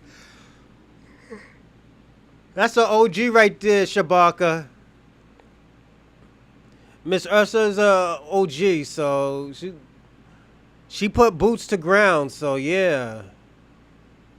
She's letting you know. Pan-Africanism wasn't walking with her. It's just they probably walked to Tether. We did this together, you know. Then when shit got busy, they ran. Yeah, Miss Ursa, boots to ground. She did her thing. Salute to you, Miss Ursa. Thank you for fighting for my rights, mama. Yeah. That if you hyphenate your identity with black, you must be insulting black people by distancing yourself from being full black. That's that intersectionality talk, meaning they're black, but they ain't black. Tariq fundamentally does not understand the concept of intersectionality or racial identity for that matter. How is attaching your sexual orientation to your ethnicity an insult to black people? How is letting people know you're Creole and black a bad thing? This is who y'all choose to follow. Whose mans is this? Remember what stage we're in. Discrimination and dehumanization. We're moving into that second one when he says, see, because in their minds, they view themselves different from black Americans. So this is why it's very easy for them to undermine us. These hyphenated Negroes are very dangerous. It's always the main four is the black feminist, black immigrant, black LBGT, black swirler. You cannot point to anything that immigration has done in the last 40 years, or hell, I go 60 years. Nobody can point to how it has helped Native black Americans. I keep asking this question publicly. All I get is deflection. Thank you for serving the country, Ms. Ursa. Yolanda Jean, Haitian refugee who participated in the 1993 hunger strike at Guantanamo Bay. America refused to allow HIV-positive people in during the early 90s, and these captives strike nearly wiped them out. After being brought to the U.S. and recovering, she became a powerful voice for HIV advocacy and brought black Americans up by name on the biggest stage possible. Moi venu aux États-Unis, moi pas dit que tout Américain c'est même, mais c'est gouvernement américain qui gagne une politique que la mener envers noir, surtout pour haïtien. Esmeralda Simmons is a child of St. Croix immigrants and has been a New York lawyer for decades. She advocated for equity in public education, voting, policing, and the child welfare system as the center's executive director for 34 years. Our students are our future. What we need to do is to get involved at the school level and then go to the school district, then expand out to the whole Department of Education. Go to those hearings when they're calling for hearings to express your opinion. Let them know that your school is not working. Let them know whether you want a charter school. Let them know what is going on with your particular student, because your student reflects all the other students in New York City. Since you said immigrants, Tariq, and not just black ones, let's get Nihad Awad in here. He's the National Executive Director of the Council on American Islamic Relations and was in the White House to discuss American Muslims a few days after September 11th. Not sure if you knew this, but there's a lot of black Muslim FBAs. My stepfather is Nigerian. And I remember some negative experiences. I grew up Muslim at our mosque did in Chicago. This was a chosen child, situation, right? And I remember getting really small plates of jollof rice compared to the other kids sometimes and being really upset about that, and not realizing what it was all about until later in life. And let's not act like the FBA-ness of it all has created, I don't know, a negative feedback loop, if that makes sense. The Black Alliance for Just Immigration advocates for both immigrants and Native Black Americans. They spell that out on their site and all promo materials. They provide technical assistance and education to local communities to push for civil rights progress and stop people like you from dividing us further. Today we have more news in the fatal shooting of an More news today about the police killing of a local African American woman at her home. There's literally a campaign under the same parent organization called Black Justice is Our Justice. They're doing more than talking shit on the internet. Divisiveness is not survival. It's a reaction to pain and betrayal, but it's not a strategy for long-term power. If unity didn't work before, it's not because Black people across the diaspora weren't trying. It's because we seen her yesterday. We seen her, kind of like yesterday, because we was up at 4 o'clock. Remember her? You see how she lied? So she's already debunked. We don't need to talk about her, so we could let this play. Because white supremacy has always deliberately kept us apart. The FBA response, instead of healing that division, is deepening it by turning on the very people who should be allies. There's a lot more examples than those few. They've always been fighting alongside us in overt and covert ways. Don't let anybody, especially some pseudo-intellectual Negro with a God complex, convince you otherwise. And don't get it twisted, a lot of y'all are convinced. I came across this article in the Los Angeles Times about a Jamaican immigrant named Winsome Pendergrass. She lives in Brooklyn. Her day job is as a private nursing assistant for seniors. And when she isn't doing that, she's demonstrating and lobbying public officials for affordable housing and tenants' rights in Black and brown neighborhoods. She said, quote, "The people who tell me to go back to my country the most are Black people, not white people." She feels this great divide because she's from the islands. But she's around a lot of Black people. She's around more Black people than white people. So, of course, they're going to say that, go back to your country. You was probably being disrespectful. Like, we can't just act like, Caribbeans are not disrespectful. So, like, this is what I don't get. Y'all talk crazy to us and you think we're supposed to accept it. This is where the entitlement shit comes from. When you talk crazy to me, why can't I talk crazy about you?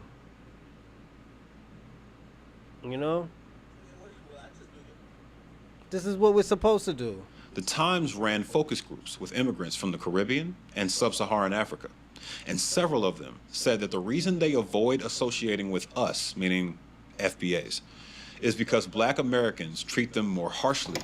When my shift is over, I want to go home to my children, Mangulu, Mungala, and But they like white people, though. They treat y'all like family. As soon as y'all come around, they get excited. Excuse me, Mr. White Man, thank you for bringing us here. We love you. Yeah, the white man. Something that makes your heart beat faster. Anger. Huh? Anger. Anger. Anger. Anger. Anger. Anger. I can deny you from Africa. I'm from Africa. You from Africa. You African booty scratcher. Many FBAs are perpetrating the same hateful and discriminatory experiences you complain about. As an example, here's what happened to Winsome one day on a crowded city bus during Trump's first term. A Black man refused to make space for her when she tried to sit, and they exchanged words. A Black woman was all up in their business, picked up on her accent, and jumped to an assumption Tariq would make. The woman said, quote, "I can't wait till Trump runs them back home. Let them go back to their country." end quote. Winsome asked her if she was talking to her, and the woman doubled down. Quote, yes, Trump's gonna run you out, end quote. I don't think I need to point out the Jedi mind trick that will convince any black woman that Trump's on their side in any way. There's not a single action he's undertaken that's designed to benefit us. And he also happens to be a self-supremacist who surrounded himself with white supremacists. Tariq's mentality is making this happen. Keep watching if you think I'm exaggerating or giving him too much credit. We're not done with this world tour. He had plenty to say about the LA protests earlier this month. Facts, Miss Ursa. Yo, we need our space, man. We don't need to be near another motherfucker. Especially if you're musty and stuff. We don't need to be near that shit. Maybe she smelled funny and nobody didn't tell her. Then you just come near some random person thinking that, like, yo, that shit is cool. That shit's culture. Nah, we don't do that shit. Yo, you got 3 feet at least. Motherfuckers don't want to be smelling your musty pussy or no shit like that. It just, sometimes when motherfucker don't be, I remember I used to get on the bus. This lady smelled like she haven't washed in 4 days. Come right near me. I just got up and let her take that whole fucking seat. Motherfuckers look at me crazy. Oh, I was like, nigga, you go sit near her then. They took a whiff of her, then they're like, oh, okay. Mind your fucking business, Namely, that FBAs shouldn't care about immigrants unless they're sleeping with them. Isaac came, got all these people. This ain't it. Really, brother? What you crying for? He must have took his little senorita. They done took some pussy away from this nigga. I said I was going to let my opinions be known about the protests, and I can't be any clearer than this. Caring about other people is the only thing that makes society function. It functions in spite of callous capitalists who see entire groups of people as labor they can exploit, and former fake pimps like Tariq who see women as a collection of holes they can use. If ICE is allowed to deport undocumented people and those with protected status with no due process, which is what they're doing, nothing stops them from hitting every other class of citizen next. Our government can and will justify anything they're allowed to get away with. And protesting is about making sure they can't establish legal precedent, which is how our entire legal system works. They literally detained a green card holder, Mahmoud Khalil, and are trying to deport him right now because he criticized the genocide in Palestine. They're using a Cold War law saying he's adverse to America's interests. What happened to the First Amendment? Y'all talking about stay home. We're so cooked. Yeah, I'm going to say this, Shabaka, you might not like it. I think you're turning on black Americans. The reason why I say that, you're not really for black Americans. And the reason why I say that, because, when these immigrants say crazy shit about us, I don't hear you say anything to defend us. And I'm going to say this. Remember when that South African came up here calling black people bullet bags and calling us drug addicts and drug dealers and stuff, and you defended him? So, like, I already know where, how you feel about black Americans. It's even disrespectful when you call us American Africans and Africans and American. That shit is disrespectful. That's disrespectful to my grandfather. That's disrespectful to my great grandfather. So that's disrespectful to my grandmother and my great grandmother. All the shit that she did. Let me tell you something. When did an African help us pick up cotton? When have they ever helped us build a house? When have they ever helped us fight? All these Africans that you're defending in Africa, they did not help us, but they help us get over there to America. Help the 400,000 Africans that came from Africa come to America. They helped them get them over here. They helped the white supremacy catch them. So all the sexual assaults, all the buck breaking, all that stuff, that's on your hands with your people. I'm going to say that. And the reason why I have to say that is because you defend them. I think you're an African sympathizer. And when I mean an African sympathizer, they could say any and everything about Black Americans, and you'll defend it. But this is what you'll do. They'll say any and everything about us, and you'll be like, oh, well, we're African. We're all African. We need to come together. But once we do something back and defend ourselves, oh, yeah, you're fucked up. You're disrespectful. You're stupid. You're an idiot. That's the first thing that comes out your mouth when it comes to us. It's always hatred. It's always animosity. There's always some type of tension when it comes to you and Black Americans. Like, you can't even respect us and call us Black Americans or Native Blacks. And that's crazy. You can call a Nigerian, and you know that Nigeria was created by a white woman. I've been all around the world. I would never disrespect the whole. No. For one thing, you might get arrested, fly a foreign flag. They better be glad this is America. Yeah, that's cool and everything, but at the end of the day, you're not even telling them that they brought that shit on themselves.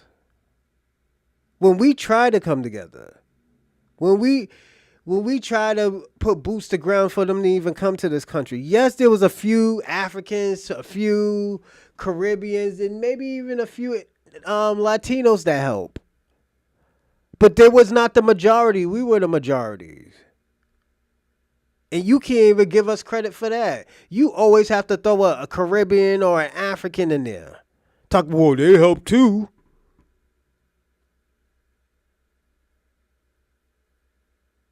You know? You always have to do that. And that's why I say it's very disingenuous when you do shit like that.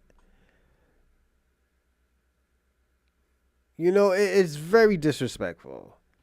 And shout out to Miss Ursa, because at the end of the day, she spit in game.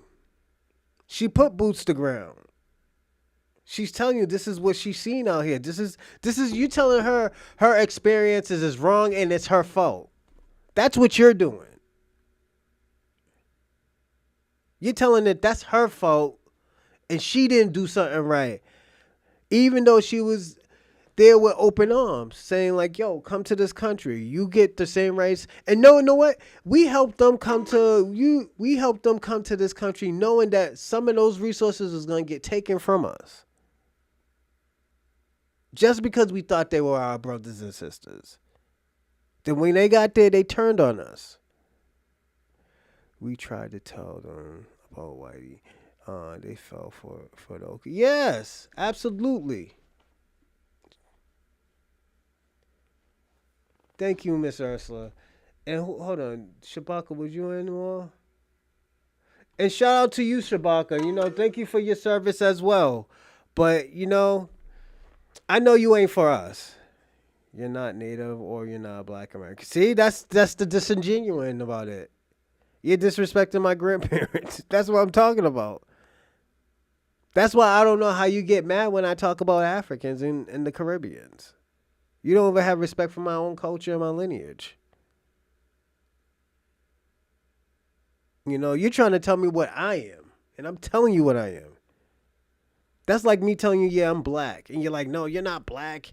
You're like Mexican or something. And I was like, no, I'm giving you all the information. I'm telling you, and you're still telling me no. And this is why I say sometimes the Pan-Africans ain't no better than the white supremacists. Y'all ain't. Sometimes y'all not even better. Ain't no better than the coons. And this is why I like when y'all go crazy. This is why I like when y'all go live chat. Because at the end of the day, that's your space. This is your world to say whatever you want to do. But I have to, as a host, I have to debunk it if it's wrong. Or I have to give you credit when you're right. You know? So it just, yeah.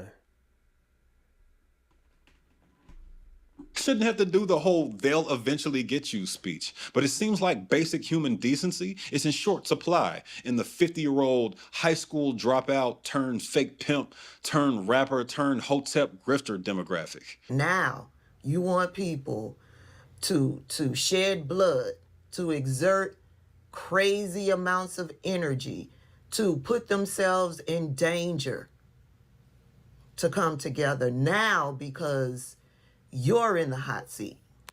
Well, I don't want to do that. I don't want to put myself in danger. I don't want my son to put himself in danger. I'm done with these content creators, bro. I was about to say something rude, but I respect most of my elders, as long as they're not as asinine as Tariq. Right now, the people are protesting in California, and I keep seeing on Twitter, black people don't go. And it's like, all right. Yeah. You know, y'all keep trying on Twitter. I know what the protest looks like. It don't look like what y'all are trying to do on Twitter. But, you know, get your likes, get your clout up. I'm not even going to cuss this time. Tabitha, I hear your concerns. I hear you when you say you don't want to put yourself or your son in harm's way. But where we diverge is your reasoning. I don't know you, but judging from the tone here, you aren't going to do anything anyway. Y'all make money from these people watching your work, just like I do. Who are you trying to influence and why? To me, it's about where your line in the sand is. And I'm talking to all FBAs now. If you think this chalk outline around only your community is an effective strategy, I'm going to remind you what chalk outlines are typically used for. The people protesting for Americans from Latin countries right now are also protesting the lack of due process. That affects Tabitha, her son, and you.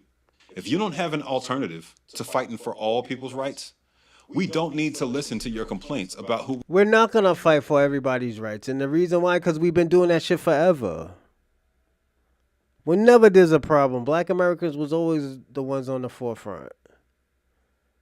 We were always on the one for the forefront. So you know what? No, we're not going to fight. How are you telling us why we ain't going to fight? We're not going to fight because we're tired of fighting for them and they just disrespect for us. I've been making videos for I think the past 2 weeks about Latinos disrespecting black people. I have been showing that. I've been showing what's been going on. I don't know what fucking rock you've been living under, but I never seen any good tensions come out of the black and brown coalition. This fake shit that fake wolf tickets that y'all niggas be selling. We have never had a good relationship with them. Yeah, we might have a few niggas that rock with us. We might live in a community amongst them where we all get along, but most of them niggas don't even like us. Let's be personally honest, and you're lying. Don't get due process every day. I work for prisons, industrial. Facts. Salute to you, mama. That says that, but black Americans had to fight for their own rights. Yes, we had to fight for our own rights. Yeah, there was a few immigrants. Yeah, we can say that. But there was another. Let me tell you something. Y'all make some of y'all people who are Pan-African, y'all make it seem like it was a whole bunch of them. Y'all make it seem like they brought their culture to America to help us. When they got here, they forgot about their fucking culture.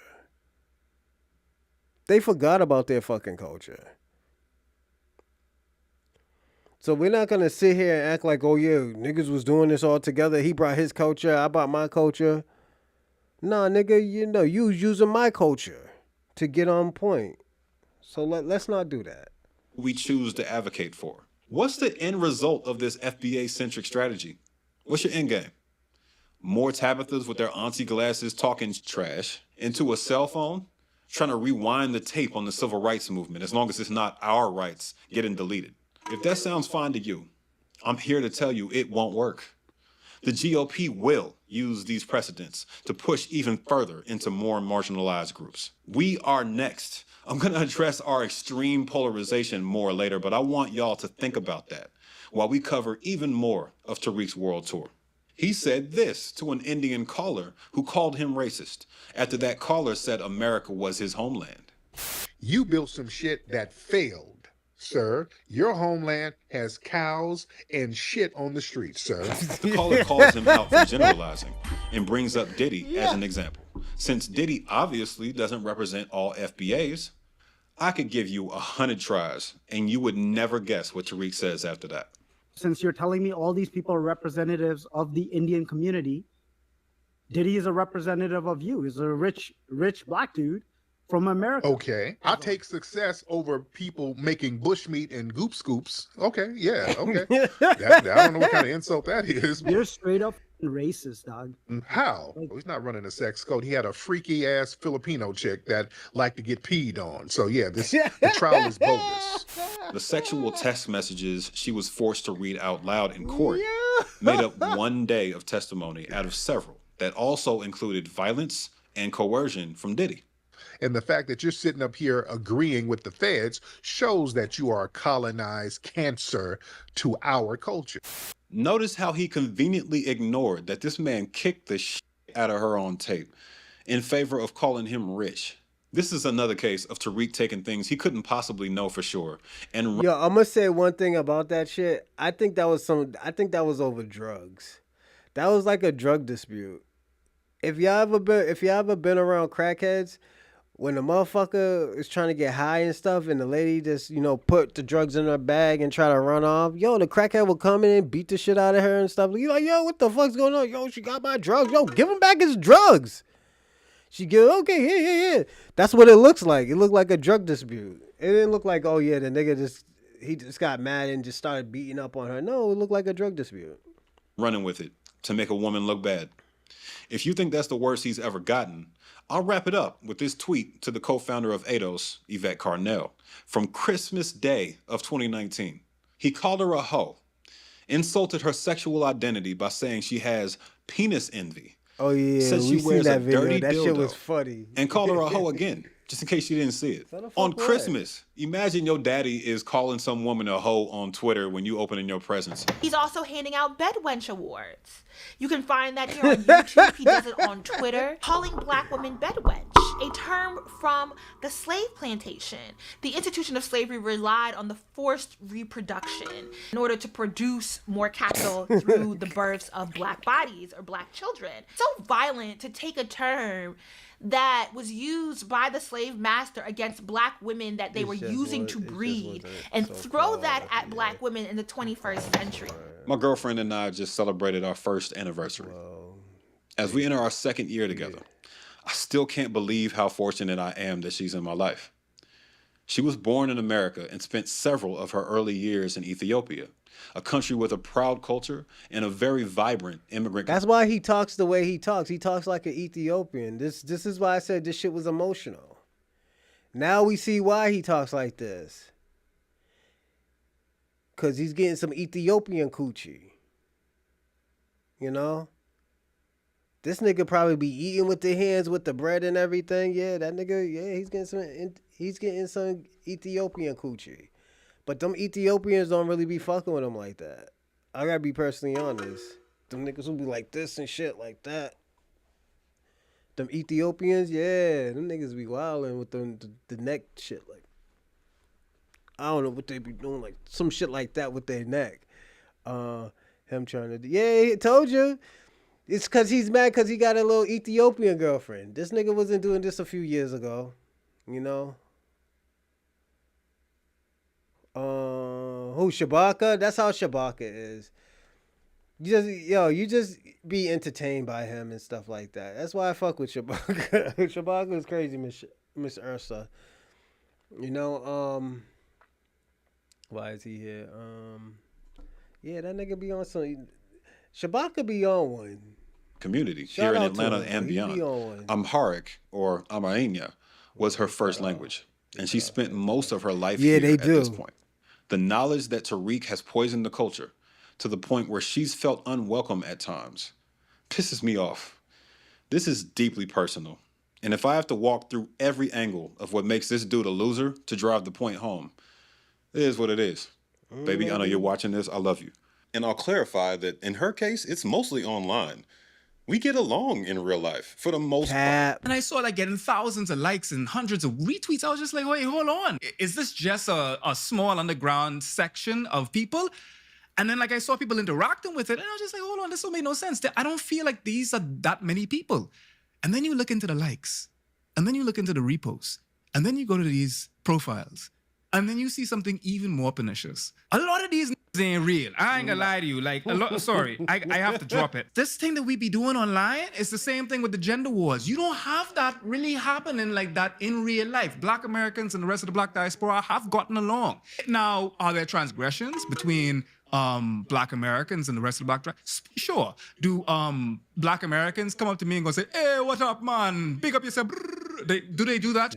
Sure. Sometimes I do a little bit of a black sin, and and we go back and forth with that. We roast, that's what happens amongst colleagues. That's fine. That's cultural diffusion. I ain't getting mad at that. It is what it is. Many of these immigrants, they get online and start openly criticizing us, talking about we lazy, ungrateful, we ain't got no culture, as they cosplay as us. He pretends to be selective in who he roasts, but in reality, being selective requires maturity and restraint. Bruh, you've clearly never exercised either one.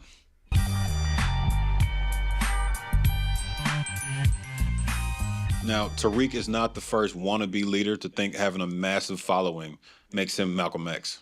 Full disclosure, Tariq has not achieved his goals in the organization stage. He is not capable of leading an intramural basketball team, much less leading a disparate group of his peers and followers to the promised land of reparations. How do I know this? The utter disaster known as the FBA conference in the year of our Lord 2020 AD. This is the best part because I get to bring Yvette back. Remember her? ADOS leader, MAGA hat wearer, fellow misguided movement organizer. Yeah, she eviscerated this man's conference better than I ever could. This conference was held at a COVID hospital, a COVID-19 hospital, and there's only a few hashtag FBA conferences. People weren't really proud of that thing, and they really hashtag it. And you'll see people taking pictures. Tariq ain't got on the mask and a bunch of the pictures. Boys. Hey, yo, man, don't she look high as a kite? Yo, Miss Yvette look high as a kite. Look at her. Well, she was partying too hard. Damn. What the fuck, Miss Yvette? Had a mask on at first, then took it off when he was talking to Judge Joe Brown. Everybody did everything they wanted to do, and it didn't make no sense. Doors opened at 3 p.m. It didn't start until around 6, I'm told. I'm putting her dissing Tariq in this video because I enjoy when two wildly erratic, super wrong people tear each other apart. And this nigga like think Trump and he Elon. right. You have to understand the con that he pulled on y'all. First, a little background. ADOS threw a conference at some point during that period from 2019 to 2020, where Tariq was actively beefing with them. And it was actually well done. I can't co-sign anything that was said there, but the visuals were legit. It was in a humble venue, like a black church, but they packed that joint out for way less than 6 figures. Tariq ran off with the bag on y'all. He raised $118,775 American dollars from you, his loyal followers on Indiegogo. That's what's This up. trailer feels gross. Since when did we claim the flag like this? FBA's adopting the flag in their bios and names as some fake counter-protest about how this is our country. It's noble on paper, but we all know the implications of an American flag in your profile on Twitter.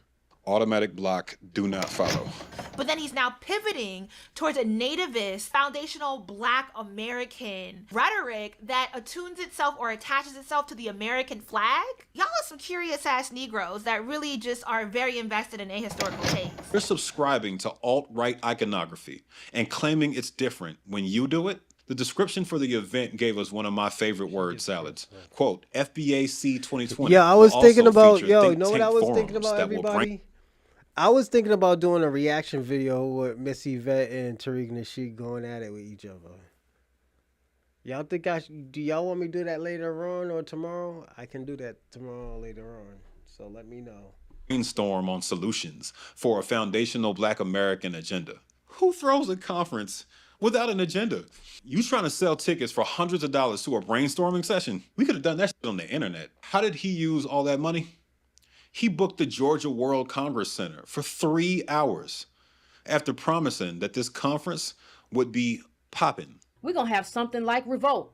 Well, let me just say, Revolt had a 3-day conference. You did 3 hours. This man talked y'all into going to a mixer. That's his stage. This was the ADOS conference stage. And I'm about to put them up side by side because people don't understand. Compare these two stages. You tell me which one. You tell me who got it popping and who didn't. What is this? Who are y'all following? Sometimes you got to tell the truth and shame the devil. Sometimes you got to shine the light on the lie. Is that popping?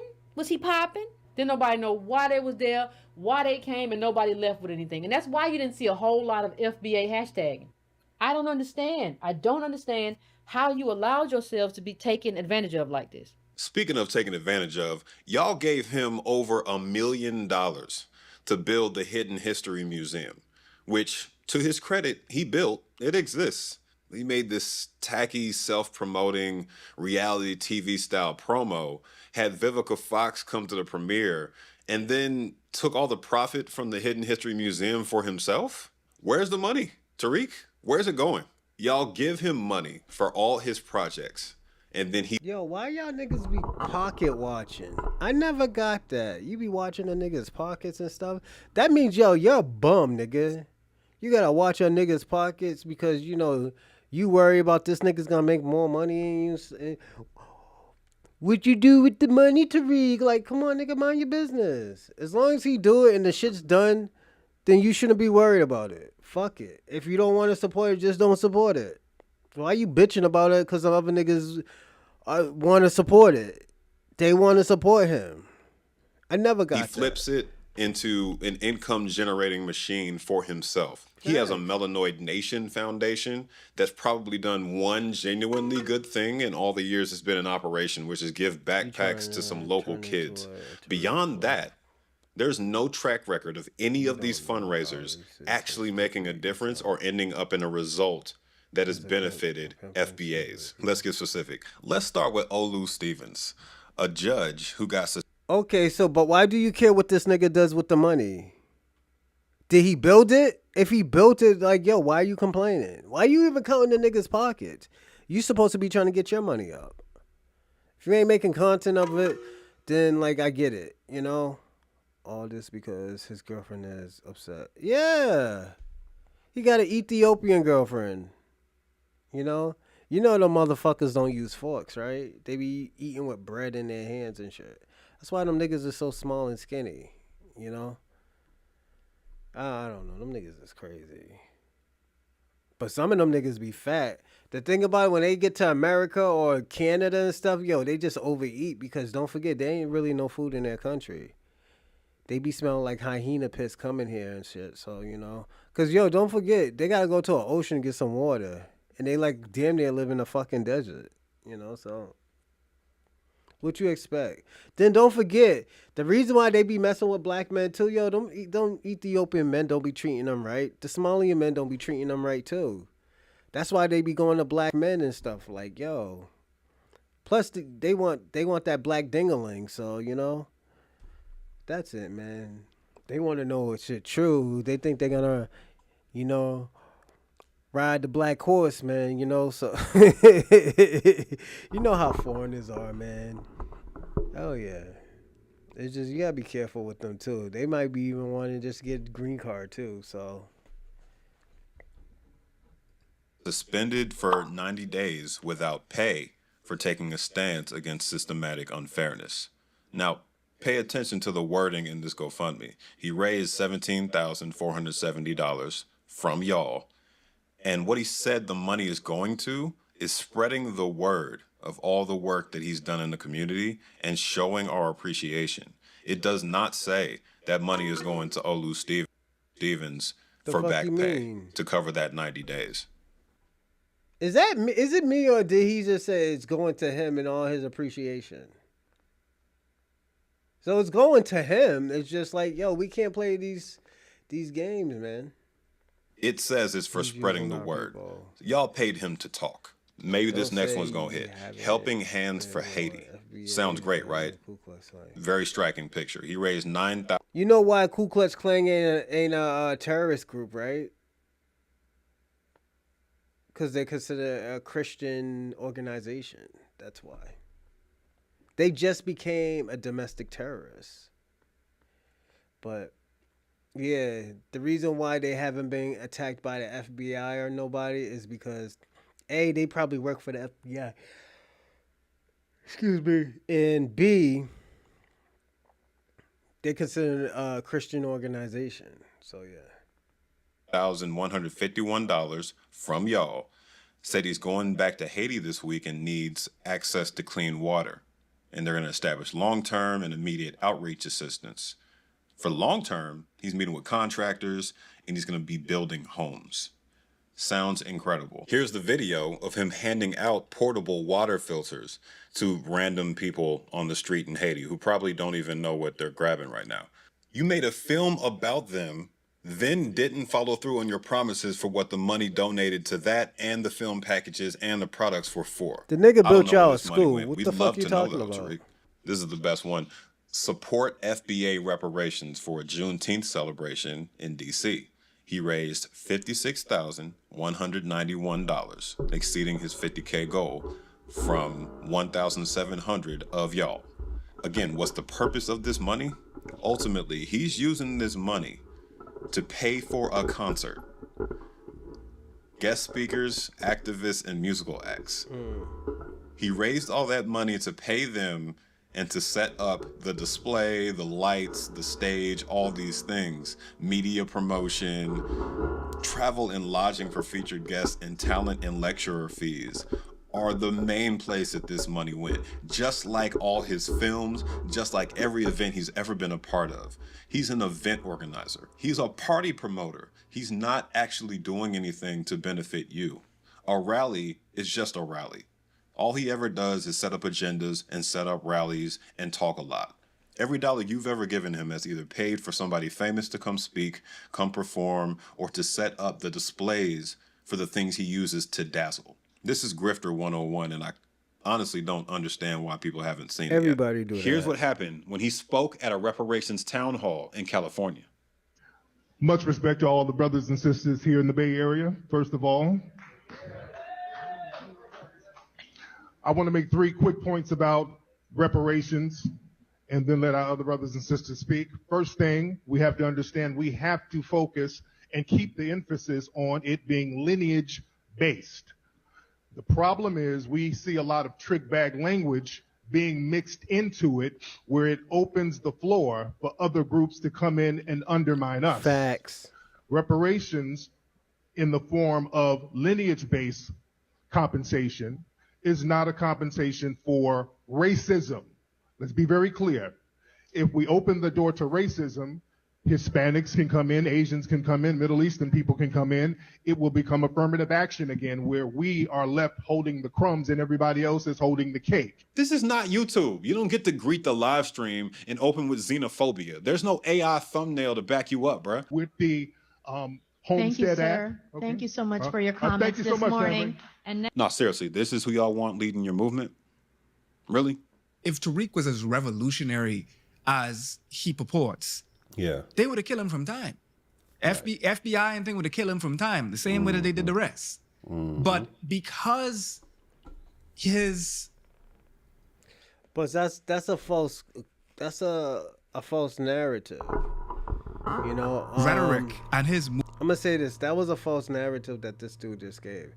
The reason why it was a false narrative is because you don't have to die to be a revolutionary. Why didn't they kill Dick Gregory? Why didn't they kill Claude Anderson? Why didn't they kill Clarence Avery?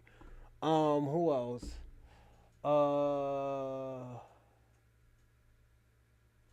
What was the other dude's name? The dude who wrote from Hebrew to Negroes. You know? Yeah.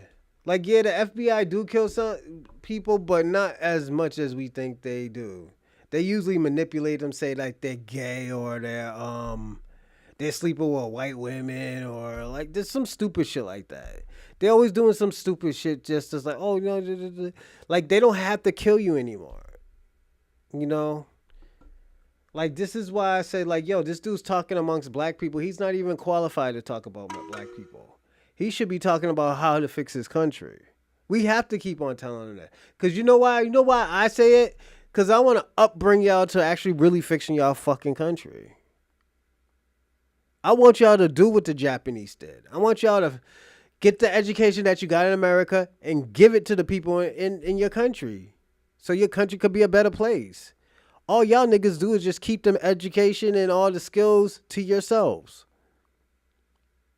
Like, that shit is fucking sad. That shit is selfish. That's why y'all country is not blessed at all. Movement is in support of the system that exists. He's been allowed to run with impunity. He is not revolutionary. What he is saying is not pushing against the status quo, and he's not doing anything that threatens the power structure in any way, shape, or form. That's the reason why it hasn't retaliated against him. He ran a disinformation campaign against NCOBRA, claiming they've been around since the 60s and haven't done shit. NCOBRA was founded in 1987, has chapters throughout the US, Ghana, and in London, has a board of directors, 9 national commissions for economic development, human resources, legal strategies, legislation, information and media, membership and organizational development, international affairs, youth and education. Formed a 501c3 corporation to back a legal defense, research and education fund. Believes all black people of African descent in America deserve reparations and defines reparations as changes in or elimination of laws and practices that allow them to be treated differently and less well than white people. That's the tip of the iceberg of what they've done. What the fuck are you gonna do? What are you doing? Organize your people. This is what happens when a fake revolutionary meets a real lack of organizational skill. How do you successfully produce, distribute, and market movies, but can't throw a multi-day conference? Oh yeah, because there was no money to make on the other side of this conference without a lot of hard work. And your films are ass. Oh, this nigga's crazy. Yeah, he's bugging. Tariq Nasheed's documentaries is legendary. The fuck is he talking about? All the hidden colors? Now we gotta say, oh yeah, all the hidden colors ain't good. Are we? People are crazy nowadays, man. They just be saying anything, and this is why we ain't supposed to listen to people. Most of his polarization work takes place on YouTube these days, but he was able to build that following for a reason. Tariq is best known for his work on 8 independent documentaries: Hidden Colors 1 through 5, 1804, The Hidden History of Haiti, Buck Breaking, and Microphone Check.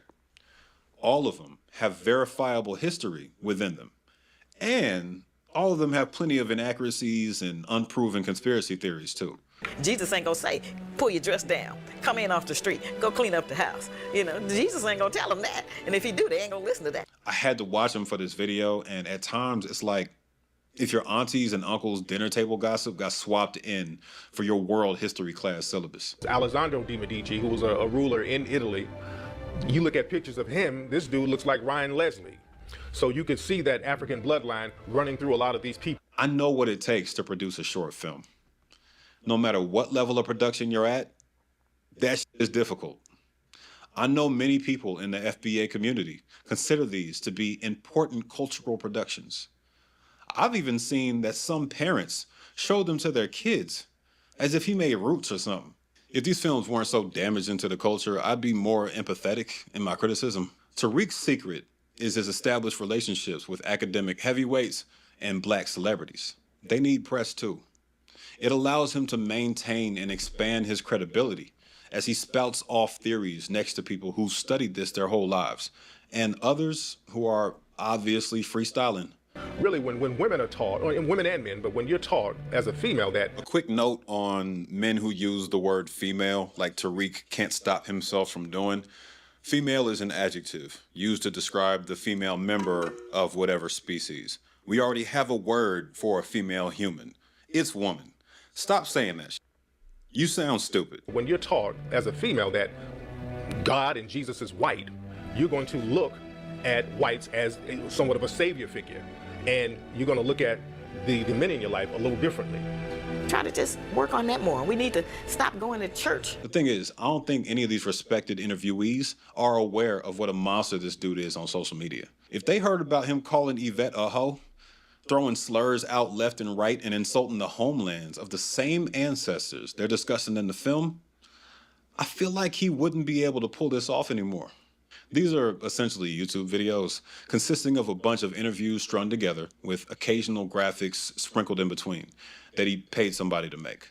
I'm not even knocking him for that. I make YouTube videos too. But let's relax with the acclaimed filmmaker treatment. Every one of the Hidden Colors films is worse than the last somehow. Like, I expected them to get better over the years, and it just didn't happen. It would take a whole separate video to break down all the falsehoods, and other people have, so that doesn't seem necessary. I'll link that above. He sold them as mixtapes, essentially, and screened them in theaters. And he hit the right era, the right time where you could hustle those and make a ton of money off DVDs. And so he really hit it big off being one of the early pioneers in just, this is YouTube. Yeah. That's exactly it. It's timing. But he's not a good filmmaker. And so I have to show people that. Don't forget the pimp stuff, though. Yeah, no, that's a whole chapter, bro. Right. Now, there's plenty of positive reviews of these films. I've found most of those positive reviews to be void of substance. So I'm showing you negative reviews because they're fact-based. And it proves that there's things this documentary just got wrong. This first one says it's a really terrific piece of fiction. And what they zoomed in on was saying that Black people were the founders of classical music, or that we invented the piano, things that have been clearly disproven. This second review doubles down on that, specifically on the point that Black people created the piano. We just didn't. It was Europeans, and that's fine. Black people around the globe have achieved incredible things, and we deserve a lot of credit. But this film takes that credit from other cultures on a regular basis. Note that isn't a white conspiracy to erase his legacy. The films are just amateurish and lack fact-checking. He was actually an associate producer on one of Spike Lee's films, but that reinforces the fact that paying for other people to make stuff is clearly where he works best. Color grading and editing are very clearly well beyond his capabilities. Y'all also paid for him to make these and sell them back to you. Buck breaking is the one I really want to focus on, though. This petty-ass, conspiratorial, ugly piece of anti-queer propaganda focuses on connecting the horrors of slavery to the perceived rise in homosexuality among Black men. Like, because I guess AI wasn't out yet. Mm-hmm. So he clearly had people from Fiverr just draw him pictures of weird race, slavery, sex. And he would put it right next to, like, historical art. Exactly. And it's like, no, this was done by a Austrian. Yeah. This is done by somebody in Croatia for $3. Exactly. And put it in your documentary. It's clearly an agenda. If you have two eyes in your head and you're able to see, you can see that it's an agenda, and it's an agenda to decrease our population. See, LGBTQ is like a political party, like the Democrats or the Republicans. So if you're Black, that doesn't necessarily mean you're going to be a Democrat. You could be an independent or a Republican. A buck is usually a term that refers to a male of any species that gets hunted by humans. It's usually a deer or something, but Roland from the Lost World Jurassic Park, one of my favorite movies of all time, called the male T-Rex a buck too. During slavery, male slaves that were particularly rebellious or shining too much were punished by being whipped, tortured, sexually assaulted, and more. Often that practice was nothing more than a welcome to the plantation move to assert a slave owner's dominance. Historians debate whether there were that many cases in America as compared to the Caribbean plantations, but the fact remains that it happened. This abomination of a film takes that fact and extrapolates it to be the foundation of homosexuality and overt femininity in Black men. The gaslighting is to an unreal level. At one point, Nasheed appears on camera to talk about Stonewall, and he describes Stonewall as a Black riot. He completely leaves out the fact that it was Black queer people at a gay club that was being raided because the police consistently raided these gay clubs. This was who started the riot. Marsha P. Johnson. He wants you to see Marsha P. Johnson as just a black person. He does not want you to acknowledge that Marsha P. Johnson was a queer trans woman. It's basically a standard black barbershop conversation featuring all the greatest minds of our time. Documented anti-queer TV personality and your dad's favorite fake judge, Joe Brown, rapper and infamous podcast host Lord Jamar, anti-Semitic, anti-vaccine, and anti-queer conspiracy theorist, and Nation of Islam member Riza Islam, comedian Corey Holcomb for some reason, a bishop because we all know religion loves queer people, and King Flex himself. And when he first made it on the scene, he was definitely a pimp. Didn't he even have a show on MTV calling himself K-Flex?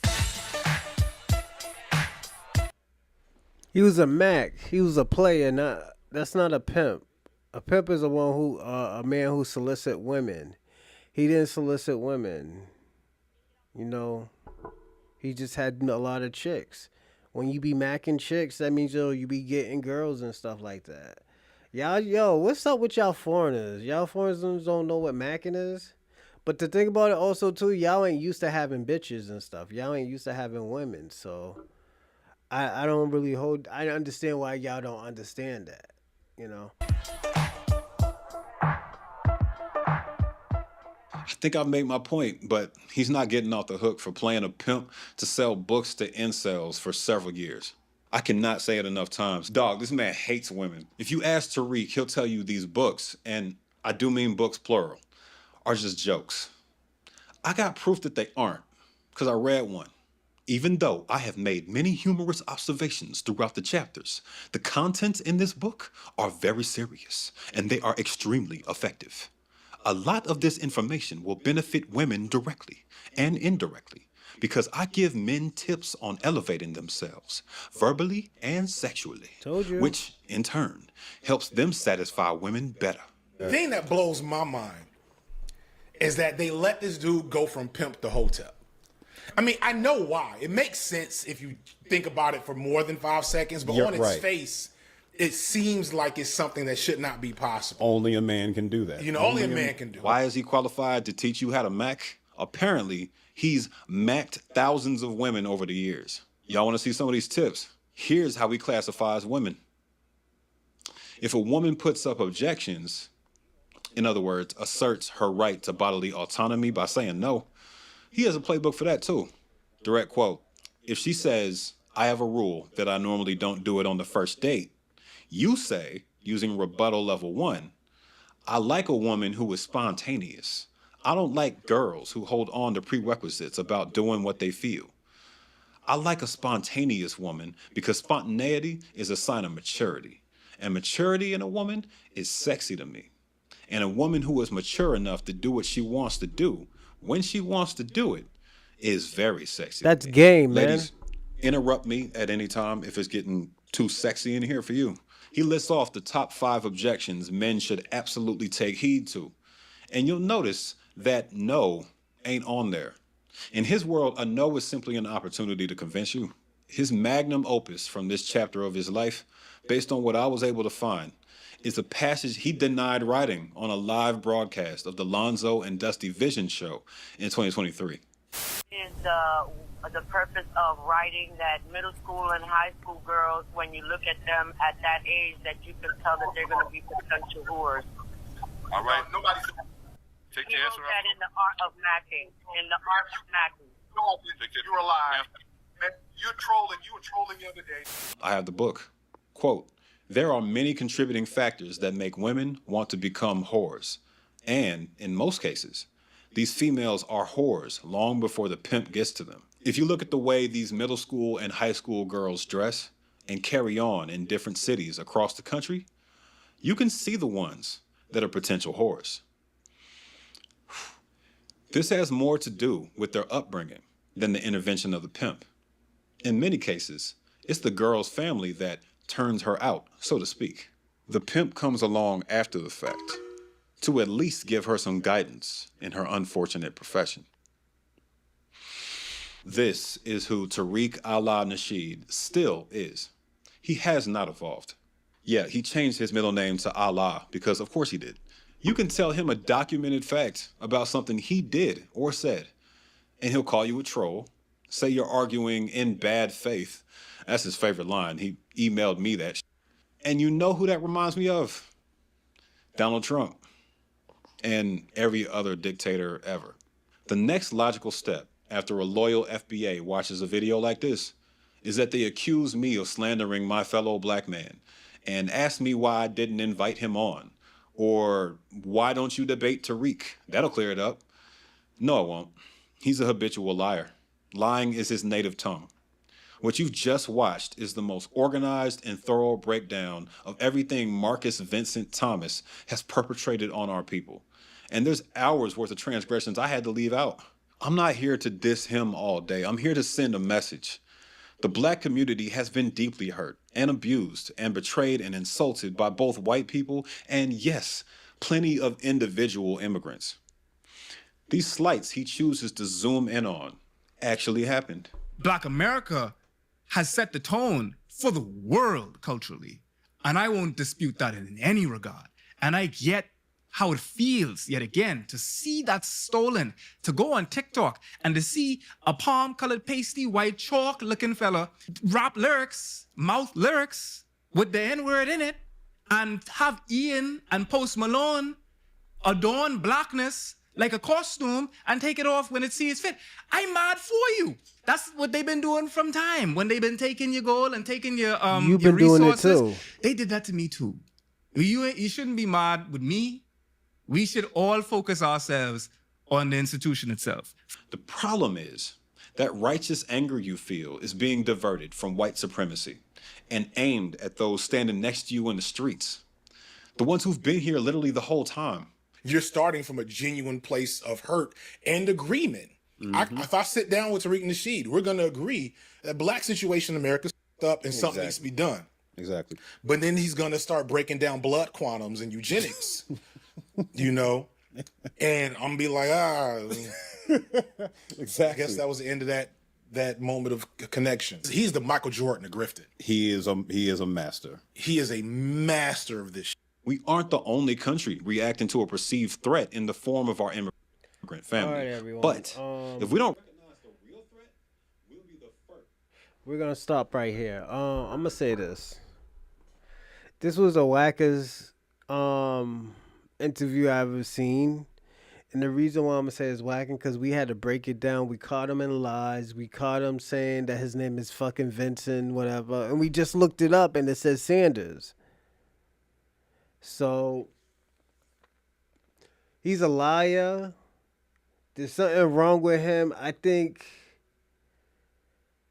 it's because, I don't know if his girl called Tariq Nasheed and Tariq Nasheed disrespected her. And she got what she asked. She got what she wanted. You know, she wanted to, disrespect Tariq Nasheed. She did, but, it came with a consequence.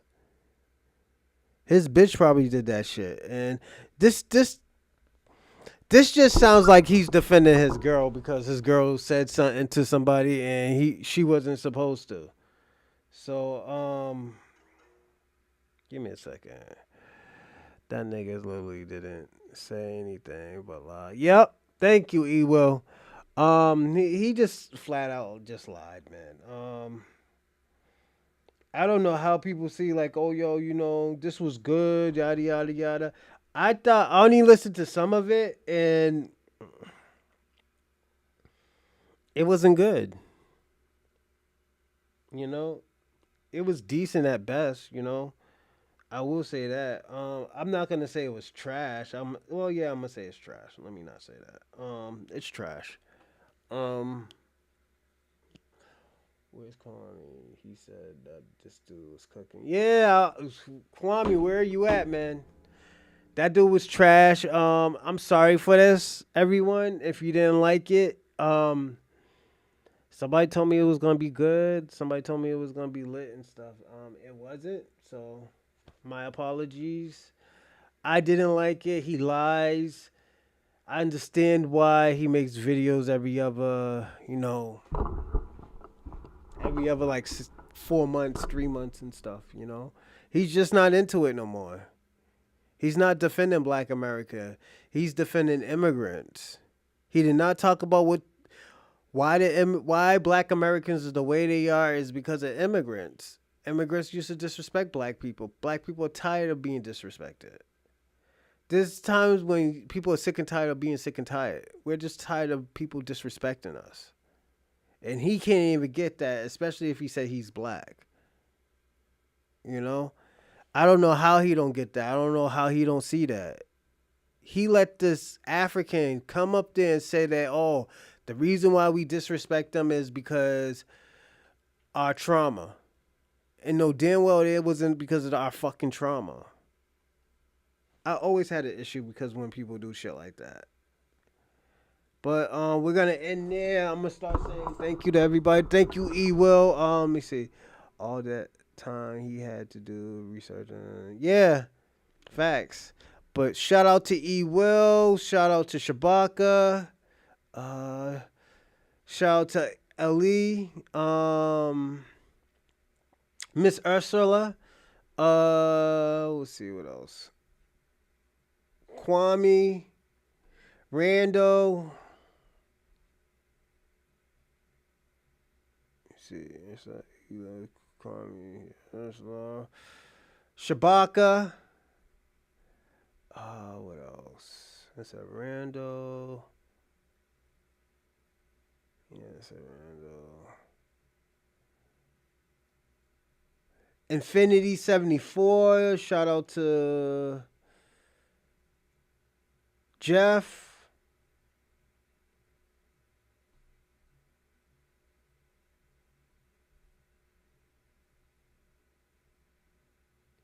Five Star and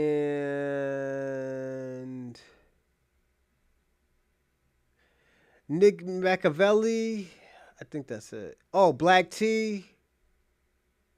If I miss you, I'm sorry, but thank you. Y'all have a great night, and I might